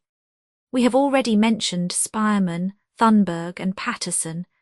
To this list we must now add the name of the ornithologist Levaillant, born at Paramaribo in Dutch Guiana of French parents who traded in birds. Levaillant visited Europe with them as a mere child, and traversed Holland, Germany, Lorraine, and the Vosges on his way to Paris. It will readily be understood that this wandering life awoke in him a taste for travelling, and his passion for birds, early excited by the examination of private and public collections, made him eager to enrich science by descriptions and drawings of unknown species. Now, what country would afford the richest ornithological harvest? The districts near the Cape had been explored by botanists and by a scientific man who had made quadrupeds his chief study, but no one had as yet traversed them to collect birds. Levaillant arrived at the Cape on the 29th of March, 1781, after the loss of his vessel in an explosion, with nothing but the clothes he wore, 10 ducats, and his gun. Others would have been disheartened, but Levaillant did not despair of extricating himself from his painful position. Confident in his skill with the gun and the bow, in his strength and agility, as well as in his skill in preparing the skins of animals, and in stuffing birds so that their plumage should retain all its original gloss, the naturalist had soon opened relations with the wealthiest collectors of the Cape. One of these, an official named Bowers, provided Levaillant with every requisite for a successful journey, including carts, oxen, provisions, objects for barter, and horses. Even servants and guides were appointed, free of cost, to the explorer. The kind of researches to which Levaillant intended to devote himself influenced his mode of travelling.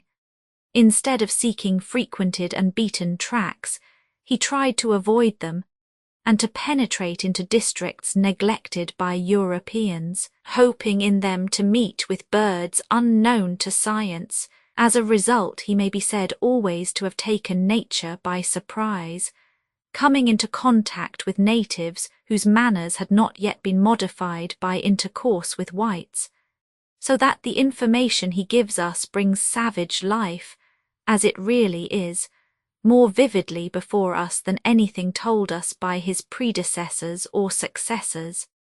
The only mistake made by Levaillant was the entrusting of the translation of his notes to a young man who modified them to suit his own notions, far from taking the scrupulous care to be exact which distinguishes modern editors.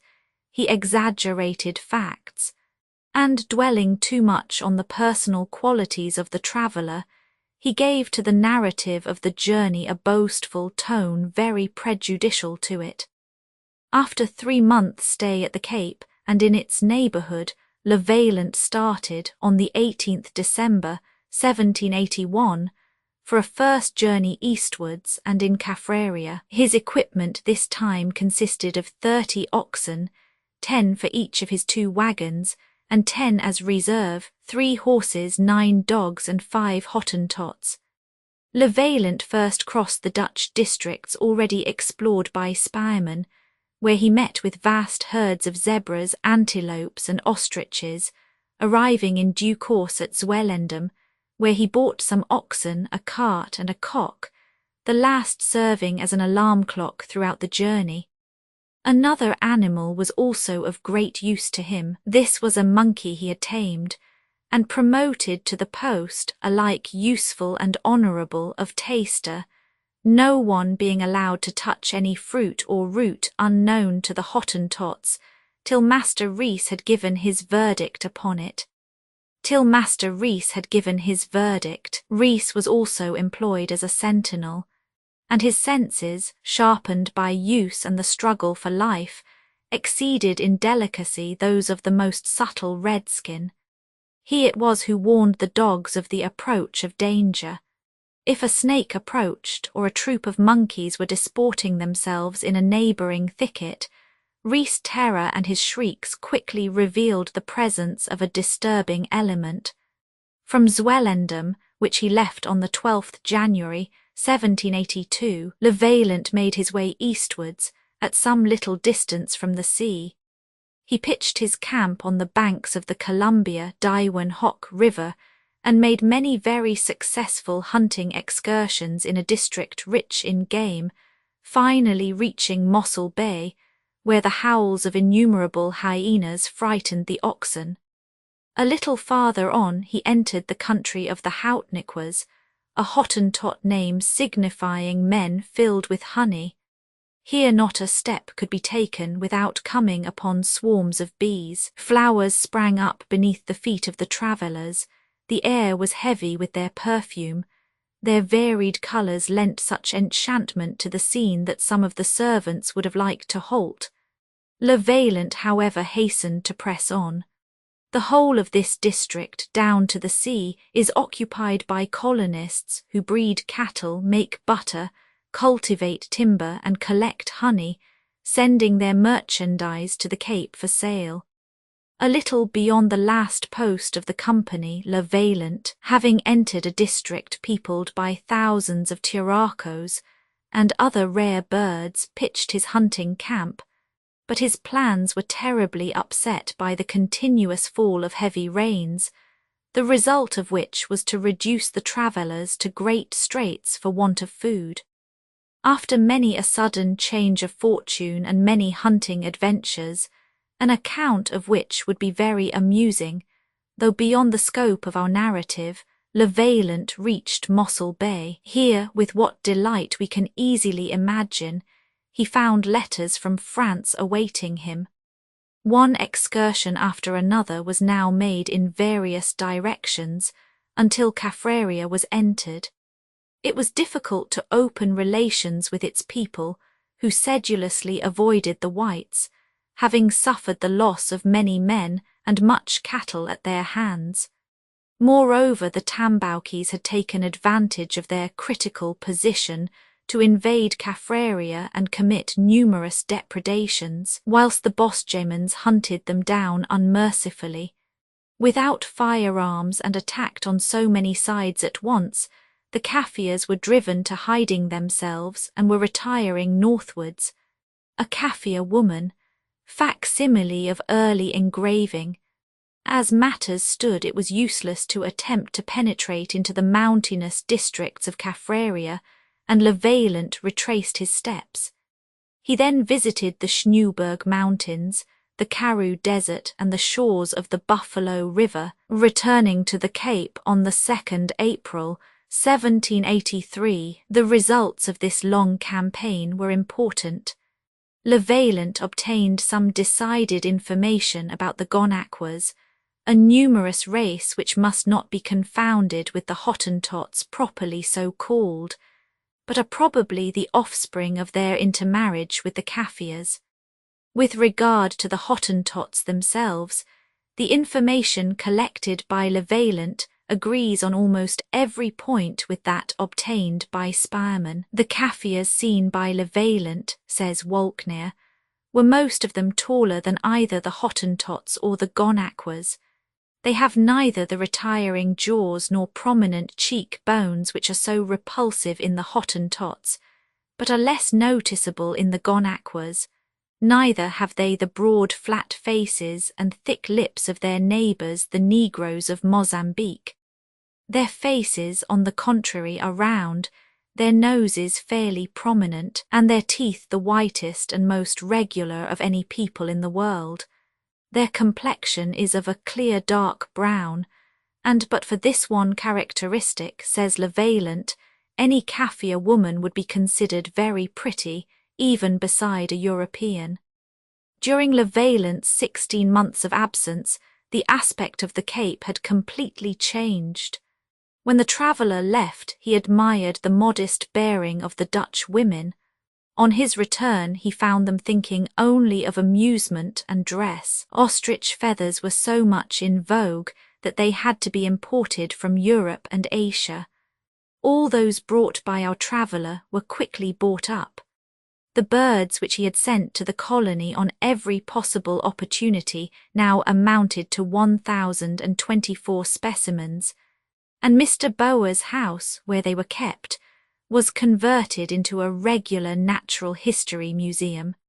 Levaillant's journey had been so successful that he could not but wish to begin another. Although his friend Bowers had returned to Europe, he was able, with the aid of the many other friends he had made, to collect the materials for a fresh trip.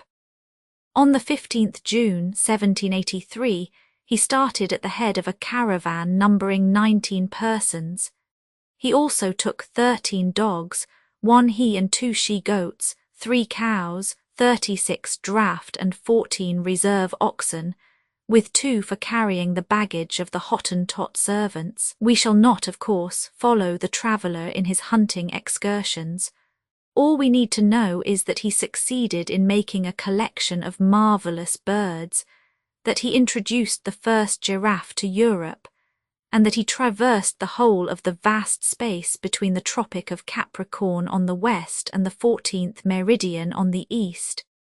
He returned to the Cape in 1784, he embarked for Europe, and arrived at Paris early in January 1785. The first native people met with by Levaillant in his second voyage were the little Namaquas, a race but very little known, and who soon died out, the more readily that they occupied a barren country, subject to constant attacks from the Bosjemans. Although of fair height, they are inferior in appearance to the Kaffirs and Namaquas, to whose customs theirs bear a great resemblance. The Kaminauquas or Kamenauquas, of whom Levaillant gives many particulars, exceed them in height. He says, they appear taller even than the Gonaquas, although possibly they are not so in reality. But the illusion is sustained by their small bones, delicate and emaciated appearance, and slender limbs. The long mantle of light material which hangs from the shoulder to the ground adds to their height. They look like drawn-out men.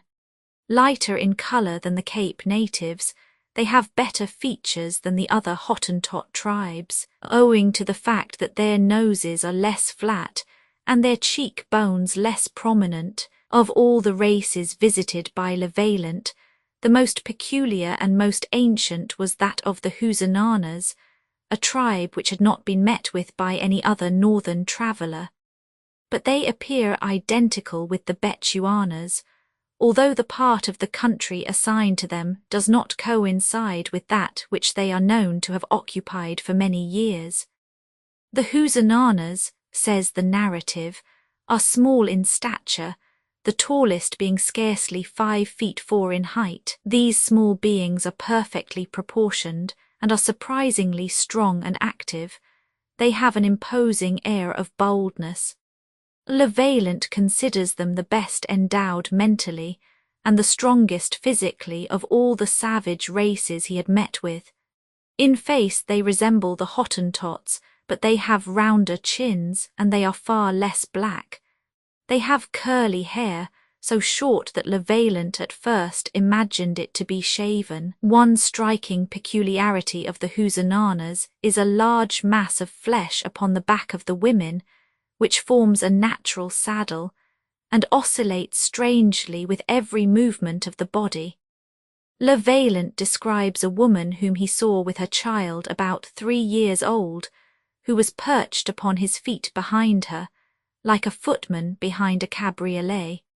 We will pass over the traveller's description of the appearance and customs of these various races, many of which are now extinct or incorporated in some more powerful tribe, although by no means the least curious portion of his narrative. The details are so exaggerated that we prefer to omit them. Upon the eastern coast of Africa, a Portuguese traveller named Francisco José de Lacerda y Olmeida left Mozambique in 1797 to explore the interior. The account of this expedition to a place which has only lately been revisited would be of great interest, but unfortunately, so far as we know, his journal has not been published. His name is often quoted by geographers, and they appear to know what countries he visited. But in France, at least, no lengthened notice of this geographer exists which would furnish the details of his exploration. A very few words will convey all that we have been able to collect of the history of a man who made most important discoveries, and whose name has most unfairly been forgotten. Lacerda, the date and place of whose birth are unknown, was an engineer, and he was professionally engaged in settling the boundary of the frontier between the Spanish and Portuguese possessions in South America. Whilst thus employed, he collected a mass of interesting particulars of the province of Mato Grosso, which are given in the Revista Trimensal do Brasil. We cannot tell what circumstances led him, after this successful expedition, to the Portuguese possessions in Africa, nor is it easy to imagine his motive for crossing South Africa from the eastern shore to the kingdom of Luanda. It is, however, certain that he left the well-known town of Tete in 1797, in command of an important caravan bound for the states of Cazembe. This country was governed by a king as renowned for his benevolence and humanity as for his bravery. He inhabited a town called Luanda, which was 2 miles in extent, and situated upon the eastern shore of the lake called Mofo.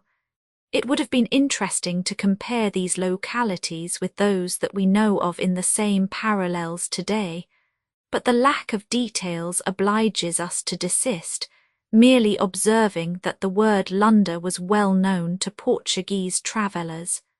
As regards Cazembe, there is no longer any question as to its position. Well received by the king, Lacerda remained some 12 days with him, and then proceeded upon his journey. Unfortunately, when a day or two's march from Luanda, he succumbed to fatigue and the unhealthiness of the climate. The native king collected the travellers' notes and journals, and ordered them to be sent with his remains to Mozambique. But unfortunately, the caravan entrusted with these precious memorials was attacked, and the remains of the unfortunate Lacerda were left in the heart of Africa. His notes were brought to Europe by a nephew who had accompanied the expedition. We now come to the account of the expeditions undertaken in the east of Africa, foremost amongst which is that of the well-known traveller Bruce. A Scotchman by birth, like so many other African explorers, James Bruce was brought up for the bar, but the sedentary nature of his occupation had little charm for him, and he embraced an opportunity of entering commercial life. His wife died a few years after their marriage, and Bruce started for Spain, where he employed his leisure in studying Arabic monuments. He wished to publish a detailed account of those in the Escorial, but the Spanish government refused him the necessary permission. Portrait of James Bruce. Facsimile of early engraving. Returning to England, Bruce began to study Eastern languages, and more especially the Ethiopian, which at that time was known only through the imperfect works of Ludolf. One day Lord Halifax half jestingly proposed to him an exploration of the sources of the Nile. Bruce entered enthusiastically into the subject and set to work to realize it. He overcame every objection, conquered every difficulty, and in June 1768 left England for the shores of the Mediterranean. Bruce hurriedly visited some of the islands of the archipelago, Syria and Egypt. Leaving Jeddah, he proceeded to Mecca, Lobhaya, and arrived at Massoua upon the 19th September 1769. He had taken care to obtain a firman from the Sultan, and also letters from the Bey of Cairo and the Sheriff of Mecca.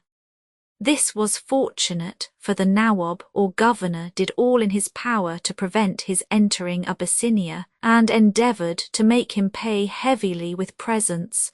Abyssinia had been explored by Portuguese missionaries, thanks to whose zeal some information about the country had been obtained, although far less accurate in detail than that which we owe to Bruce. Although his veracity has often been questioned, succeeding travellers have confirmed his assertions. From Massoua to Adowa the road rises gradually and passes over the mountains which separate Tigray from the shores of the Red Sea. Adowa was not originally the capital of Tigray. A manufacture of a coarse cotton cloth, which circulates as current money in Abyssinia, was established there. The soil in the neighbourhood is deep enough for the cultivation of corn. In these districts, says Bruce, there are 3 harvests a year. The first seeds are sown in July and August when the rain flows abundantly. In the same season they sow tucusso, teff and barley. About the 20th of November they reap the first barley, then the wheat, and last of all the teff. In some of these they sow immediately upon the same ground without any manure barley, which they reap in February, and then often sow teff, but more frequently a kind of vetch or pea, called shimbra. These are cut down before the first rains, which are in April. Yet with all the advantages of a triple harvest which requires neither manure nor any expensive processes, the farmer in Abyssinia is always very poor. At Fremona, not far from Adowa, are the ruins of a Jesuit convent, resembling rather a fort than the abode of men of peace. 2 days' journey further on, one comes to the ruins of Axum, the ancient capital of Abyssinia. In one square, says Bruce, which I apprehend to have been the centre of the town, there are 40 obelisks, none of which have any hieroglyphics on them. The 2 first have fallen down, but a third a little smaller than them is still standing. They are all hewn from one block of granite, and on the top of that which is standing there is a patera, exceedingly well engraved in the Greek style. After passing the convent of Abba Pantalon, called in Abyssinia Mantillas, and the small obelisk on a rock above, we follow a path cut in a mountain of very red marble, having on the left a marble wall forming a parapet about 5 feet high. At intervals solid pedestals rise from this wall, bearing every token of having served to support colossal statues of Sirius, the barking Anubis or the dog star. 133 of these pedestals with the marks just mentioned are still in their places, but only 2 figures of the dog were recognizable when I was there. These, however, though much mutilated, were evidently Egyptian. There are also pedestals supporting the figures of the Sphinx, 2 magnificent flights of steps, several 100 feet long, all of granite, exceedingly well finished, and still in their places, are the only remains of a magnificent temple. In an angle of this platform where the temple stood is the present small church of Axum. This church is a mean small building, very ill kept and full of pigeons' dung. It was near Axum that Bruce saw 3 soldiers cut from a living cow a steak for their midday meal. In his account of their method of cutting the steak, Bruce says, The skin which had covered the flesh that was cut away was left intact, and was fastened to the corresponding part by little wooden skewers serving as pins. Whether they put anything between the skin and the wounded flesh I do not know, but they soon covered the wound with mud. They then forced the animal to rise, and drove it on before them to furnish them, no doubt, with another meal when they should join their companions in the evening. From Tigray, Bruce passed into the province of Surrey, which derives its name from its capital, a town considerably larger than Axum, but constantly a prey to putrid fevers. Near it flows the Takazay, the ancient Siris, with its poisonous waters bordered by majestic trees. In the province of Samen, situated amongst the unhealthy and broiling Waldubba mountains, and where many monks had retired to pray and do penance, Bruce stayed only long enough to rest his beasts of burden, for the country was not only haunted by lions and hyenas, and infested by large black ants which destroyed part of his baggage, but also torn with civil war, so that foreigners were anything but safe. This made him most anxious to reach Gondar, but when he arrived typhoid fever was raging fiercely. His knowledge of medicine was very useful to him, and procured him a situation under the governor, which was most advantageous to him, as it rendered him free to scour the country in all directions, at the head of a body of soldiers. By these means he acquired a mass of valuable information upon the government, manners and customs of the country, and the chief events of its history, which combined to make his work the most important hitherto published about Abyssinia. It was in the course of one of these excursions that Bruce discovered the sources of the Blue Nile, which he took to be the true Nile. Arrived at the church of St. Michael at Gish, where the river is only 4 paces wide and some 4 inches deep, Bruce became convinced that its sources must be in the neighbourhood, although his guide assured him that he must cross a mountain before he found them. The traveller was not to be deceived. "Come, come," said Bruce, "no more words. It is already late. Lead me to Gish and the sources of the Nile, and show me the mountain that separates us from it." He then made me go round to the south of the church, and coming out of the grove of cedars surrounding it, "This is the mountain," he said, looking maliciously up into my face, "that when you were on the other side of it was between you and the fountains of the Nile. There is no other. Look at that green hillock in the centre of that marsh. It is there that the 2 fountains of the Nile are to be found. Gish is at the top of the rock where you see those very green trees.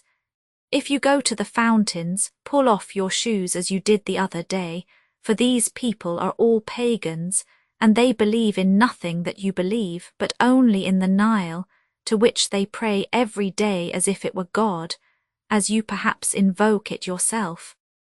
I took off my shoes and rushed down the hill towards the little green island, which was about 200 yards distant. The whole of the side of the hill was carpeted with flowers, the large roots of which protruded above the surface of the ground, and as I was looking down and noticing that the skin was peeling off the bulbs, I had 2 very severe falls before I reached the edge of the marsh. But at last I approached the island with its green sod. It was in the form of an altar, and apparently of artificial construction. I was in rapture as I gazed upon the principal fountain, which rises in the middle of it. It is easier to imagine than to describe what I felt at that moment, standing opposite the sources which had baffled the genius and courage of the most celebrated men for 3,000 years. Bruce's narrative contains many other curious observations, but we must now pass on to his account of Lake Tizana. Lake Tizana, according to his narrative, is by far the largest sheet of water known in these regions. Its extent, however, has been greatly exaggerated. Its greatest breadth from Dingleby to Lamg, i.e. from east to west, is 35 miles, but it decreases greatly at each end, and in some parts is not above 10 miles broad. Its greatest length is 49 miles from north to south, measured from Bab Baha to a point a trifle to the S.W., a quarter W, of the spot where the Nile, after flowing through the lake with an ever-perceptible current, bends towards Dara in the Alata territory. In the dry season from October to March, the lake decreases greatly, but when the rains have swollen the rivers, which unite at this place like the spokes of a wheel at the nave, the lake rises and overflows a portion of the plain. If the Abyssinians, great liars at all times, are to be believed, there are 45 islands in Lake Tizana, but this number may be safely reduced to 11. The largest is named Dek, Darka or Darga. The next in size are Halimoon, on the Gondar side of the lake, Brigida on the Gorgora side, and Galila, beyond Brigida. All these islands were formerly used as prisons for Abyssinian chieftains, or as retreats by such as were dissatisfied at court, or wished to secure their valuables in troubled times. And now, having visited Abyssinia with Bruce, let us return to the north. Some light was now being thrown upon the ancient civilization of Egypt. The archaeological expedition of Pocock, Norden, Nibua, Volney and Savary had been published in succession, and the Egyptian Society was at work upon the publication of its large and magnificent work. The number of travellers increased daily, and amongst others W.G. Brown determined to visit the land of the Pharaohs. From his work we learn much alike of the monuments and ruins which make this country so interesting, and of the customs of its inhabitants. The portion of the work relating to Darfur is entirely new, no Europeans having previously explored it. Brown attained a high place among travellers by his discovery that the Bahr el Abiad is the true Nile, and because he endeavoured not indeed to discover its source, that he could scarcely hope to do, but to ascertain its latitude and course. Arriving in Egypt upon the 10th of January, 1792, Brown set out upon his first expedition to Siwa and discovered, as Horneman did later, the oasis of Jupiter Ammon. He had little more opportunity than his successor for exploring the catacombs and ruins, where he saw many skulls and human remains. The ruins of Siwa, he says, resembled too much those of Upper Egypt to leave any doubt that the buildings to which they belonged were built by the same race of men. The figures of Isis and Anubis are easily recognizable on them, and the proportions of their architectural works, though smaller, are the same as those of the Egyptian temples. The rocks I noticed in the neighbourhood of Siwa were of the sandstone formation, bearing no relation whatever to the stones of these ruins, so that I should think that the materials for these buildings cannot have been obtained on the spot. The people of Siwa have preserved no credible traditions respecting these objects. They merely imagined them to contain treasures and to be frequented by demons. After leaving Siwa, Brown made various excursions in Egypt, and then settled in Cairo, where he studied Arabic. He left this town upon the 10th of September 1792 and visited in succession Kor, Echmin, Jerje, Dendera, Kaza, Thebes, Assuan, Kosseir, Memphis, Suez and Mount Sinai, then wishing to enter Abyssinia, but convinced that he could not do so by way of Massoua, he left a suit for Darfur with a Soudan caravan in May 1793. The caravan halted upon its way to Darfur at the different towns of Ainay, Daizeh, Charieh, Bulak, Sheb, Selinseh, Leghaya and Bir el Malha. Being taken ill at Sawaini, Brown was detained there and only reached El Fasher after a long delay. Here his annoyances and the exactions levied recommenced, and he could not succeed in obtaining an interview with the Sultan. He was forced to spend the winter at Kobe, awaiting his restoration to health, which only took place in the summer of 1794. This time of forced inaction was not, however, wasted by the traveller. He acquainted himself with the manners and dialects of Darfur. Upon the return of summer, Brown repaired to El Fasher and recommenced his applications for admittance to the Sultan. They were attended with the same unsuccessful results, until a crowning act of injustice at length procured for him the interview he had so long solicited in vain. "I found," he says, "the monarch Abd el-Rahman seated on his throne under a lofty wooden canopy, of Syrian and Indian stuffs indiscriminately mixed. The floor in front of the throne was spread with small Turkey carpets. The Melek's officers of the court were seated at some little distance off on the right and left, and behind them stood a line of guards, wearing caps ornamented in front with a small copper plate and a black ostrich feather. Each bore a spear in his right hand and a shield of hippopotamus hide on the left arm. Their only clothing was a cotton shirt of the manufacture of the country. Behind the throne were 14 or 15 eunuchs, clothed in rich stuffs of various kinds and all manner of colours. The space in front was filled with petitioners and spectators, to the number of more than 1,500. A kind of hired eulogist stood on the monarch's left hand, crying out at the top of his voice during the whole ceremony, "See the buffalo, the son of a buffalo, the powerful Sultan Abd el-Rahman el-Rashid. May God protect thy life, O master, may God assist thee and render thee victorious." I found the monarch seated on his throne. The Sultan promised justice to Brown and put the matter into the hands of the Meleks, but he only obtained restitution of 1/6 of that of which he had been robbed. The traveller had merely entered Darfur to cross it. He found it would be no easy task to leave it, and that in any case he must give up the idea of prosecuting his exploration.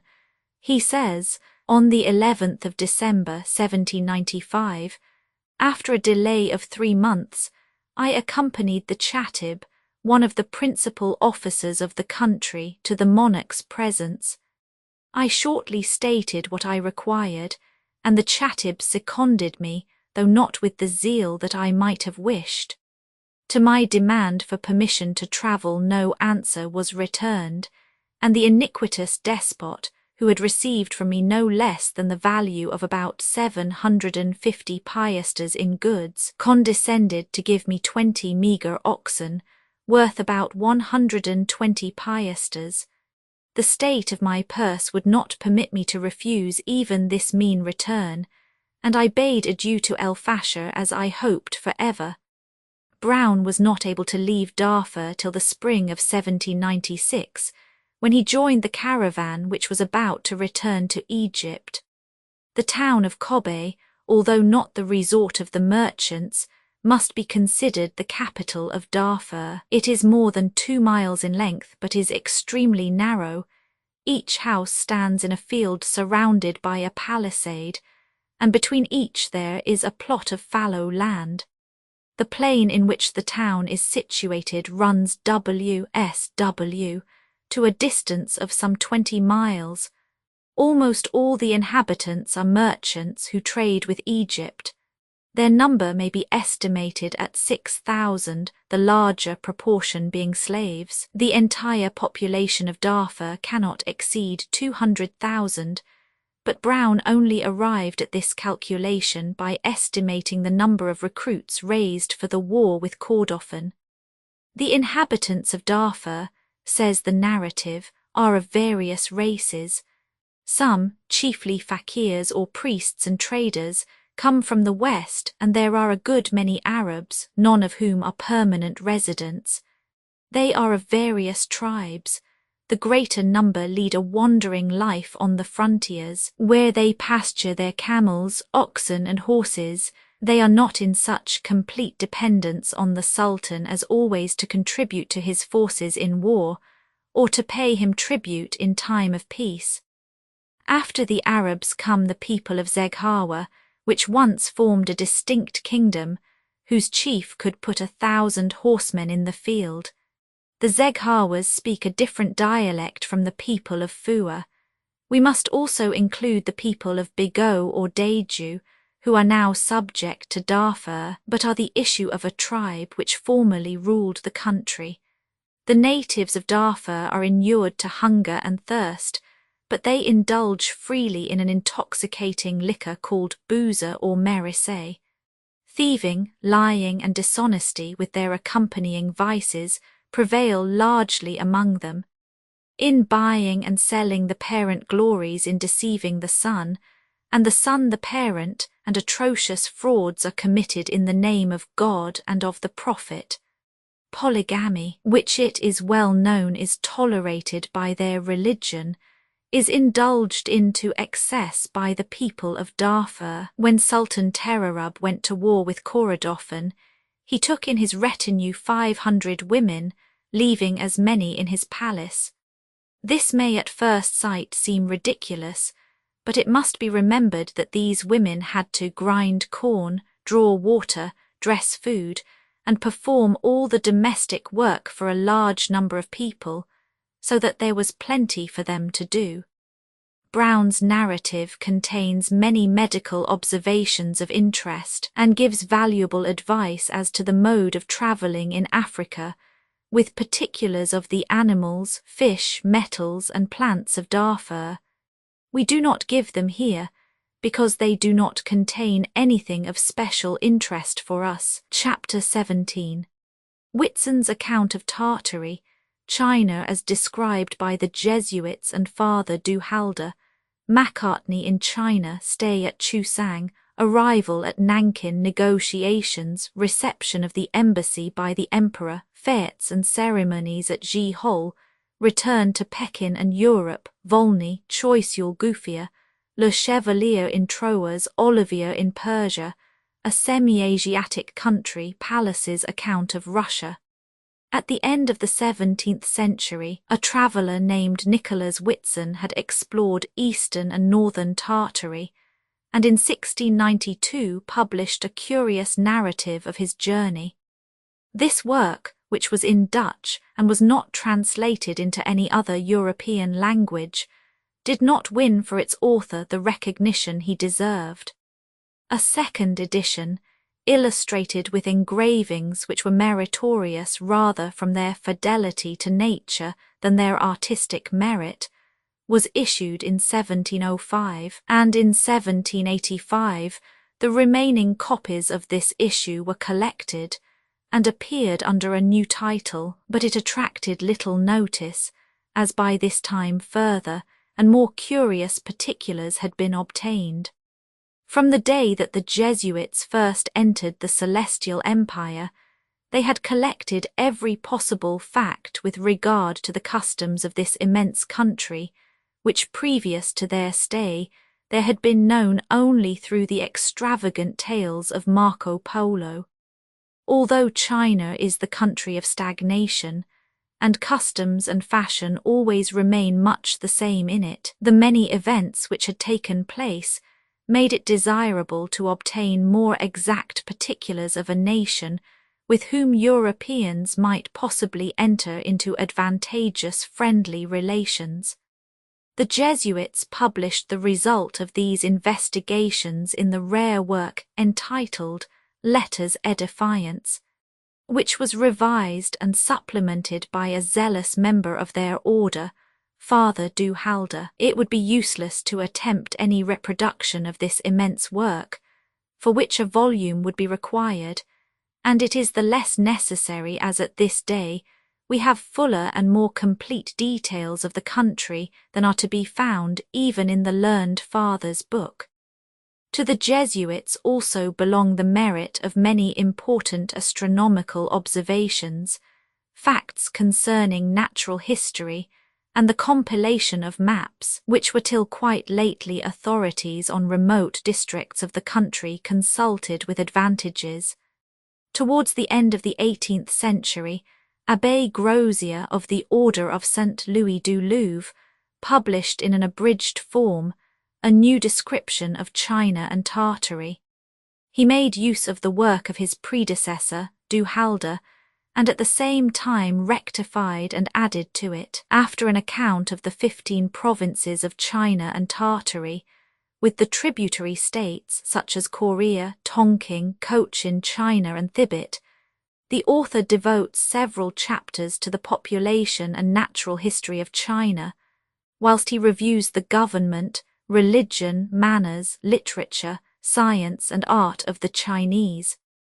Towards the end of the 18th century, the English government, being desirous of entering into commercial relations with China, sent an envoy extraordinary to that country named George Macartney. This diplomatist had already visited the courts of Europe and Russia, had been governor of the English Antilles and Madras, and Governor-General of India. He had acquired in the course of his travels in such varied climates, and amid such diverse peoples, a profound knowledge of human nature. His narrative of his voyages is rich in facts and observations calculated to give Europeans a true idea of the Chinese character. Personal accounts of travel are always more interesting than anonymous ones. Although the great eye is generally hateful, it is not so in travels, where the assertion "I have been there, I have done such or such a thing" carries weight and gives interest to the narrative. Macartney and his suite sailed in a squadron consisting of 3 vessels, the Lion, the Hindustan and the Jackal, which left Portsmouth on the 26th September 1792. Gravé par E. Morieux, 23 Rue de Bria, Paris. After a few necessary delays at Rio de Janeiro, St. Paul and Amsterdam Islands, where some seal hunters were seen at Batavia, and Bantam in Java and at Pulo Kundera, the vessels cast anchor off Turon, Hansan in Cochin, China, a vast harbour, of which only a very bad chart was then in existence. The arrival of the English was at first a cause of uneasiness to the natives of Cochin, China. But when they were once informed of the motives which had brought the English to their country, they sent an ambassador of high rank on board with presents for Macartney, who was shortly afterwards invited to a banquet at the governor's, followed by a dramatic entertainment. During the short stay, many notes were taken of the manners and customs of the people, unfortunately too hurriedly to admit of accuracy.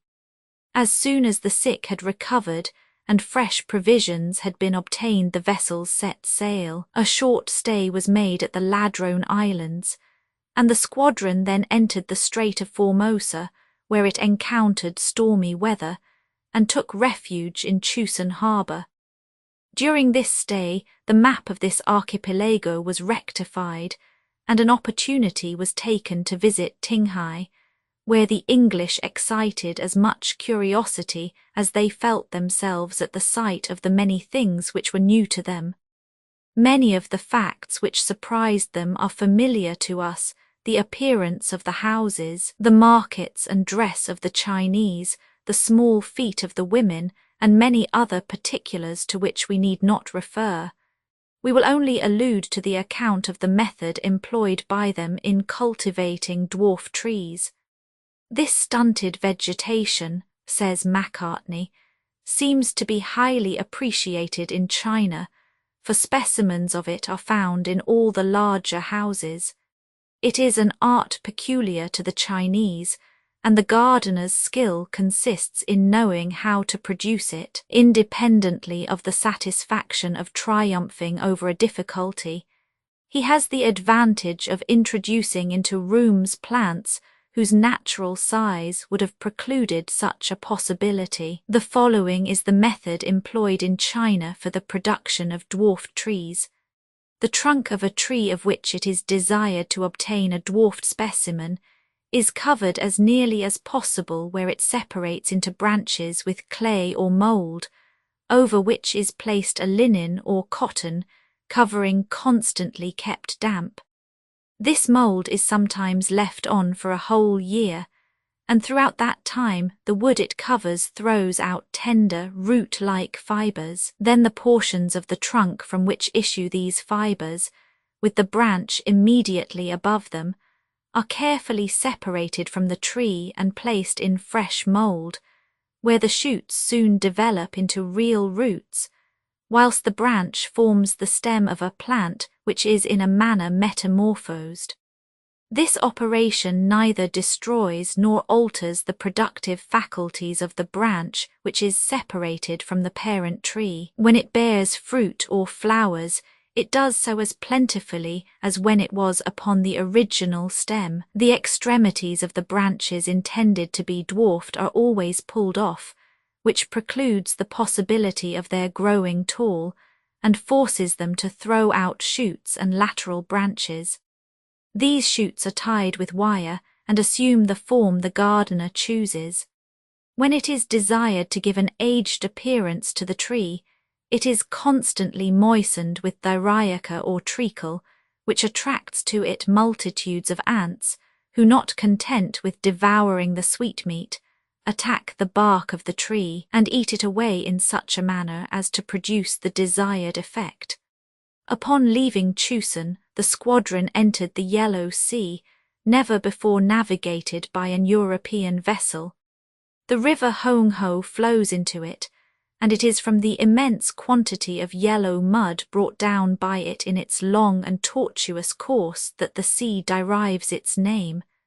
The English vessels cast anchor in Tenshufu Bay, and thence entered the Gulf of Pekin, and halted outside the bar of Pei Ho. There being only 3 or 4 feet of water on this bar at low tide, the vessels could not cross it. The mandarins appointed by the government to receive the English ambassador arrived shortly after, bringing numerous presents, whilst the gifts intended for the emperor were placed in junks, and Macartney went on board a yacht which had been prepared for him.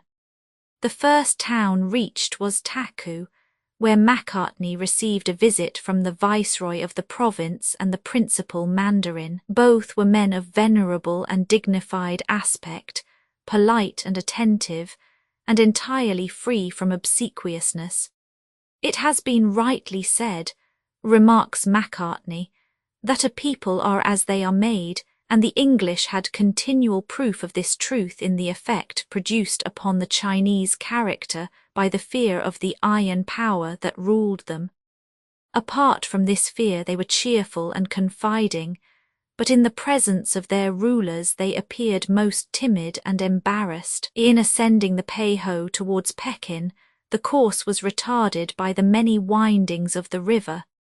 The country through which they passed was highly cultivated, with houses and villages at intervals upon the banks of the river or inland, alternating with cemeteries and pyramids of bags of salt, producing a charming and ever-varying landscape. When night approached, lanterns of every hue, fastened to the masts and rigging of the yachts, produced the fantastic effect of many-coloured lights. The Chinese magic lantern, facsimile of early engraving, Tang Tsing signifies heavenly spot, and the town owes this name to its agreeable climate and clear blue sky, and the fertility of its neighbourhood. In this place the ambassador was received by the viceroy and a legate sent by the emperor. From them Macartney learned that the emperor was at his summer palace in Tartary, and that the anniversary of his birthday was to be celebrated there upon the 13th of September. The ambassador and his suite were therefore to go up by water as far as Tongsku, about 12 miles from Pekin, and thence proceed by land to Ji-hol, where the emperor awaited them. The presents might be sent on afterwards. Although the first intimation was pleasant, The latter was singularly disagreeable to Macartney, for the presents consisted for the most part of delicate instruments which had been taken to pieces for safety and packed separately. The legate would not consent to their being left where they would be free from danger of being disturbed. Macartney was obliged to obtain the intervention of the Viceroy for the protection of these proofs of the genius and knowledge of Europe. The cortege reached Tyne Sing, a town which appeared as long as London, and contained not less than 700,000 inhabitants. A vast crowd assembled on the banks of the river to see the English pass, and the river swarmed with junks teeming with natives. The houses in this city are built of blue with a few red bricks. Some are 2 stories high, but that is unusual. Here the English saw the employment of those carriages with sails which had long been considered fabulous. They consist of 2 barrows made of bamboo, with 1 large wheel between them. When there is not sufficient wind to propel the carriage, says the narrative, it is drawn by 1 man, while another pushes behind and keeps it steady. When the wind is favourable, the sail, which is a mat attached to 2 sticks placed upon either side of the carriage, renders the help of the man in front unnecessary. The banks of the Peiho are in many parts protected by breastworks of granite, to arrest inundation, and here and there dikes, also of granite provided with a sluice, by means of which water is conveyed to the fields below. The country, although well cultivated, was often devastated by famines, following upon inundations or resulting from the ravages of locusts. Thus far the cortege had been sailing through the immense alluvial plain of Petit Lai. Not until the 4th day after leaving Tyne Sing was the blue outline of mountains perceived on the horizon. Pekin was now in sight, and on the 6th of August, 1793, the yachts anchored within 2 miles of the capital and half a mile from Tonghua Phao, in order to leave the presents which could not be taken to Ji Hol at the palace called the Garden of Eternal Spring. It was necessary to land. The inhabitants of Tonghua Phao, who were already greatly excited by the appearance of the English, were still more amazed at the first sight of a Negro servant. His skin, his jet-black colour, his woolly hair, and all the distinguishing marks of his race were absolutely novel in this part of China. The people could not remember seeing anything at all like him before. Some of them even doubted if he could be a human being at all, and the children cried out in fear that it was a black devil. But his good humour soon reconciled them to his appearance, and they became accustomed to look upon him without fear or displeasure. The English were especially surprised at seeing upon a wall the sketch of a lunar eclipse which was to take place in a few days. They ascertained, among other facts, that silver is an article of commerce with the Chinese, for they have no coined money, but use ingots bearing only a sign indicative of their weight. The English were struck with the extraordinary resemblance between the religious ceremonies of Phao and those of the Christians. Macartney states that certain authors maintain that the Apostle Thomas visited China, while the missionary Tremor contends that this is merely a fiction palmed upon the Jesuits by the devil himself. 90 small carriages, 44 wheelbarrows, more than 200 horses, and over 3,000 men were employed in the transport of the presents of the British government to the Emperor. Macartney and 3 of his suite accompanied the convoy in palanquins. An enormous crowd followed them. The English ambassador was greeted at the gates of Pekin by volleys of artillery. Once beyond the fortifications, he found himself in a wide unpaved street, with houses on either side, 1 or 2 stories high. Across the street extended a wooden triumphal arch in 3 partitions, each with a lofty and highly decorated roof. The embassy afforded ample material for the tales which at this time filled the imagination of the people. It was declared that the presents brought for the emperor consisted of everything that was rare in other countries and unknown in China. It was gravely asserted that among the animals there was an elephant not larger than a monkey, but as fierce as a lion, and a cock which was fed upon coal. Everything which came from England was supposed to differ from anything hitherto seen in Pekin, and to possess the very opposite qualities to those usual to it. The wall of the imperial palace was at once recognized by its yellow color. Through the gate were seen artificial hills, lakes and rivers with small islets, and fantastic buildings amidst the trees. At the end of a street terminating at the northern wall of the city was a vast edifice of considerable height, which contained an enormous bell. The English explored the town in various directions, and on the whole were not favourably impressed. They concluded that a Chinaman visiting London, with its bridges and innumerable ships, its squares and monuments, would carry away a better idea of the importance of the capital of Great Britain than they could do of Pekin. Upon their arrival at the palace, where the presents for the emperor were to be displayed, the governor discussed with Macartney the best way to arrange and display them. They were finally placed in a large and well-decorated hall, which at the time contained nothing but a throne and a few vases of old china.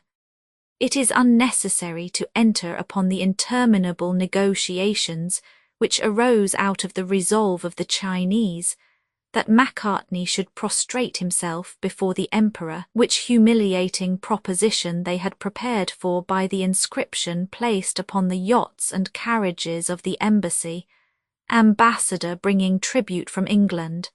The Emperor of China, facsimile of early engraving.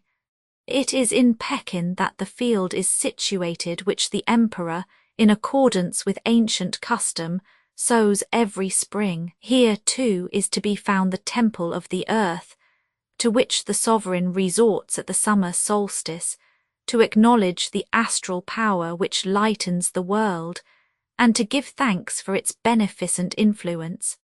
Pekin is merely the seat of the imperial government in China, and has neither shipping, manufactures, nor trade.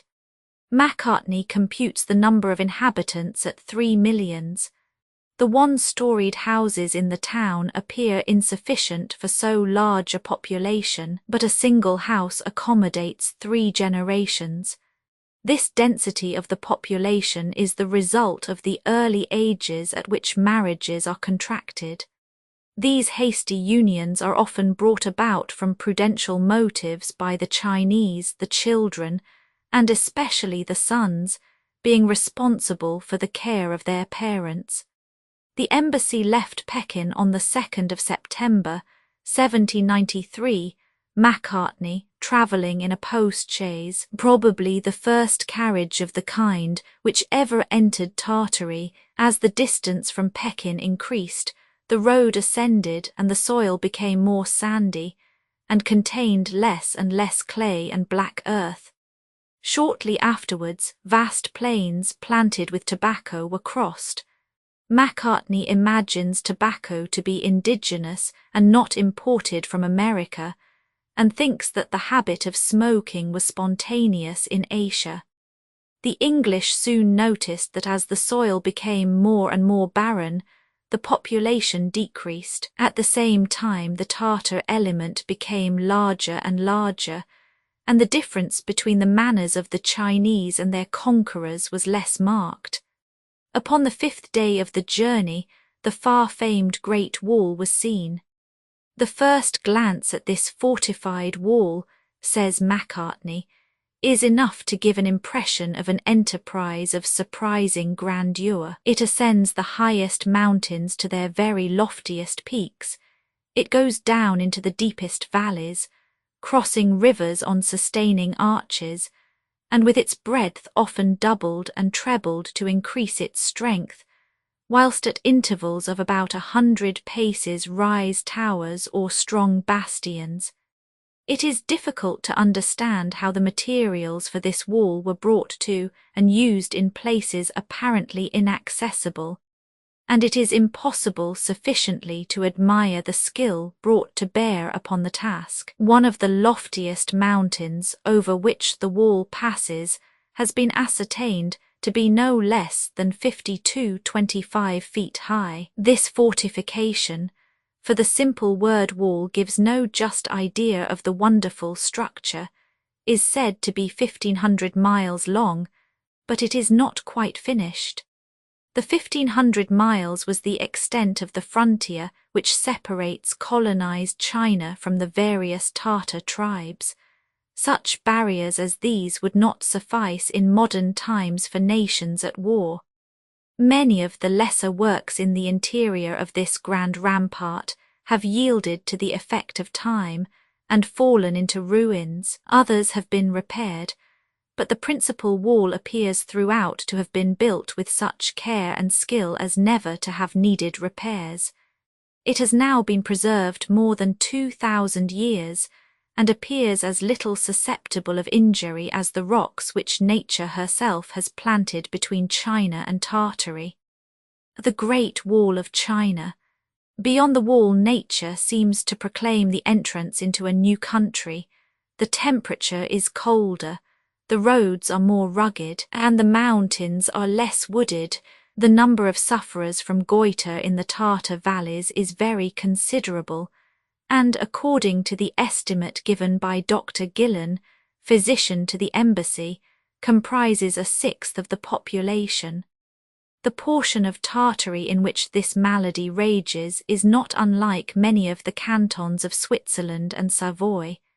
The valley of Gihol, where the emperor possesses a summer palace and garden, was at length reached. This residence is called the Abode of Pleasant Freshness, and the park surrounding it is named the Garden of Innumerable Trees. The embassy was received with military honours, amid an immense crowd of people, many of whom were dressed in yellow. These were inferior lamas or monks of the order of Fo, to which the emperor also belonged. The disputes as to prostration before the emperor begun in Pekin were continued here. At last Tien Lung consented to content himself with the respectful salutation with which English nobles are accustomed to greet their own sovereign. The reception accordingly took place with every imaginable pomp and ceremony. The narrative says, shortly after daybreak the sound of many instruments and the confused voices of distant crowds announced the approach of the emperor. He soon appeared, issuing from behind a high mountain, bordered with trees as if from a sacred grove, and preceded by a number of men who proclaimed his virtues and power in loud voices. He was seated in a chair carried by 16 men, his guards, the officers of his household, standard and umbrella bearers and musicians accompanied him. He was clothed in a robe of sombre-coloured silk and wore a velvet cap, very similar in shape to that of Scotch mountaineers. A large pearl was conspicuous on his forehead and was the only jewel or ornament he wore. Upon entering the tent, the emperor mounted the steps of the throne, which he alone is allowed to ascend. The first minister, Ho Chu Tang, and 2 of the chief officers of his household remained near and never addressed him but in a kneeling position. When the princes of royal blood, the tributary princes and state officers were in their places, the president of the customs conducted Macartney within a foot of the left-hand side of the throne, which in the Chinese court is considered the place of honour. The ambassador was accompanied by the minister plenipotentiary and followed by his page and interpreter. Macartney, in accordance with the instructions given him by the president, raised above his head the magnificent square golden box studded with diamonds, which contained the King of England's letter to the emperor. Then, mounting the few steps leading to the throne, he bowed the knee and, with a short prefatory compliment, presented the box to His Imperial Majesty.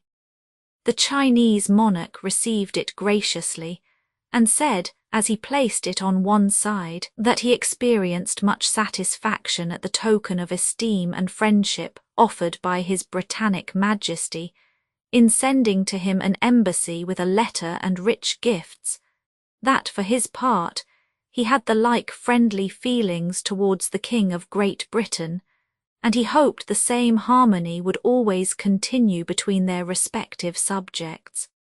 After a few moments of private conversation with the ambassador, the emperor presented gifts to him and to the minister plenipotentiary. They were then conducted to cushions, in front of which were tables covered with a number of vessels containing meat and fruits.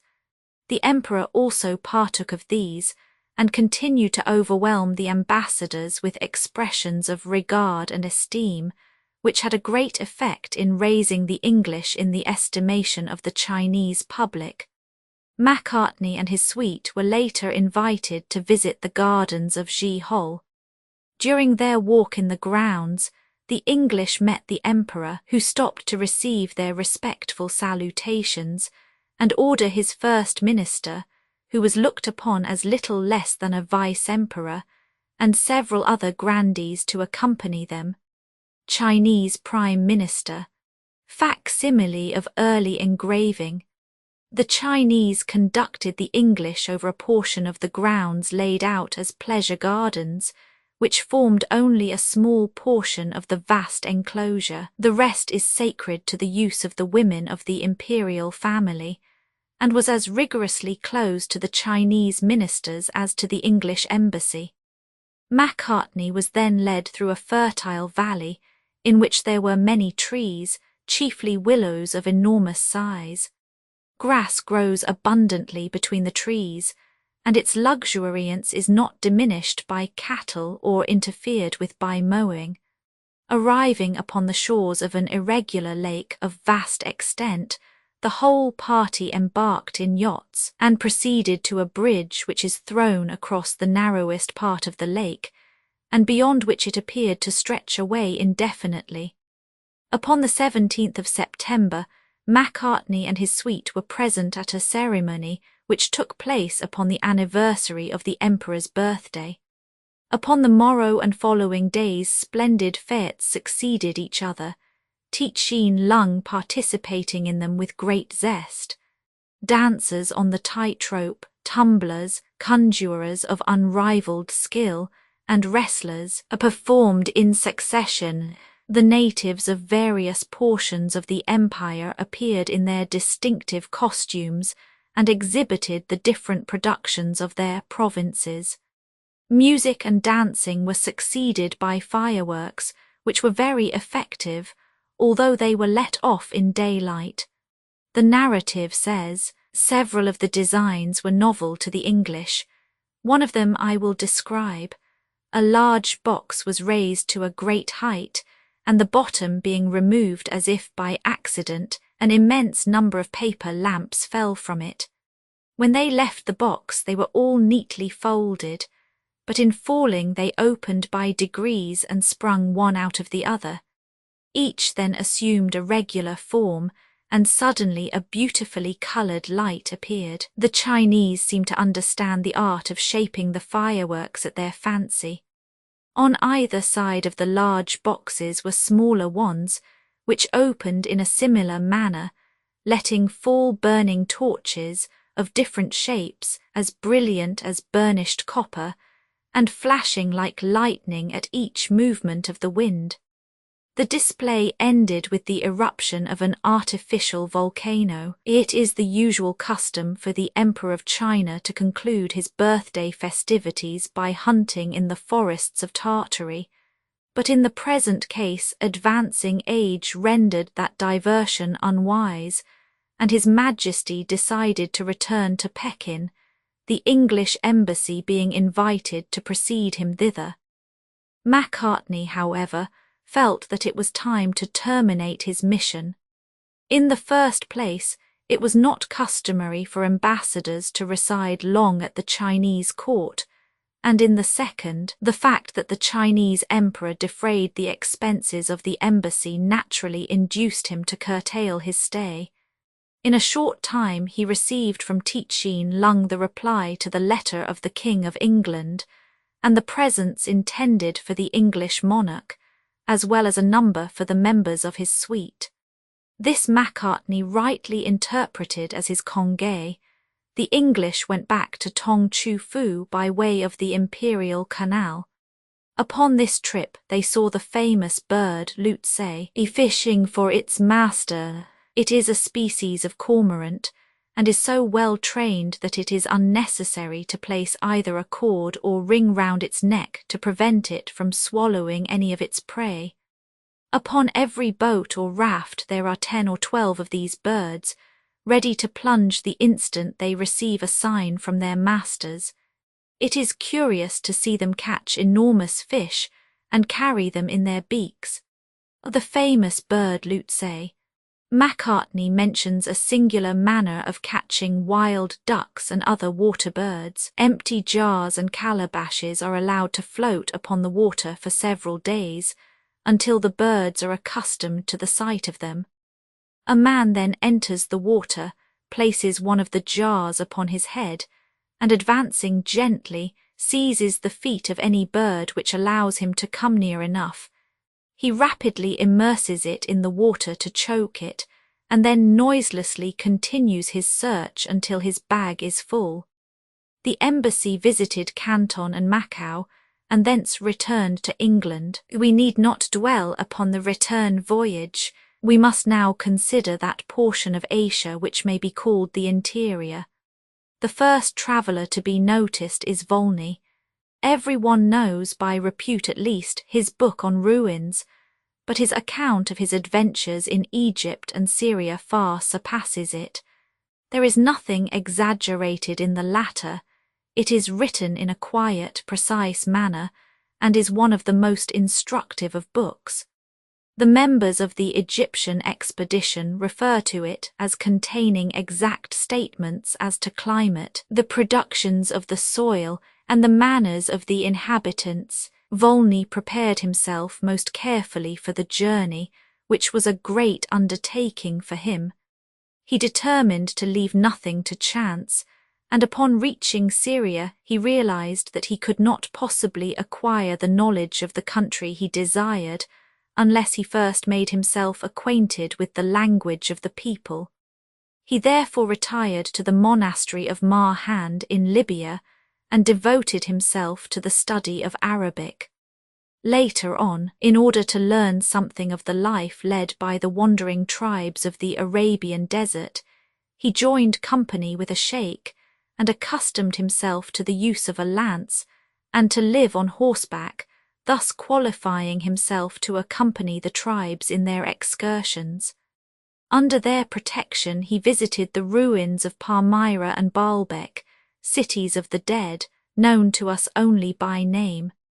His style of writing, says La Beuve, is free from exaggeration and marked by singular exactness and propriety, when, for example, he wishes to illustrate the quality of the Egyptian soil, and in what respect it differs from that of Africa.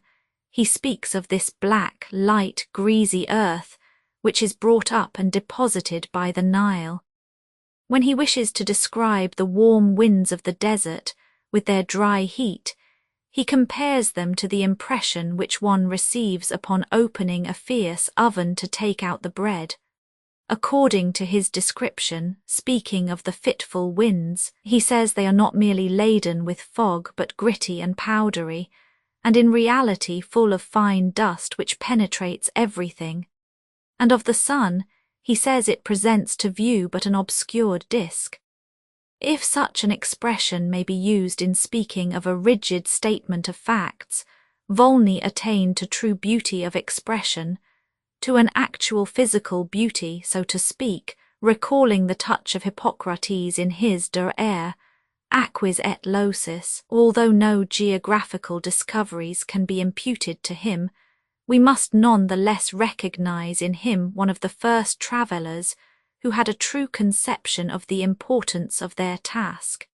His aim was always to give a true impression of the places he visited, and this in itself was no small merit, at a time when other explorers did not hesitate to enliven their narratives with imaginary details, with no recognition whatever of their true responsibility. The Abbé Barthélemy, who in 1788 was to publish his Voyage du Jeune Anacharsis, was already exercising a good deal of influence on public taste by his popularity in society and position as a man of science, and drawing special attention to Greece and the neighbouring countries. It was evidently whilst attending his lessons that de Choiseul imbibed his love for history and archaeology. Nominated ambassador at Constantinople, de Choiseul determined to profit by the leisure he enjoyed in travelling as an artist and archaeologist through the Greece of Homer and Herodotus. Such a journey was the very thing to complete the education of the young ambassador, who was only 24 years of age, and if he knew himself, could not be said to have any acquaintance with the ways of the world. Sensible of his shortcomings, he surrounded himself with learned and scientific men, amongst them the Abbé Barthélemy, the Greek scholar, Ants de Villoyson, the poet de Lille, the sculptor Fauvel, and the painter Cassas. In fact, in his picturesque history of Greece, he himself merely plays the role of Maecenas. M. de Choiseul Gouffier engaged as private secretary a professor, the Abbé Jean-Baptiste Le Chevalier, who spoke Greek fluently. The latter, after a journey to London, where M. de Choiseul's business detained him long enough for him to learn English, went to Italy, and was detained at Venice by severe illness for 7 months. After this he joined M. de Choiseul Gouffier at Constantinople. Le Chevalier occupied himself principally with the site of Troy. Well versed in the Iliad, he sought for and believed he identified the various localities mentioned in the Homeric poem. His able geographical and historical book at once provoked plentiful criticism. Upon the one side, learned men, such as Bryant, declared the discoveries made by Choiseul to be illusory, for the reason that Troy, and as a matter of course the 10 years' siege, existed only in the imagination of the Greek poet, whilst others, and principally the English portion of his critics, adopted his conclusions. The whole question was almost forgotten when the discoveries made quite recently by Schliemann reopened the discussion. Guillaume Antoine Olivier, who traversed the greater portion of the Western Hemisphere at the end of the last century, had a strange career. Employed by Berthier de Sauvigny to translate a statistical paper on Paris, he lost his patron and the payment for his labours in the first outburst of the Revolution. Wishing to employ his talent for natural history away from Paris, he was nominated by the minister Roland to a mission to the distant and little-known portions of the Ottoman Empire. A naturalist named Brugger was associated with him. The two friends left Paris at the end of 1792 and were delayed for 4 months at Versailles until a suitable ship was found for them. They only reached Constantinople at the end of the following May, carrying letters relating to their mission to M. de Semonville, but this ambassador had been recalled and his successor M. de Sainte Croix had heard nothing of their undertaking. What was the best thing to do whilst awaiting the reply to the inquiries sent to Paris by M. de Sainte Croix? The two friends could not remain inactive. They therefore decided to visit the shores of Asia Minor and some islands in the Egyptian archipelago. The French minister had excellent reasons for not supplying them with much money, and their own resources being limited, they were unable to do more than make a flying visit to these interesting countries. Upon their return to Constantinople, they found a new ambassador named Verne, who had received instructions to send them to Persia, where they were to endeavour to awaken the sympathy of the government for France and to induce it to declare war against Russia. At this time the most deplorable anarchy reigned in Persia. Usurpers succeeded each other upon the throne, to the great detriment of the welfare of the inhabitants. War was going on in Khorasan at the time that Olivier and Brugge arrived. An opportunity occurred for them to join the Shah in a country as yet unvisited by any European. But unfortunately, Brugge was in such bad health that they were not only forced to lose the chance, but were detained for 4 months in an obscure village buried amongst the mountains. In September 1796, Mehmet returned to Teheran. His first act was to order 100 Russian sailors whom he had taken prisoners on the Caspian Sea to be put to death, and their limbs to be nailed outside his palace walls, a disgusting trophy worthy of the butcher tyrant. The following year Mehmet Ali was assassinated, and his nephew, Fatih Ali Shah, succeeded him after a short struggle. It was difficult for Olivier to discharge his mission with this constant change of reigning sovereigns. He was forced to renew his negotiations with each succeeding prince. Finally, the travellers, realizing the impossibility of obtaining anything definite under such circumstances, returned to Europe and left the question of alliance between France and Persia to a more favourable season. They stopped upon their homeward journey at Baghdad, Ispahan, Aleppo, Cyprus and Constantinople. Although this journey had been fruitless as regarded diplomacy, and had contributed no new discovery to geography, Cuvier in his eulogy of Olivier assures us that, so far as natural history was concerned, much had been achieved. This may be the better credited, as Olivier was elected to the Institute as the successor to Daubenton. Cuvier, in academic style, says that the narrative of the voyage, published in 3/4 volumes, was warmly received by the public. It has been said, he continues, that it might have been of greater interest if the censor had not eliminated certain portions, but allusions were found throughout the whole volume which were inadmissible, as it does not do to say all we know, especially of Thamma's Coolie Khan. Olivier had no greater regard for his assertions than for his fortune.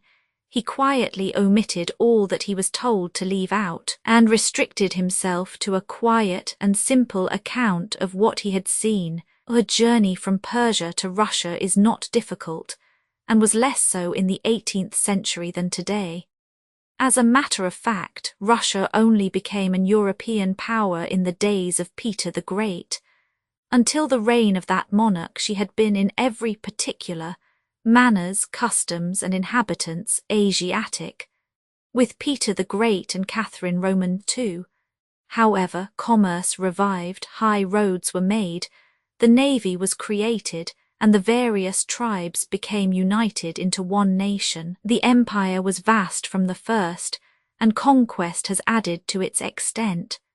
Peter the Great ordered the compilation of charts, sent expeditions round the coast to collect particulars as to the climate, productions and races of the different provinces of his empire, and at length he sent Bering upon the voyage which resulted in the discovery of the straits bearing his name. The example of the great emperor was followed by his successor, Catherine Roman II. She attracted learned men to her court, and corresponded with the savants of the whole world.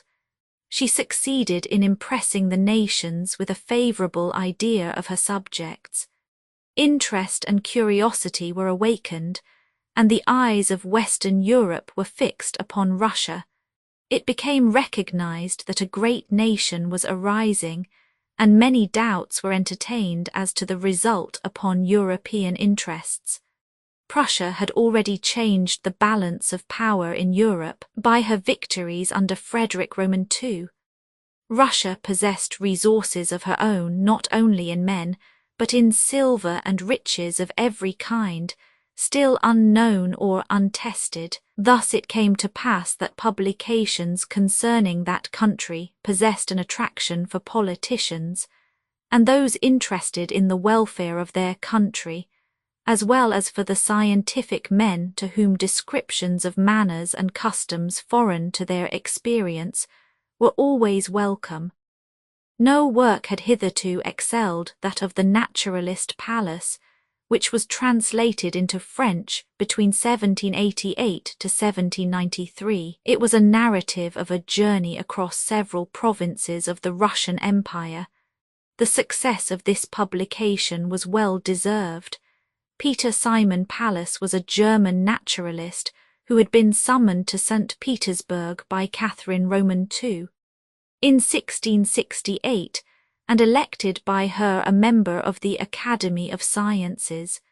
She understood the art of enlisting him in her service by her favours. Pallas, in acknowledgment of them, published his account of fossil remains in Siberia. England and France had just sent expeditions to observe the transit of Venus. Russia, not to be behindhand, dispatched a party of learned men, of whom Pallas was one, to Siberia. 7 astronomers and geometers, 5 naturalists, and a large number of pupils made up the party, which was thoroughly to explore the whole of the vast territory. For 6 whole years Pallas devoted himself to the successive explorations of Orenburg upon the Jake, the rendezvous of the nomad tribes who wander upon the shores of the Caspian Sea, Guriel, which is situated upon the borders of the great lake which is now drying up, the Ural Mountains with their numberless iron mines, Tobolsk, the capital of Siberia, the province of Kolywan upon the northern slopes of the Atlas, Krasnojarsk upon the Yenisei, and the immense lake of Bakali and Deyauria on the frontiers of China.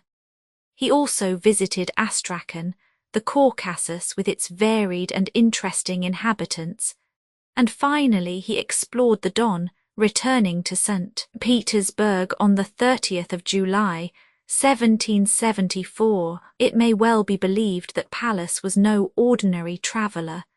He was not merely a naturalist. He was interested in everything that affects humanity: geography, history, politics, commerce, religion, science, art, all occupied his attention, and it is impossible to read his narrative without admiring his enlightened patriotism, or without recognizing the penetration of the sovereign who understood the art of securing his services. When his narrative was once arranged, written, and published, Pallas had no idea of contenting himself with the laurels he had gained. Work was his recreation, and he found occupation in assisting in the compilation of a map of Russia. His natural inclinations led him to the study of botany, and by his works upon that subject he obtained a distinctive place among Russian naturalists. One of his later undertakings was a description of southern Russia, a physical and topographical account of the province of Taurus, a work which, originally published in French, was afterwards translated into English and German. Delighted with this country, which he had visited in 1793–94, he desired to settle there. The Empress bestowed some of the crown lands upon him, and he transported his family to Simferopol. Pallas profited by the opportunity to undertake a new journey in the northern provinces of the empire, the steppes of the Volga, and the countries which border the Caspian Sea as far as the Caucasus. He then explored the Crimea. He had seen parts of the country 20 years before, and he now found great changes. Although he complains of the devastation of the forests, he commends the increase of agricultural districts and the centres of industries which had been created. The Crimea is known to be considerably improved since that time.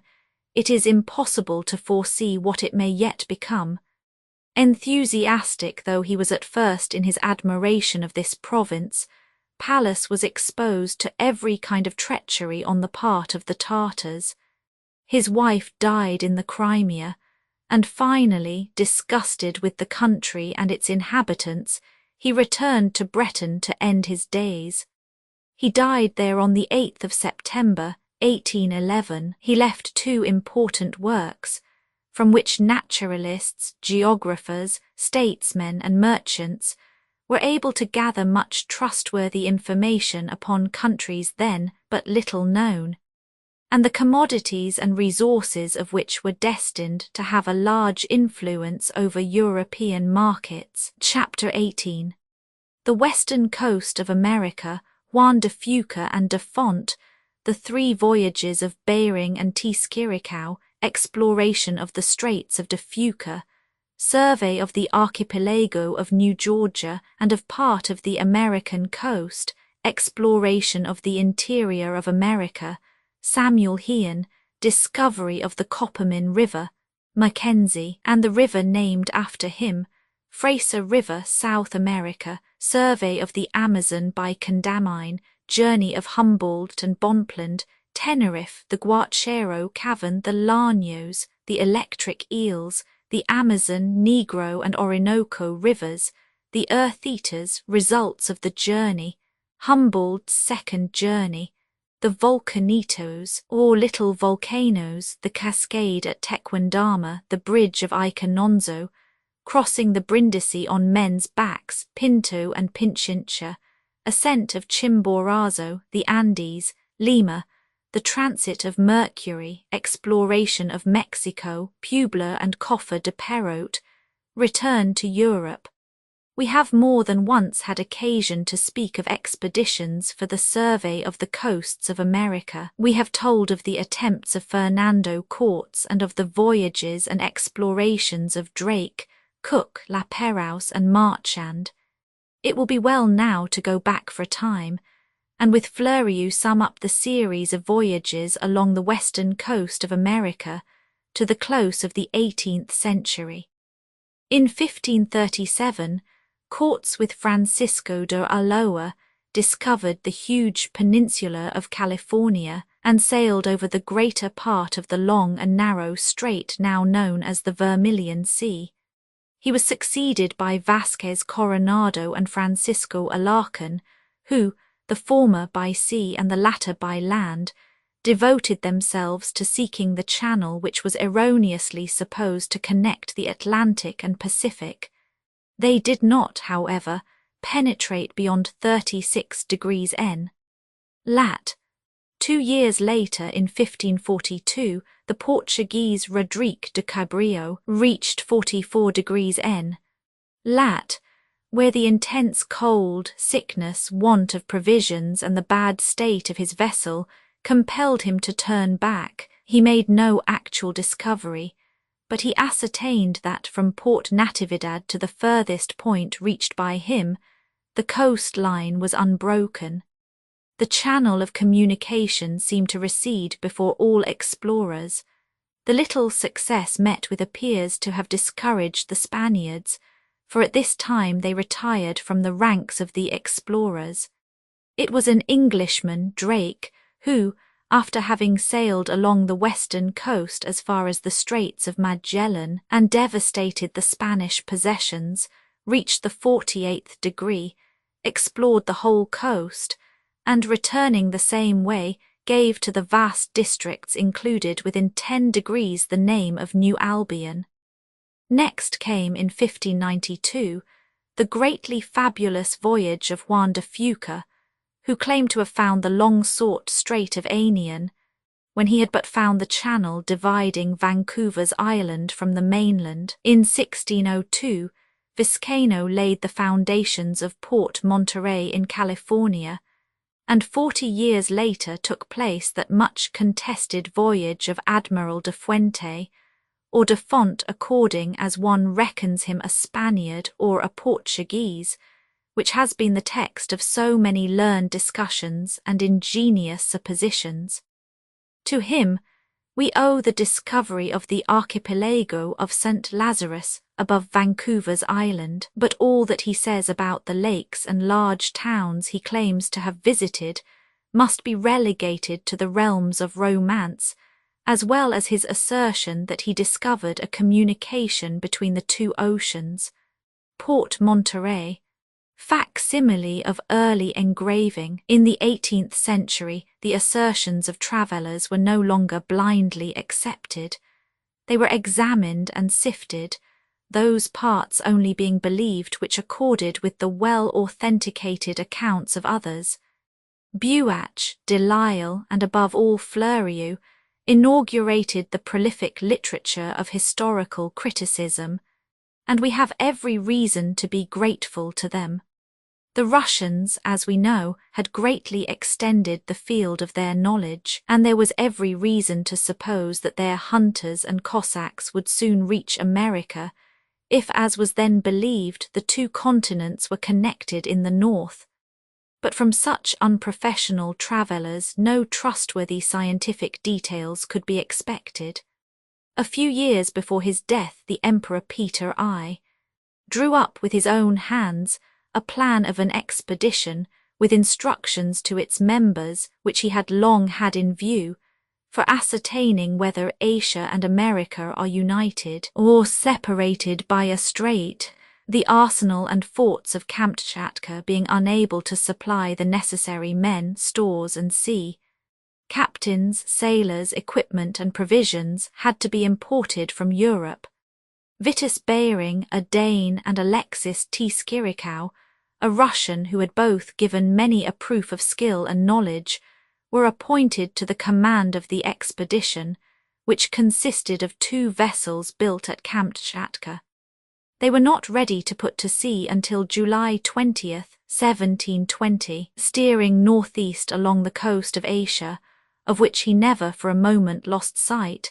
Bering discovered, on the 15th August in 67 degrees 18 N, Lat, a cape beyond which the coast stretched away westwards. In this first voyage Bering did not apparently see the coast of America, though he probably passed through the strait to which posterity has given his name. The fabulous Strait of Anian gave place to Bering Straits. A second voyage made by the same explorers the following year was without results. Not until June 4th, 1741, were Bering and Tskirikow in a position to start again. This time they meant to bear to the east after reaching 50 degrees N, Lat, till they should come to the coast of America, but the 2 vessels were separated in a gale of wind on the 28th August and were unable to find each other again throughout the trip. On the 18th July Bering discerned the American continent in 58 degrees 28 N, Lat, and the succeeding days were devoted to the survey of the vast bay between Capes St. Elias and St. Hermogenes. Bering spent the whole of August in sailing about the islands known as the Shumagin Archipelago off the peninsula of Alaska, and after a struggle, lasting until the 24th September with contrary winds, he sighted the most southerly cape of the peninsula and discovered part of the Aleutian group. Exhausted by long illness, however, the explorer was now no longer able to direct the course of his vessel, and could not prevent her from running aground on the little island bearing his name. There, on the 8th December, 1741, this brave man and skilful explorer perished miserably. The remnant of his crew who survived the fatigues and privations of winter in this desolate spot succeeded in making a large sloop of the remains of the vessel, in which they returned to Kamtschatka. Meanwhile Tskirikow, after waiting for his superior officer until the 25th June, made land between 55 degrees 56 N. lat, where he lost 2 boats with their crews without being able to find out what had become of them. Unable after this catastrophe to open communication with the natives, he went back to Kamtschatka. The way was now open, and adventurers, merchants, and naval officers eagerly rushed in, directing their efforts carefully to the Aleutian Islands and the peninsula of Alaska. The expeditions sent out by the English and the progress made by the Russians had, however, aroused the jealousy and anxiety of the Spanish, who feared lest their rivals should establish themselves in a country nominally belonging to Spain, though she owned not a single colony in it. The Viceroy of Mexico now remembered the discovery of an excellent port by Vizcaino and resolved to found a presidio there. 2 expeditions started simultaneously, the one by land, under Don Gaspar de Partola, the other by sea, consisting of 2 packets, the San Carlos and San Antonio, and after a year's search found again the harbour of Monterey, alluded to by Vizcaino. After this expedition the Spanish continued the exploration of the Californian coast. The most celebrated voyages were those of Don Juan de Ayala and of La Bodega, which took place in 1775 and resulted in the discovery of Cape Engano and Guadalupe Bay. Next to these rank the expeditions of Artigas and Morel. We have already related what was done by Cook, La Pérouse and Marchand, so we can pass on to say a few words on the expeditions of Vancouver. This officer, who had accompanied Cook on his 2nd and 3rd voyage, was naturally appointed to the command of the expedition sent out by the English government, with a view to settling the disputes with the Spanish government as to Nootka Sound. George Vancouver was commissioned to obtain from the Spanish authorities the formal cession of this great harbour, of such vast importance to the fur trade. He was then to survey the whole of the northwest coast from 30 degrees N. lat. To Cook's River in 61 degrees N. lat. Lastly, he was to give special attention to the Straits of De Fuca and the bay explored in 1749 by the Washington. The 2 vessels, the Discovery of 340 tons and the Chatham of 135, the latter under the command of Captain Broughton, left Falmouth on the 1st of April, 1791. After touching at Tenerife, Simon Bay and the Cape of Good Hope, Vancouver steered southwards, sighted St. Paul's Island and sailed towards New Holland, between the routes taken by Dampier and Marion, and through latitudes which had not yet been traversed. On the 27th September was sighted part of the coast of New Holland, ending in abrupt and precipitous cliffs, to which the name of Cape Chatham was given. As many of his crew were down with dysentery, Vancouver decided to anchor in the first harbour he came to get water, wood, and above all provisions of which he stood sorely in need. Port George III was the first reached, where ducks, curlews, swans, fish, and oysters abounded, but no communication could be opened with the natives, although a recently abandoned village of some 20 huts was seen. We need not follow Vancouver in his cruise along the southwest coast of Holland, as we shall learn nothing new from it. On the 28th November Van Diemen's Land was doubled, and on the 2nd December the coast of New Zealand was reached, and anchor cast by the 2 vessels in Dusky Bay. Here Vancouver completed the survey left unfinished by Cook. A gale soon separated the Discovery from the Chatham, which was found again in Matavai Bay, Tahiti. During the voyage there from Dusky Bay, Vancouver discovered some rocky islands, which he called the Snares, and a large island named Opara, whilst Captain Broughton had discovered Chatham Island, on the east of New Zealand. The incidents of the stay at Tahiti resemble those of Cook's story too closely for repetition. On the 24th January, the two vessels started for the Sandwich Islands and stopped for a short time off Oahe, Waiahu, and Ottaway. Since the murder of Cook, many changes had taken place in this archipelago. English and American vessels now sometimes visited it to take whales or trade in furs, and their captains had given the natives a taste for brandy and firearms. Quarrels between the petty chiefs had become more frequent, the most complete anarchy prevailed everywhere, and the number of inhabitants was already greatly diminished. On the 17th March, 1792, Vancouver left the Sandwich Islands and steered for America, of which he soon sighted the part called by Drake New Albion. Here he almost immediately met Captain Gray, who was supposed to have penetrated in the Washington into De Fuca Strait and discovered a vast sea.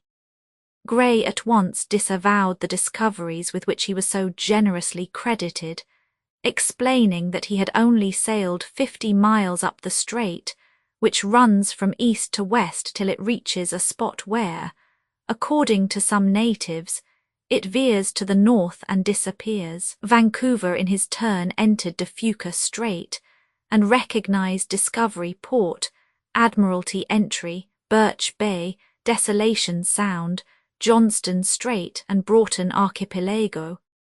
Before reaching the northern extremity of this long arm of the sea, he met two small Spanish vessels under the command of Quadra. The two captains compared notes and gave their names to the chief island of the large group known collectively as New Georgia. Vancouver next visited Nootka Sound and the Columbia River, whence he sailed to San Francisco, off which he anchored. It will be understood that it is impossible to follow the details of the minute survey of the vast stretch of coast between Cape Mendocino and Port Conclusion in N. lat. 56 degrees 37, which required no less than 3 successive trips. Now, says the great navigator, that we have achieved the chief aim of the king in ordering this voyage, I flatter myself that our very detailed survey of the northwest coast of America will dispel all doubts, and do away with all erroneous opinions as to a northwest passage. Surely no one will now believe in there being a communication between the North Pacific and the interior of the American continent in the part traversed by us. Leaving Nootka to survey the coast of South America before returning to Europe, Vancouver touched at the small Coconut Island, which, as we have already observed, little deserves its name, cast anchor off Valparaiso, doubled Cape Horn, took in water at St. Helena, and re-entered the Thames on the 12th September, 1795. The fatigue incidental to this long expedition had so undermined the health of the explorer that he died in May, 1798, leaving the account of his voyage to be finished by his brother throughout the arduous survey, occupying 4 years, of 900 miles of coast. The Discovery and Chatham lost but 2 men. It will be seen from this how apt a pupil of Cook the great navigator was, and we do not know whether most to admire in Vancouver his care for his sailors and humanity to the natives, or the wonderful nautical skill he displayed in this dangerous cruise. While explorers thus succeeded each other on the western coast of America, colonists were not idle inland. Already established on the borders of the Atlantic, where a series of states had been founded from Florida to Canada, the white men were now rapidly forcing their way westwards. Trappers and cureurs des bois, as the French hunters were called, had discovered vast tracts of land suitable for cultivation, and many English squatters had already taken root, not, however, without numerous conflicts with the original owners of the soil, whom they daily tried to drive into the interior, Emigrants were soon attracted in large numbers by the fertility of a virgin soil and the more liberal constitution of the various states.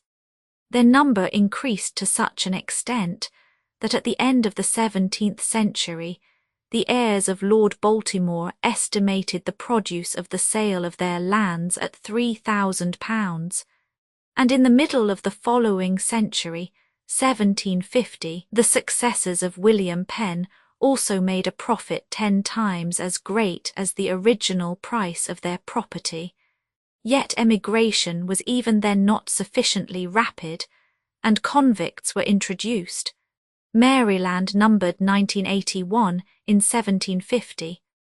Many scandalous abuses also resulted from the compulsory signing by newcomers of agreements they did not understand.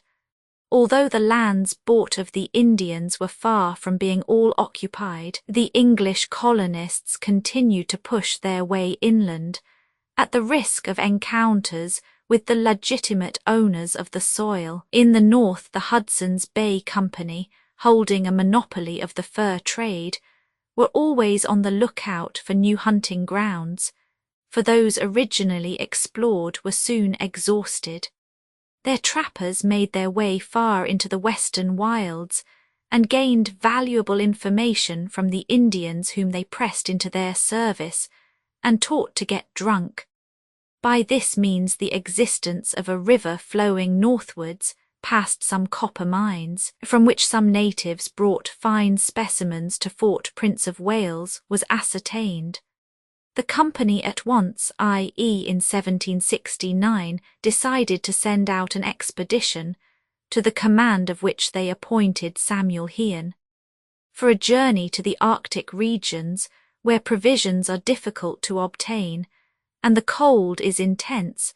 A few well-seasoned men are required, who can endure the fatigue of an arduous march over snow and bear up against hunger. Hearne took with him only 2 whites and a few Indians on whom he could depend, in spite of the great skill of the guides who knew the country and were familiar with the habits of the game it contained.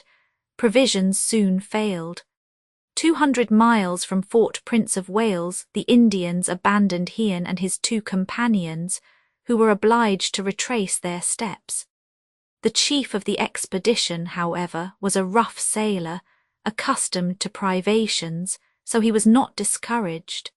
If he had failed the first time, that was no reason why a second attempt should not succeed. In March 1770, Hearne started again to try and cross the unknown districts. This time he was alone with 5 Indians, for he had noticed that the inability of the whites to endure fatigue excited the contempt of the natives. He had penetrated 500 miles when the severity of the weather compelled him to wait for a less severe temperature. He had had a terrible experience. At one time to have indeed more game than can be eaten, but more often to have no food whatever, and be compelled for a week at a time to gnaw old leather, pick bones which had been thrown aside, or to seek, often in vain, for a few berries on the trees, and lastly to endure fearful cold. Such is the life of an explorer in these Arctic regions. Hearne started once more in April, wandered about the woods until August, and had arranged to spend the winter with an Indian tribe which had received him well, when an accident which deprived him of his quadrant compelled him to continue his journey. Privations, miseries, and disappointments had not quenched the ardour of Hearne's indomitable spirit.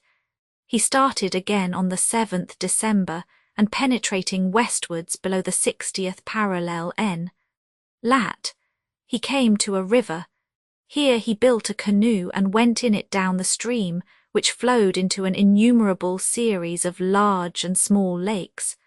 Finally, on the 13th July, 1771, he reached the Coppermine River. The Indians with him now declared that they had been for some weeks in the country of the Esquimaux, and that they meant to massacre all they should meet of that hated race. An encounter very soon took place. Coming, says Hean, upon a party of Esquimaux asleep in their tents, the Indians fell upon them suddenly, and I was compelled to witness the massacre of the poor creatures. Of 20 individuals, not one escaped the sanguinary rage of the Indians, and they put to death with indescribable tortures an old woman who had in the first instance eluded them. After this horrible carnage, says Hean, we sat down on the grass and made a good dinner off fresh salmon. Here the river widened considerably. Had Hean arrived at its mouth, the water was still quite sweet. There were, however, signs of a tide on the shores, and a number of seals were disporting themselves in the water. A quantity of whale blubber was found in the tents of the Esquimaux. Everything, in fact, combined to prove that the sea was near. Hean seized his telescope and saw stretching before him a huge sheet of water dotted with islands. There was no longer any doubt, it was the sea. On the 30th June Hean got back to the English posts, after an absence of no less than 1 year and 5 months. The company recognised the immense service just rendered by Hean by appointing him governor of Fort Prince of Wales. During his expedition to Hudson's Bay, La Pérouse visited this post, and there found the journal of Samuel Hean's expedition. The French navigator returned it, on condition that he would publish it.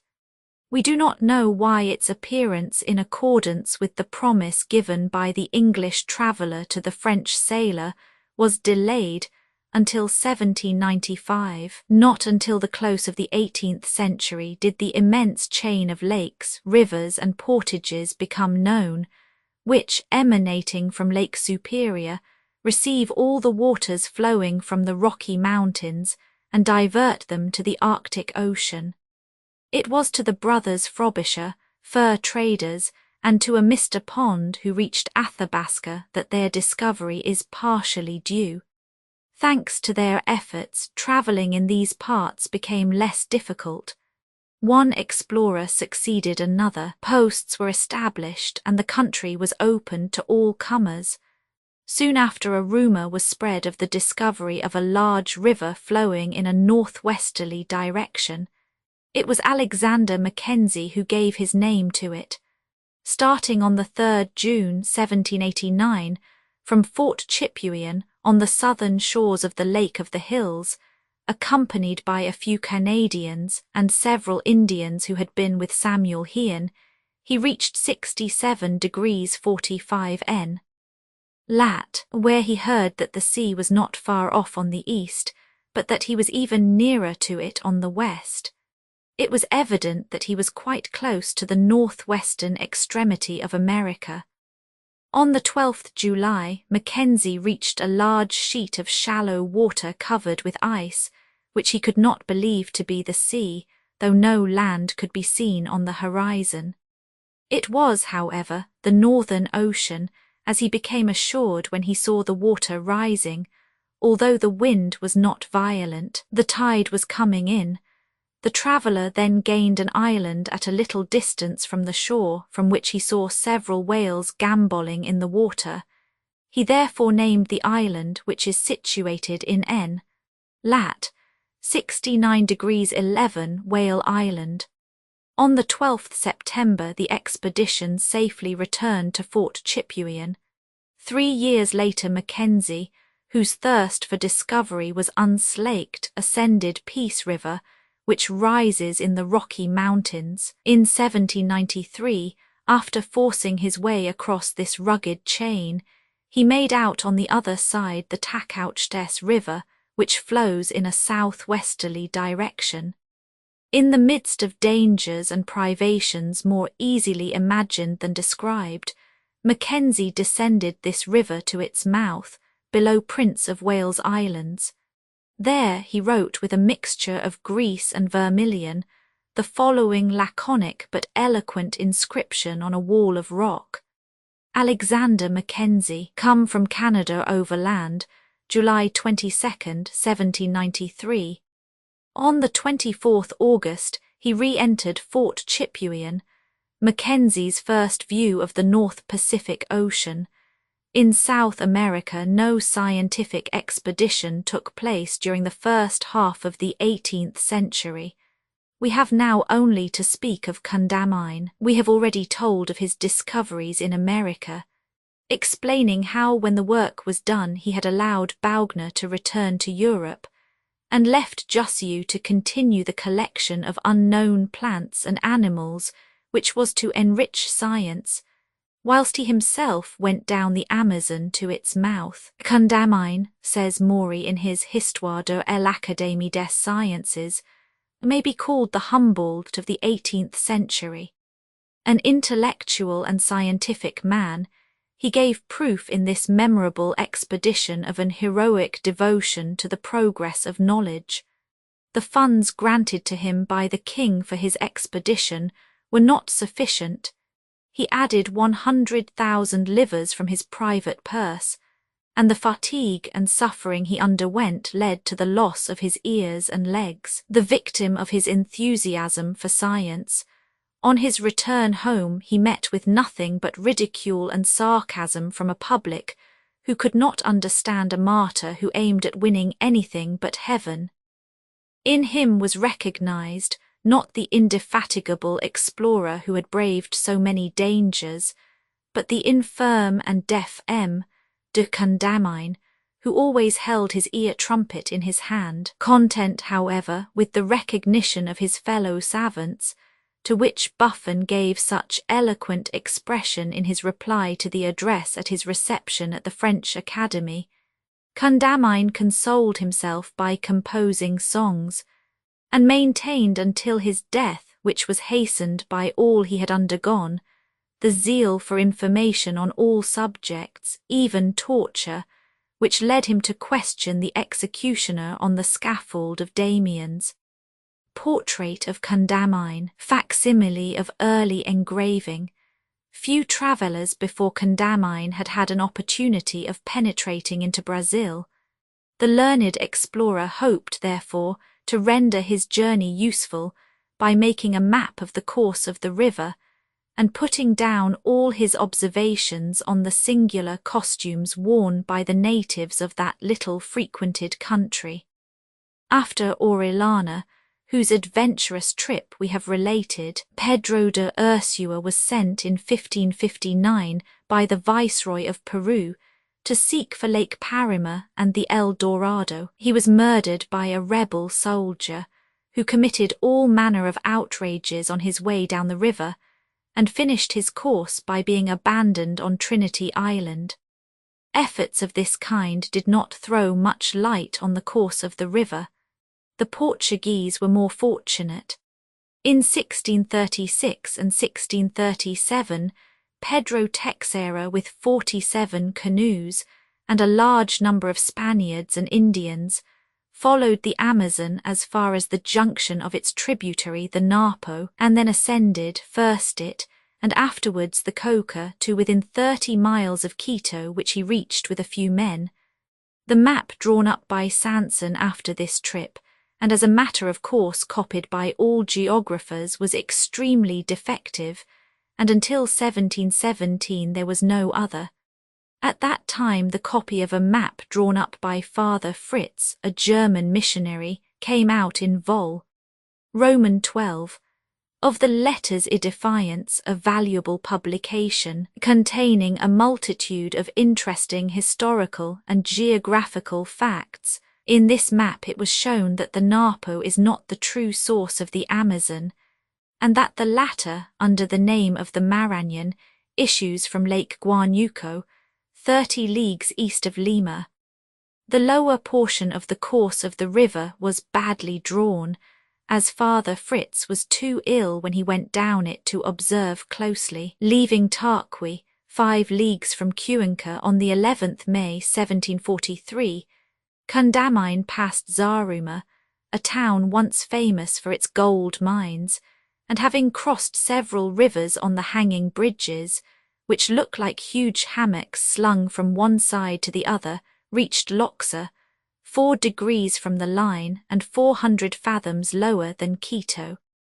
Here he noticed a remarkable difference of temperature, and found the mountains to be mere hills compared with those of Quito. Between Loxa and Yin de Bracamoros, the last buttresses of the Andes are crossed. In this district rain falls every day throughout the year, so that a long stay cannot be made there. The whole country has declined greatly from its former prosperity. Loyola, Valladolid, Yin, and the greater number of the Peruvian towns at a distance from the sea, and the main road between Carthagena and Lima, were in Condamine's time little more than hamlets. Yet forests of coconut trees grow all around Yin, the natives thinking no more of them than they do of the gold dust brought down by their rivers. Condamine embarked on the Chinsype, wider here than the Seine at Paris, and went down it as far as its junction with the Marañon, beyond which the latter river becomes navigable, although its course is broken by a number of falls and rapids, and in many places narrows till it is but 20 fathoms wide. The most celebrated of these narrows is the Pongo or Gate of Manseriche in the heart of the Cordillera, where the Amazon has hewn for itself a bed only 55 fathoms wide, with all but perpendicular sides. Condamine, attended only by a single Negro, met with an almost unparalleled adventure on a raft in this Pongo. The stream, he says, the height of which had diminished 25 feet in 36 hours, continued to decrease in volume. In the middle of the night, part of a large branch of a tree caught between the woodwork of my boat, penetrating further and further as the latter sunk with the water, so that if I had not been awake and on guard at the time, I should have found myself hanging from a tree on my raft. The least of the evils threatening me would have been the loss of my journals and notebooks, the fruit of 8 years of work. Fortunately, I eventually found means to free my raft and float it again. The celebrated Narrows of Manseriche, facsimile of early engraving. In the midst of the woods near the ruined town of Santiago, where Condamine arrived on the 10th July, lived the Zibarro Indians, who had been for a century in revolt against the Spaniards, who tried to force them to labour in the gold mines. Beyond the Pongo of Manseriche a new world was entered, a perfect ocean of fresh water, a labyrinth of lakes, rivers and channels, set in an impenetrable forest. Although he had lived in the open air for more than 7 years, Condamine was struck dumb by this novel spectacle of water and trees only, with nothing else besides.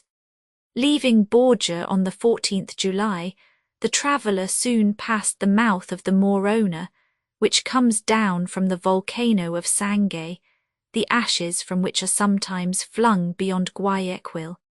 He next passed the 3 mouths of the Pastaca, a river at this time so much swollen that the width of no one of its mouths could be estimated. On the 19th of the same month, Condamine reached Laguna, where Pedro Maldonado, governor of the province of Esmeraldas, who had come down the Pastaca, had been waiting for him for 6 weeks. At this time, Laguna was a large community of some 1,000 Indians capable of bearing arms, who recognized the authority of the missionaries of the different tribes.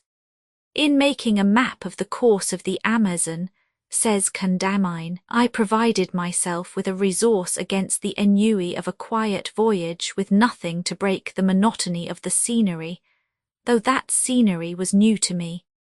My attention was continually on the strain as, compass and watch in hand, I noted the deflections in the course of the river, the time occupied in passing from one bend to another, the variations in the breadth of its bed and in that of the mouths of its tributaries, the angle formed by the latter at the confluence, the position and size of the islands, and above all the rate of the current and that of the canoe, now on land and now in the canoe, employing various modes of measurement which it would be superfluous to explain here, Every instant was occupied. I often sounded and measured geometrically the breadth of the river and that of its tributaries. I took the height of the sun at the meridian every day, and I noted its amplitude at its rising and setting wherever I went.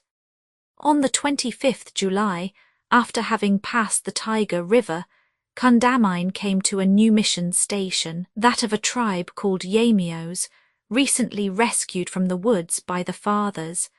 Their language is difficult to learn, and their mode of pronouncing it extraordinary. Some of their words are 9 or 10 syllables long, and yet they can only count up to 3.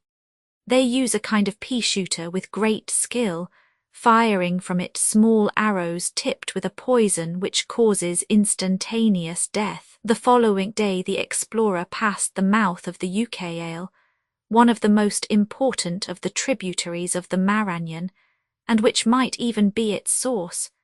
Beyond it the main stream widens sensibly. Condamine reached on the 27th the mission station of the Omaguas, formerly a powerful nation, whose dwelling extended along the banks of the Amazon for a distance of 200 leagues below the Napo. Originally strangers in the land, they are supposed to have come down some river rising in Granada, and to have fled from the Spanish yoke. The word Omagua means flathead in Peruvian, and these people have the singular custom of squeezing the foreheads of newborn babies between 2 flat pieces of wood, to make them, as they say, resemble the full moon. They also use 2 curious plants, the floripondio and the curupa, which makes them drunk for 24 hours and causes very wonderful dreams, so that opium and hachich have their counterparts in Peru.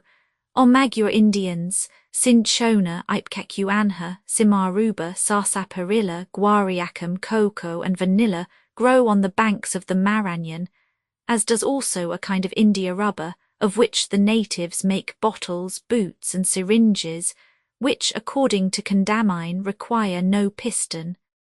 They are of the shape of hollow pears and are pierced at the end with a little hole, into which a pipe is fitted. This contrivance is much used by the Omaguas, and when a fete is given, the host, as a matter of politeness, always presents one to each of his guests, who use them before any ceremonial banquet. Changing boats at San Joaquin, Condamine arrived at the mouth of Napo in time to witness, during the night of the 31st July or the 1st August, the immersion of the first satellite of Jupiter, so that he was able to determine exactly the latitude and longitude of the spot, a valuable observation, from which all other positions on the journey could be calculated. Pevas, which was reached the next day, is the last of the Spanish missions on the Maranhão. The Indians collected they were neither all of the same race nor all converts to Christianity. They still wore bone ornaments in the nostrils and the lips, and had their cheeks riddled with holes, in which were fixed the feathers of birds of every colour. St. Paul is the first Portuguese mission.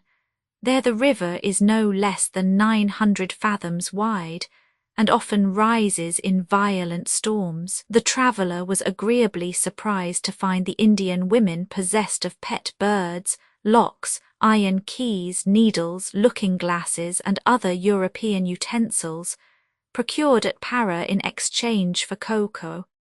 The native canoes are much more convenient than those used by the Indians of the Spanish possessions.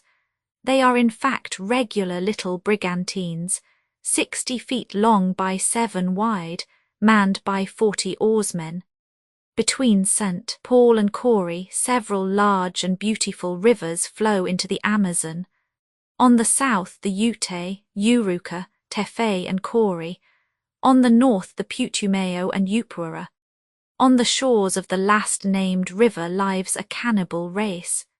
Here Texeira set up a barrier. On the 26th June, 1639, which was to mark the frontier between the district in which the Brazilian and Peruvian languages respectively were to be used in dealing with the Indians, Purus River and the Rio Negro, connecting the Orinoco with the Amazon, the banks dotted with Portuguese missions under the direction of the monks of Mount Carmel, were successively surveyed. The first reliable information on the important geographical fact of the communication between the two great rivers is to be found in the works of Condamine, and his sagacious comments on the journeys of the missionaries who preceded him. It was in these latitudes that the golden lake of Parimé and the fabulous town of Manoa del Dorado are said to have been situated. Here, too, lived the Manaus Indians, who so long resisted the Portuguese, now were passed successively the mouth of the Madeira River, so called on account of the quantity of timber which drifts down from it, the port of Pauxis, beyond which the Marañon takes the name of the Amazon, and where the tide begins to be felt, although the sea is more than 200 miles distant, and the fortress of Topayos at the mouth of a river coming down from the mines of Brazil, on the borders of which lie the Tupinambas. Not until September did the mountains come in sight on the north, quite a novel spectacle, since for 2 months Condamine had not seen a single hill. They were the first buttresses of the Guiana chain. On the 6th September, opposite Fort Paru, Condamine left the Amazon and passed by a natural canal to the Xingu River, called by Father Dacunha the Paramaribo. The port of Curupa was then reached, and lastly Para, a large town, with regular streets and houses of rough or hewn stone. To complete his map, the explorer was obliged to visit the mouth of the Amazon, where he embarked for Cayenne, arriving there on the 20th February 1774. This long voyage had the most important results. For the first time the course of the Amazon had been laid down in a thoroughly scientific manner, and the connection between it and the Orinoco ascertained. Moreover, Condamine had collected a vast number of interesting observations on natural history, physical geography, astronomy, and the new science of anthropology, then in its earliest infancy. We have now to relate the travels of a man who recognized, better than anyone else had done, the connection between geography and the other physical sciences. We allude to Alexander von Humboldt. To him is due the credit of having opened to travellers this fertile source of knowledge. Portrait of Alex de Humboldt, facsimile of early engraving. Born at Berlin in 1759, Humboldt's earliest studies were carried on under Camp, the well-known editor of many volumes of travels. Endowed with a great taste for botany, Humboldt made friends at the University of Göttingen with Forster the Younger, who had just made the tour of the world with Captain Cook. This friendship, and the enthusiastic accounts given of his adventures by Forster, probably did much to rouse in Humboldt a longing to travel. He took the lead in the study of geology, botany, chemistry, and animal magnetism, and to perfect himself in the various sciences, he visited England, Holland, Italy, and Switzerland. In 1797, after the death of his mother who objected to his leaving Europe, he went to Paris, where he became acquainted with Aimé Bonpland, a young botanist with whom he at once agreed to go on several exploring expeditions. It had been arranged that Humboldt should accompany Captain Bordin, but the delay in the starting of his expedition exhausted the young enthusiast's patience, and he went to Marseille with the intention of joining the French army in Egypt. For 2 whole months he waited for the sailing of the frigate which was to take him, and, weary of inaction, he went to Spain with his friend Bonpland, in the hope of obtaining permission to visit the Spanish possessions in America. This was no easy matter, but Humboldt was a man of rare perseverance. He was thoroughly well informed, he had first-rate introductions, and he was, moreover, already becoming known. In spite, therefore, of the extreme reluctance of the government, he was at last authorized to explore the Spanish colonies and take any astronomical or geodesic observations he chose. The two friends left Corunna on the 5th June, 1799, and reached the Canaries 13 days later. Of course, as naturalists they were in duty bound not to land at Tenerife without ascending the peak. Scarcely any naturalist, says Humboldt in a letter to La Mettrie, who, like myself, has passed through to the Indies, has had time to do more than go to the foot of this colossal volcano and admire the delightful gardens of Orotava. Fortunately for me, our frigate, the Pizarro, stopped for 6 days. I examined in detail the layers of which the Peak of Tade is composed. We slept in the moonlight at a height of 1,200 fathoms. At 2 o'clock in the morning we started for the summit, where we arrived at 8 o'clock in spite of the violent wind, the great heat of the ground, which burnt our boots, and the intense cold of the atmosphere. I will tell you nothing about the magnificent view, which included the volcanic islands of Lanzarote, Canaria and Gomera at our feet, the desert 20 leagues square, strewn with pumice stone and lava, and without insects or birds separating us from thickets of laurel trees and heaths, or of the vineyards studded with palms, banana and dragon trees, the roots of which are washed by the waves. We went into the very crater itself. It is not more than 40 or 60 feet deep. The summit is 1904 fathoms above the sea level, as estimated by Border in a very careful geometric measurement. The crater of the peak, that is to say of the summit, has been inactive for several centuries, lava flowing from the sides only. The crater, however, provides an enormous quantity of sulfur and sulfate of iron. In July, Humboldt and Bonpland arrived at Cumana, in that part of America known as terra firma.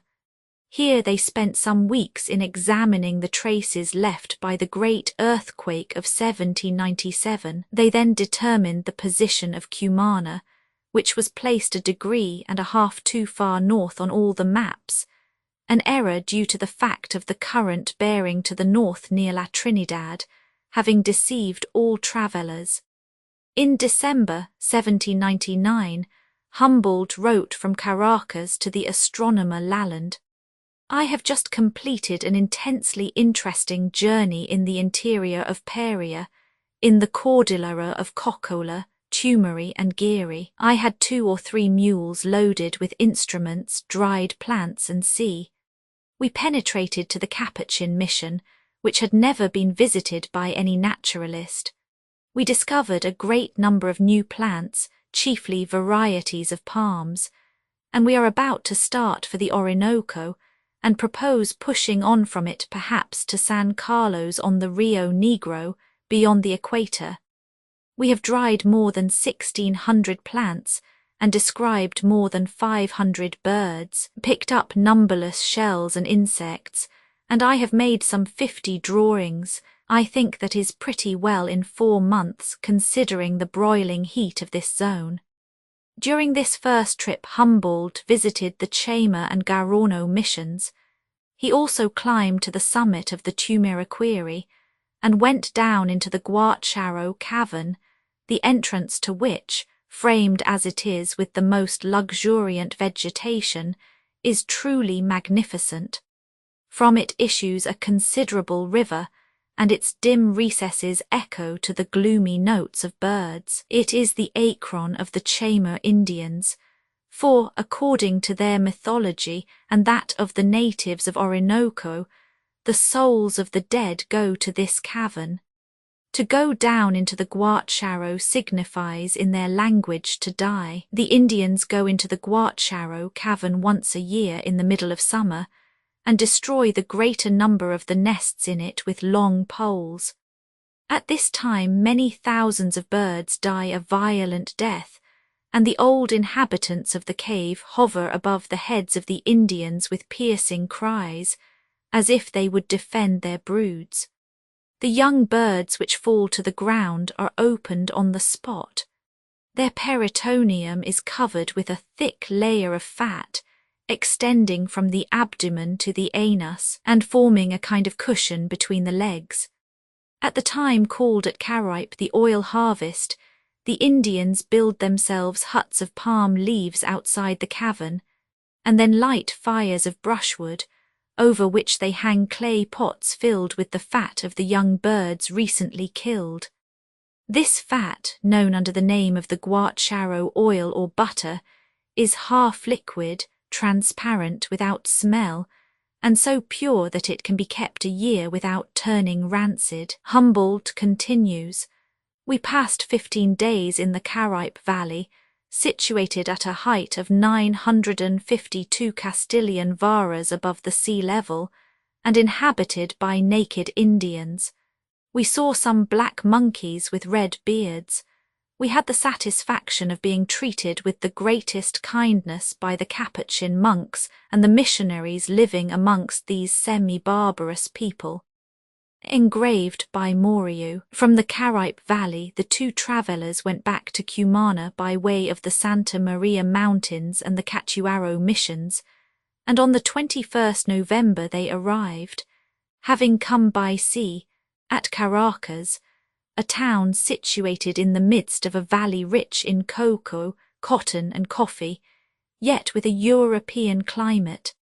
Humboldt turned his stay at Caracas to account by studying the light of the stars of the southern hemisphere, for he had noticed that several, notably the altar, the feet of the centaur and others, seemed to have changed since the time of Lacaille. At the same time he put his collections in order, dispatching part of them to Europe, and most thoroughly examined some rocks, with a view to ascertaining of what materials the earth's crust was here composed.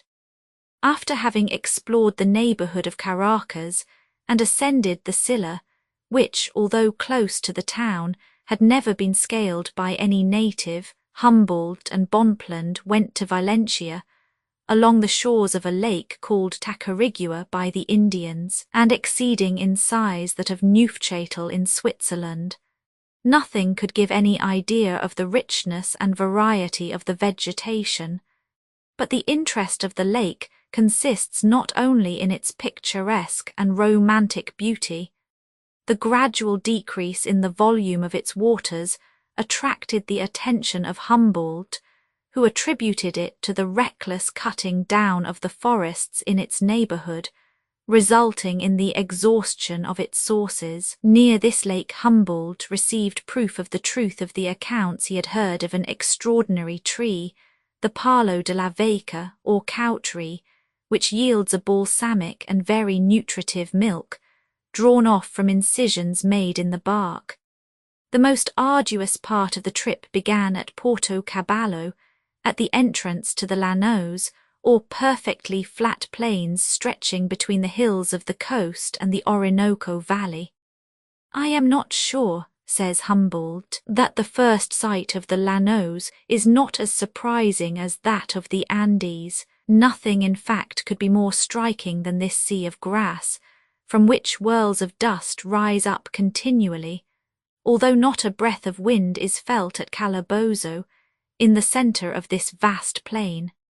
Humboldt first tested the power of the gymnotus, or electric eel, large numbers of which are met with in all the tributaries of the Orinoco. The Indians, who were afraid of exposing themselves to the electric discharge of these singular creatures, proposed sending some horses into the marsh containing them. "The extraordinary noise made by the shoes of the horses," says Humboldt, "made the eels come out of the ooze and prepare for battle. The yellowish livid gymnoti, resembling serpents, swam on the top of the water, and squeezed themselves under the bodies of the quadrupeds which had disturbed them.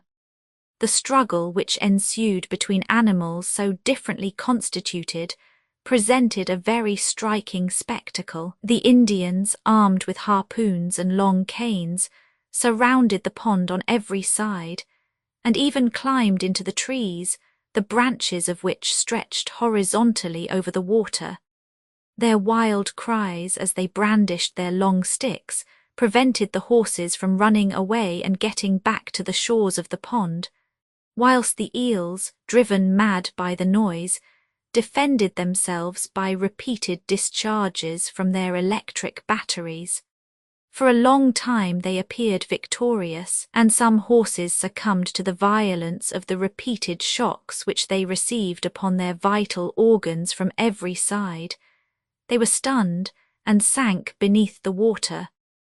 Others, panting for breath, with manes erect and wild eyes full of the keenest suffering, tried to fly from the scene, but the merciless Indians drove them back into the water. A very few who succeeded in eluding the vigilance of the guards regained the bank, stumbling at every step, and lay down upon the sand, exhausted with fatigue, every limb paralyzed from the electric shocks received from the eels. I never remember receiving a more terrible shock from a Leyden jar than I did from a gymnotus on which I accidentally trod just after it came out of the water.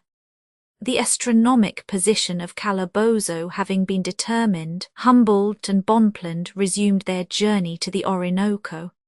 The Uriticu, with its numerous and ferocious crocodiles, and the Apure, one of the tributaries of the Orinoco, the banks of which are covered with a luxuriant vegetation such as is only met with in the tropics, were successively crossed or descended. The latter stream is flanked on either side by thick hedges, with openings here and there through which boars, tigers, and other wild animals made their way to quench their thirst.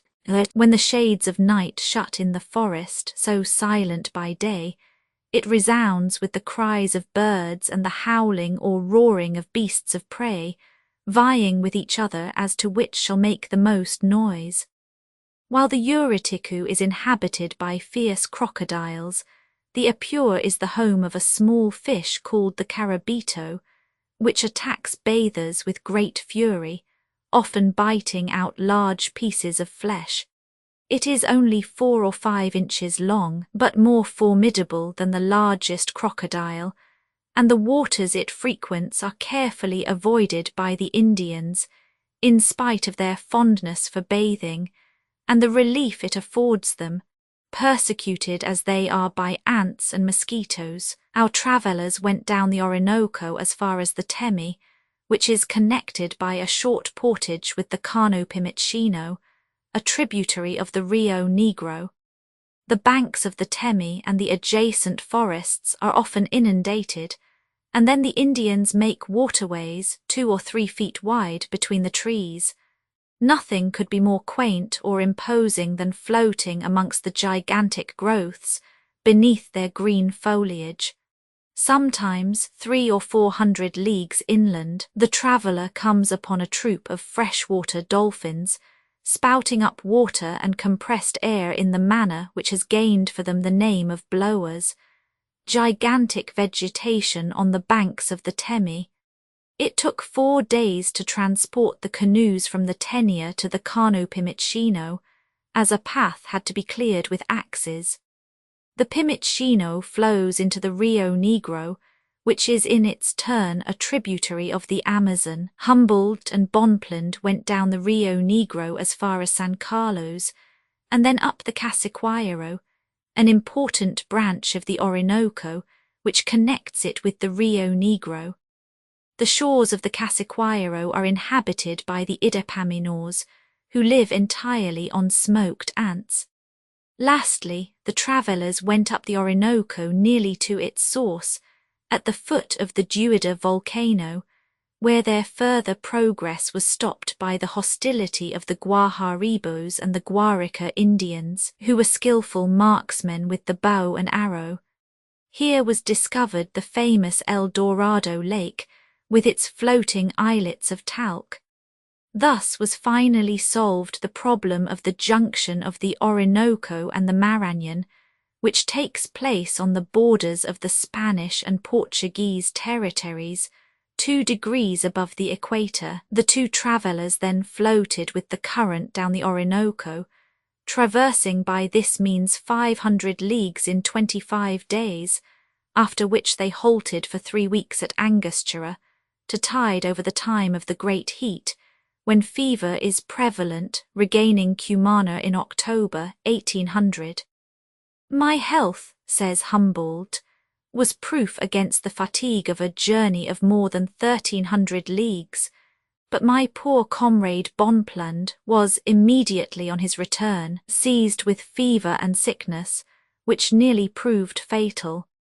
A constitution of exceptional vigour is necessary to enable a traveller to bear the fatigue, privations, and interruptions of every kind with which he has to contend in these unhealthy districts, with impunity. We were constantly surrounded by voracious tigers and crocodiles, stung by venomous mosquitoes and ants, with no food for 3 months but water, bananas, fish, and tapioca, now crossing the territory of the earth-eating Ottomacs, now wandering through the desolate regions below the equator, where not a human creature is seen for 130 leagues.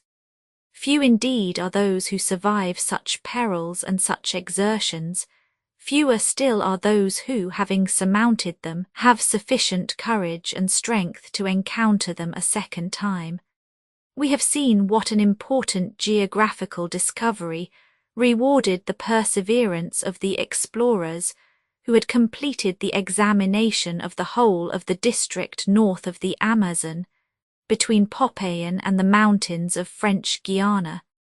The results obtained in other branches of science were no less novel and important. Humboldt had discovered that there exists amongst the Indians of the upper Orinoco and the Rio Negro a race with extremely fair complexions, differing entirely from the natives of the coast.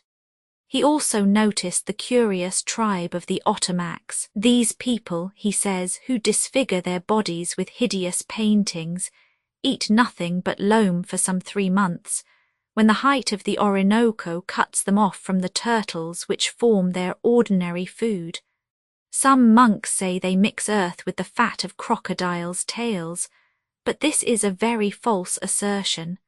We saw provisions made of unadulterated earth, prepared only by slow roasting and moistening with water.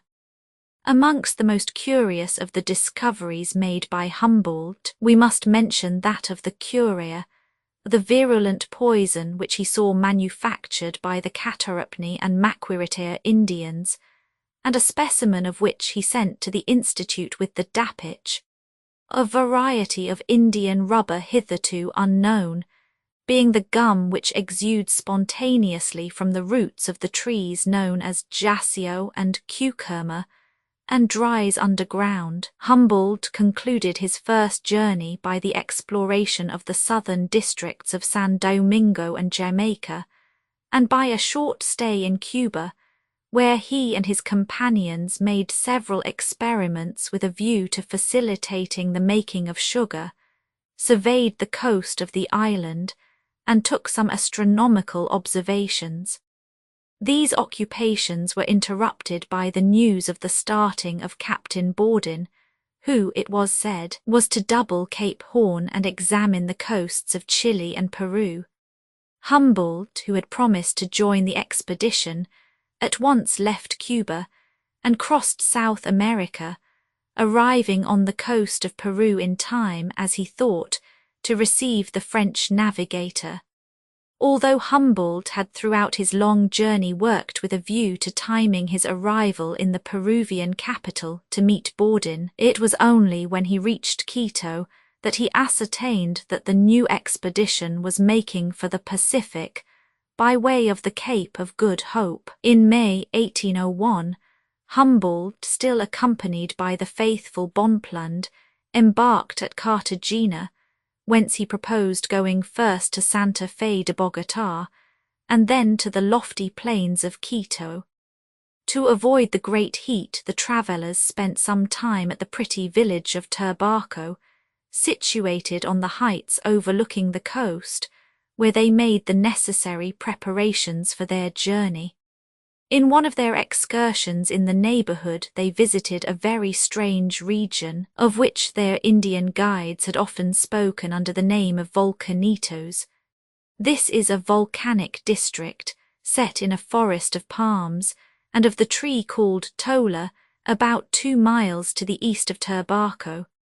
According to a legend, the country was at one time one vast collection of burning mountains, but the fire was quenched by a saint, who merely poured a few drops of holy water upon it. In the centre of an extensive plain Humboldt came upon some 20 cones of greyish clay, about 25 feet high, the mouths of which were full of water. As the travellers approached, a hollow sound was heard, succeeded in a few minutes by the escape of a great quantity of gas. According to the Indians, these phenomena had recurred for many years. Humboldt noticed that the gas which issues from these small volcanoes was a far purer azote than could then be obtained by chemical laboratories. Santa Fe is situated in a valley 8,600 feet above the sea level. Shut in on every side by lofty mountains, this valley appears to have been formerly a large lake. The Rio Bogotá, which receives all the waters of the valley, has forced a passage for itself near the Tequendama farm, on the southwest of Santa Fe, beyond which it leaves the plain by a narrow channel and flows into the Magdalena basin. As a natural consequence, were this passage blocked, the whole plain of Bogotá would be inundated and the ancient lake restored. There exists amongst the Indians a legend similar to that connected with Roland's Pass in the Pyrenees, telling how one of their heroes split open the rocks and drained dry the valley of Bogotá, after which, content with his exploit, he retired to the sacred town of Iraca, where he did penance for 2,000 years, inflicting upon himself the greatest torture. The cataract of Tequendama, although not the largest in the world, yet affords a very beautiful sight. When swollen by the addition of all the waters of the valley, the river, a little above the falls, is 175 feet wide. But on entering the defile, which appears to have been made by an earthquake, it is not more than 40 feet in breadth. The abyss into which it flings itself is no less than 600 feet deep. Above this vast precipice constantly rises a dense cloud of foam, which, falling again almost immediately, is said to contribute greatly to the fertility of the valley. Nothing could be more striking than the contrast between the valley of the Rio Bogotá and that of the Magdalena, the one with the climate and productions of Europe, the corn, the oaks and other trees of our native land, the other with palms, sugar canes and all the growths of the tropics. One of the most interesting of the natural curiosities met with by our travellers on the trip was the bridge of J. Canonzo, which they crossed in September 1801 at the bottom of one of the contracted ravines known as canyons, peculiar to the Andes. A little stream, the Rio Suma Paz, has forced for itself a narrow channel. To cross this river would be impossible had not nature herself provided 2 bridges, one above the other, which are justly considered marvels of the country. 3 blocks of rock detached from one of the mountains by the earthquake which produced this mighty fissure have so fallen as to balance each other and form a natural arch, to which access is obtained by a path along the precipice. In the centre of this bridge there is an opening through which the traveller may gaze down into the infinite depth of the abyss, at the bottom of which rolls the torrent, its terrible roar mingled with the incessant screaming of thousands of birds. 60 feet above this bridge is a second, 50 feet long by 40 wide, and not more than 8 feet thick in the middle. To serve as a parapet, the natives have made a slender balustrade of reeds along the edges of this second bridge, from which the traveller can obtain a fine view of the magnificent scene beneath him. The heavy rain and bad roads made the journey to Quito very exhausting, but for all that, Humboldt and Bonpland only halted there for an absolutely necessary rest, quickly pressing on for the Magdalena Valley and the magnificent forests clothing the sides of the Trinidad in the central Andes. This mountain is considered one of the most difficult to cross in the whole chain.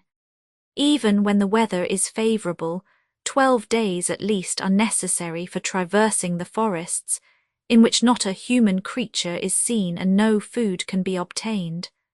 The highest point is 1,200 feet above the sea level, and the path leading up to it is in many parts only 1 foot wide. The traveller is generally carried, bound to a chair in a sitting posture, on the back of a native, as a porter carries a trunk. We preferred to go on foot, says Humboldt in a letter to his brother, and the weather being very fine, we were only 17 days in these solitudes, where not a trace is to be seen of any inhabitant. The night is passed in temporary huts made of the leaves of the heliconia, brought on purpose. On the western slopes of the Andes marshes have to be crossed, into which one sinks up to the knees, and the weather having changed when we reached them, it rained in torrents for the last few days. Our boots rotted on our feet, and we reached Carthago with naked and bleeding feet, but enriched with a fine collection of new plants. From Carthago we went to Popayan by way of Buga, crossing the fine Cauca Valley and skirting along the mountain of Choca, with the platina mines for which it is famous. We spent October 1801 at Popayan, whence we made excursions to the basaltic mountains of Julusuto and the craters of the Puracé volcano, which discharge hydrosulfuric steam and porphyritic granite with a terrible noise. The greatest difficulties were met with in going from Popayan to Quito. We had to pass the Pasto Paramos, and that in the rainy season which had now set in. A paramo in the Andes is a district some 1,700 or 2,000 fathoms high, where vegetation ceases and the cold is piercing. We went from Popayan to Olmeja and thence to Pasto, at the foot of a terrible volcano, by way of the fearful precipices forming the ascent to the summit of the Cordillera, thus avoiding the heat of the Paisha Valley, where one night will often bring on the fever known as the calentura de Paisha, lasting 3 or 4 months. The province of Pasto consists entirely of a frozen plateau almost too lofty for any vegetation to thrive on it, surrounded by volcanoes and sulphur mines from which spiral columns of smoke are perpetually issuing. The inhabitants have no food but batatas, and when they run short they are obliged to live upon a little tree called achupala, for which they have to contend with the bear of the Andes, after being wet through night and day for 2 months, and being all but drowned in a sudden flood, accompanied by an earthquake near the town of J. Barra. Humboldt and Bonpland arrived on the 6th January, 1801, at Quito, where they were received in cordial and princely style by the Marquis of Selva-Alega. Quito is a fine town, but the intense cold and the barren mountains surrounding it make it a gloomy place to stay in. Since the great earthquake of the 4th February, 1797, the temperature has considerably decreased, and Bauger, who registered it at an average of from 15 degrees to 16 degrees, would be surprised to find it varying from 4 degrees to 10 degrees Reauma. Cotopaxi and Pichincha, Antisana and Illinaza, the various craters of one subterranean fire, were all examined by the travellers, a fortnight being devoted to each. Humboldt twice reached the edge of the Pichincha crater, never before seen except by Condamine. "I made my first trip," he says, accompanied only by an Indian.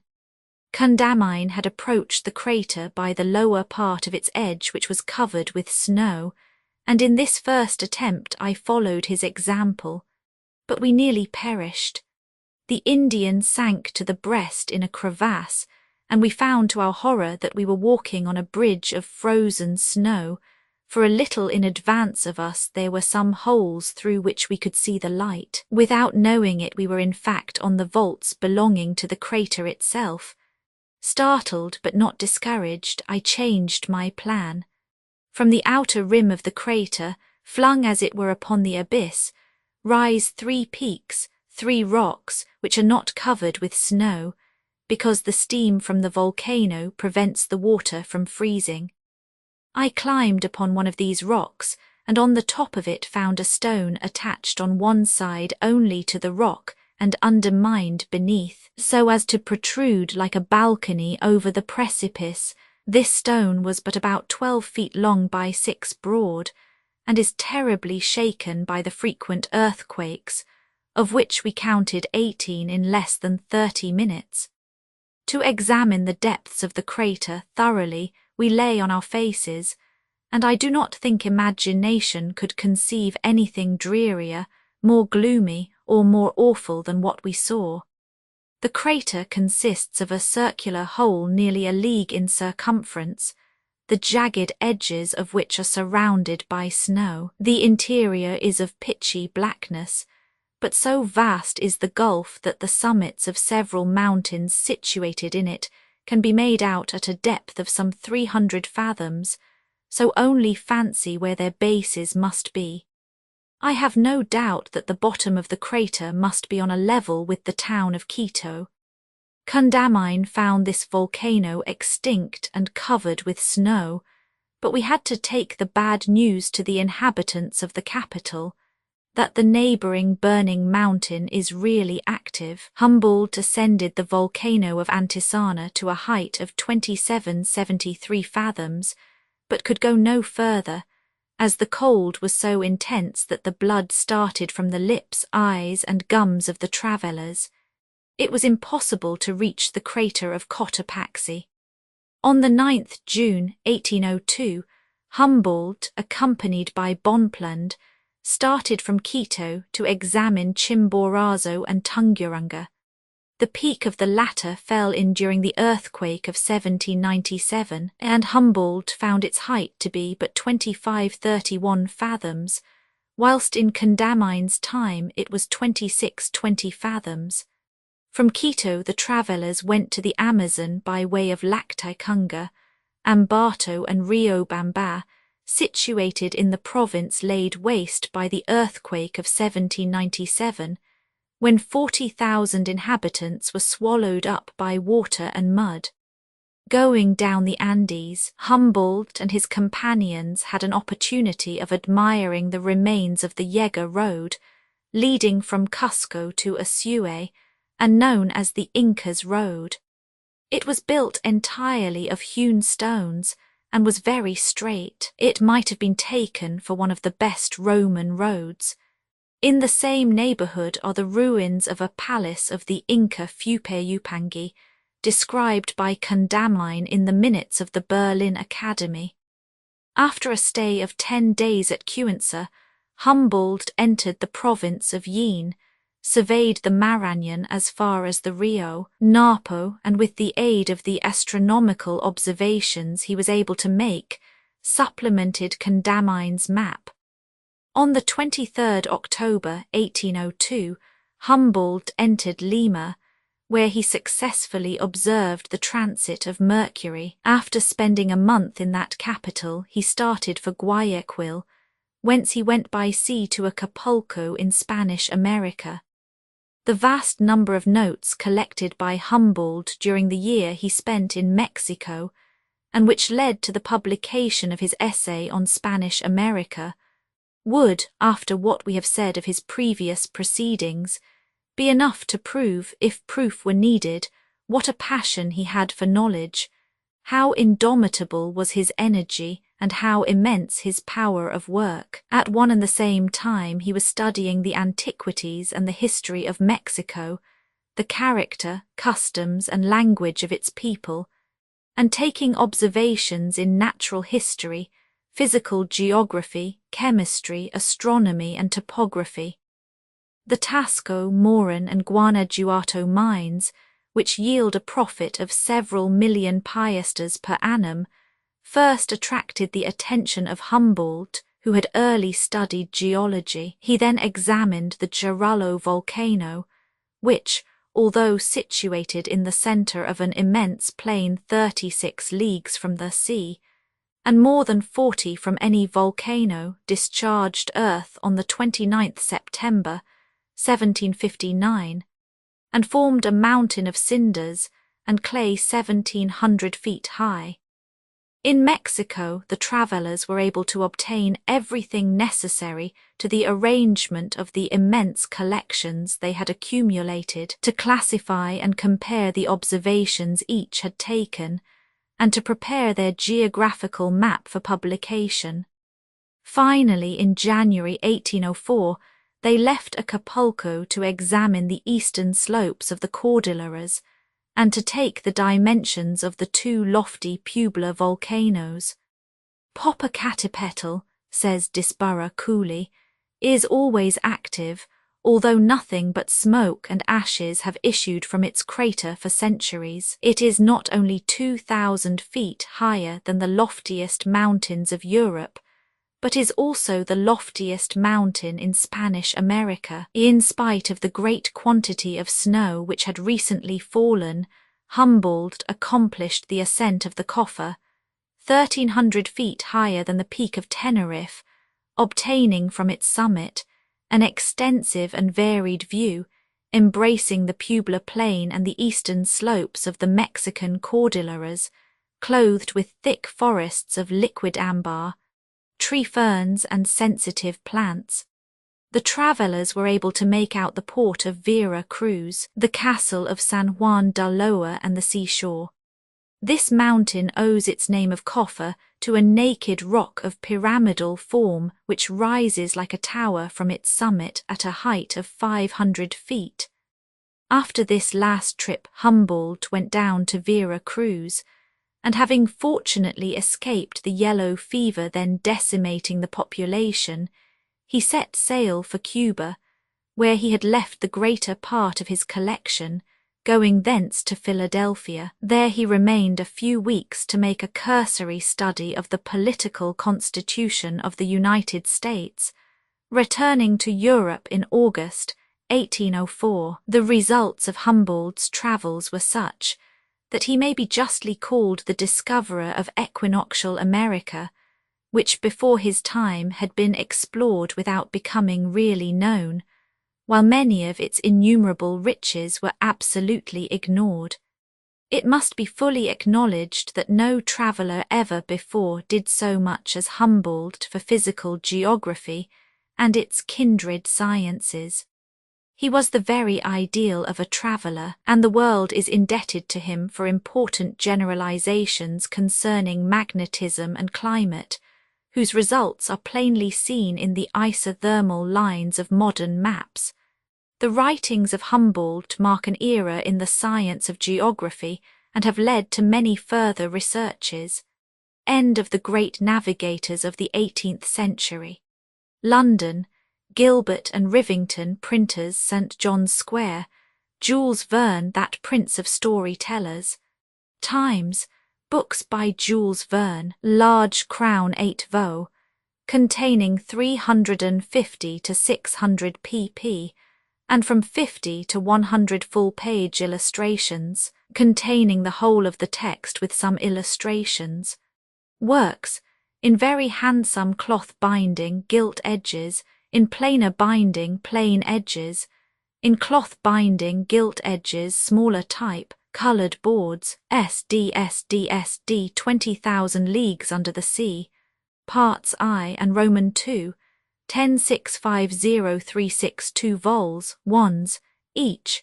Hector Servodac 10650 The Fur Country 1065036 vols, 1s, each. From the Earth to the Moon and a trip round it 10650 vols, 2s, each, 2 vols, 1s, each.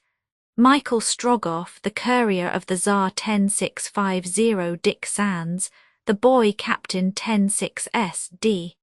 5 weeks in a balloon 7636210. Adventures of 3 Englishmen and 3 Russians 7636210 around the world in 80 days. 7636210, a floating city, the blockade runners. 7636202, 01010 Dr. Ox's experiment, Master Zacharias A. Drama in the air, a winter amid the ice. 7636202, 01010 The survivors of the Chancellor, Martin Paz. 763620202 vols, 1s, each. 10 The mysterious island, 3 vols. Vol, I, dropped from the clouds. Vol, Roman 2, abandoned. Vol, Roman 3, secret of the island. 2267676610636363663020202030301010 The Child of the Cavern 7636, the Begum's Fortune 76, the Tribulations of a Chinaman 76 Celebrated Travels and Travellers. 3 vols. D-my 8 vo, 600 pp. Upwards of 100 full-page illustrations. 12s 6d. Gilt edges 14s, each. 1. The exploration of the world. 2. The great navigators of the 18th century. 3. The explorers of the 19th century. In the press, updated editions will replace the previous one, the old editions will be renamed, creating the works from print editions not protected by U.S.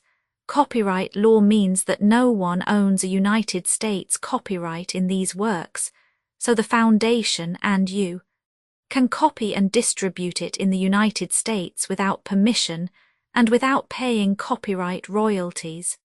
Special rules, set forth in the general terms of use part of this license, apply to copying and distributing project and may not be used if you charge for an e-book, except by following the terms of the trademark license, including paying royalties for use copies of this e-book. Complying with the trademark license is very easy. You may use this e-book for nearly any purpose, such as creation of derivative works, reports, performances, and research. Project Gutenberg e-books may be modified and printed and given away. You may do practically anything in the United States with e-books not protected by U.S. copyright law. Redistribution is subject to the trademark license, especially commercial redistribution. Start. Full license. Please read this before you distribute or use this work. Distribution of electronic works by using or distributing this work, or any other work associated in any way with the phrase Project Gutenberg. You agree to comply with all the terms of the full www.gutenberg.org/license. Electronic works. Electronic work. You indicate that you have read, understand, agree to and accept all the terms of this license and intellectual property, trademark/copyright agreement. If you do not agree to abide by all the terms of this agreement, you must cease using and return or possession. If you paid a fee for obtaining a copy of or access to by the terms of this agreement, you may obtain a refund from the person or entity to whom you paid the fee as set forth in paragraph 1. E. 8. Used on or associated in any way with an electronic work, by people who agree to be bound by the terms of this agreement. There are a few even without complying with the full terms of this agreement. See paragraph 1. See below. There are a lot of things you can do with Project Gutenberg electronic works if you follow the terms of this electronic works. See paragraph 1. Below. Foundation or PGLAF owns a compilation copyright in the collection. Works in the collection are in the public domain in the United States. If an individual work is unprotected by copyright law in the United States and you are located in the United States, we do not claim a right to prevent you from copying, distributing, performing, displaying, or creating derivative works based on the work as long as works, in compliance with the terms of this agreement, for keeping the comply with the terms of this agreement, by keeping this work in the you share it without charge with others. 1. D. The copyright laws of the place where you are located also govern what you can do with this work. Copyright laws in most countries are in a constant state of change. If you are outside the United States, check the laws of your country in addition to the terms of this agreement before downloading, copying, displaying, performing, distributing, or creating derivative works based on this work, or any representations concerning the copyright status of any work in any country other than the United States. 1. 1. The following sentence with active links to or other performed, viewed, copied, or distributed. This e-book is for the use of anyone anywhere in the United States and most other parts of the world at no cost and with almost no restrictions whatsoever. You may copy it, give it away, or reuse it under the terms at www.gutenberg.org. If you are not located in the United States, you will have to check the laws of the country where you are located before using this e-book, derived from texts not protected by U.S. copyright law, does not contain a notice indicating that it is posted with permission of the copyright holder. The work can be copied and distributed to anyone in the United States without paying any fees or charges.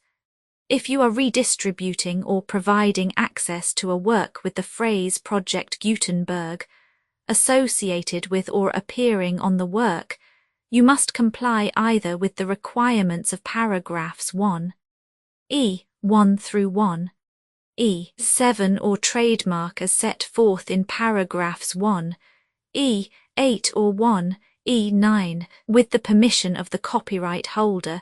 Your use and distribution must comply with both paragraphs 1, 1 through 1, 7 and any additional terms imposed by the copyright holder. Additional terms posted with the permission of the copyright holder found at the beginning of this work. License terms from this work, or any files containing a part of this one. 5. Do not copy, display, perform, distribute, or redistribute this electronic work, or any part of this electronic work, without prominently displaying the sentence set forth in paragraph 1. 1 with active links or immediate access to the full terms of the Project Gutenberg license. 1(e)(6). You may convert to and distribute this work in any binary, compressed, marked up, non-proprietary or proprietary form, including any word processing or hypertext form.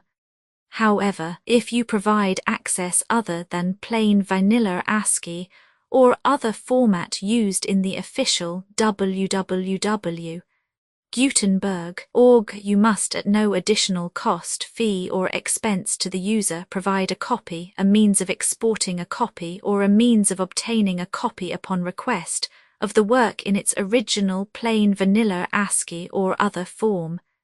Any alternate format must include the 1(e)(7). Do not charge a fee for access to, viewing, displaying unless you comply with paragraph 1(e)(8) or 1(e)(9). 1(e) 8. You may charge a reasonable fee for copies of or provided that you pay a royalty fee of 20% of the gross profits you derive from you, already used to calculate your applicable taxes. The fee is owed agreed to donate royalties under this paragraph to the Project Gutenberg Literary Archive Foundation. Royalty payments must be paid within 60 days following each date on which you prepare, or are legally required to prepare, your periodic tax returns. Royalty payments should be clearly marked as such and sent to the Project Gutenberg Literary Archive Foundation at the address specified in Literary Archive Foundation. You provide a full refund of any money paid by a user who notifies you in writing or by email within 30 days of receipt that S/he license. You must require such a user to return or destroy all copies of the works possessed in a physical medium and discontinue works you provide, in accordance with paragraph 1. F. 3. A full refund of any money paid for a work or a replacement copy if a defect in the electronic work is discovered and reported to you within 90 days of receipt of the work. You comply with all other terms of this agreement for free. 1E9. If you wish to charge a fee or distribute a Project Gutenberg trademark electronic work or group of works on different terms than are set forth in this agreement, you must obtain permission in writing forth in section 3 below. 1. F.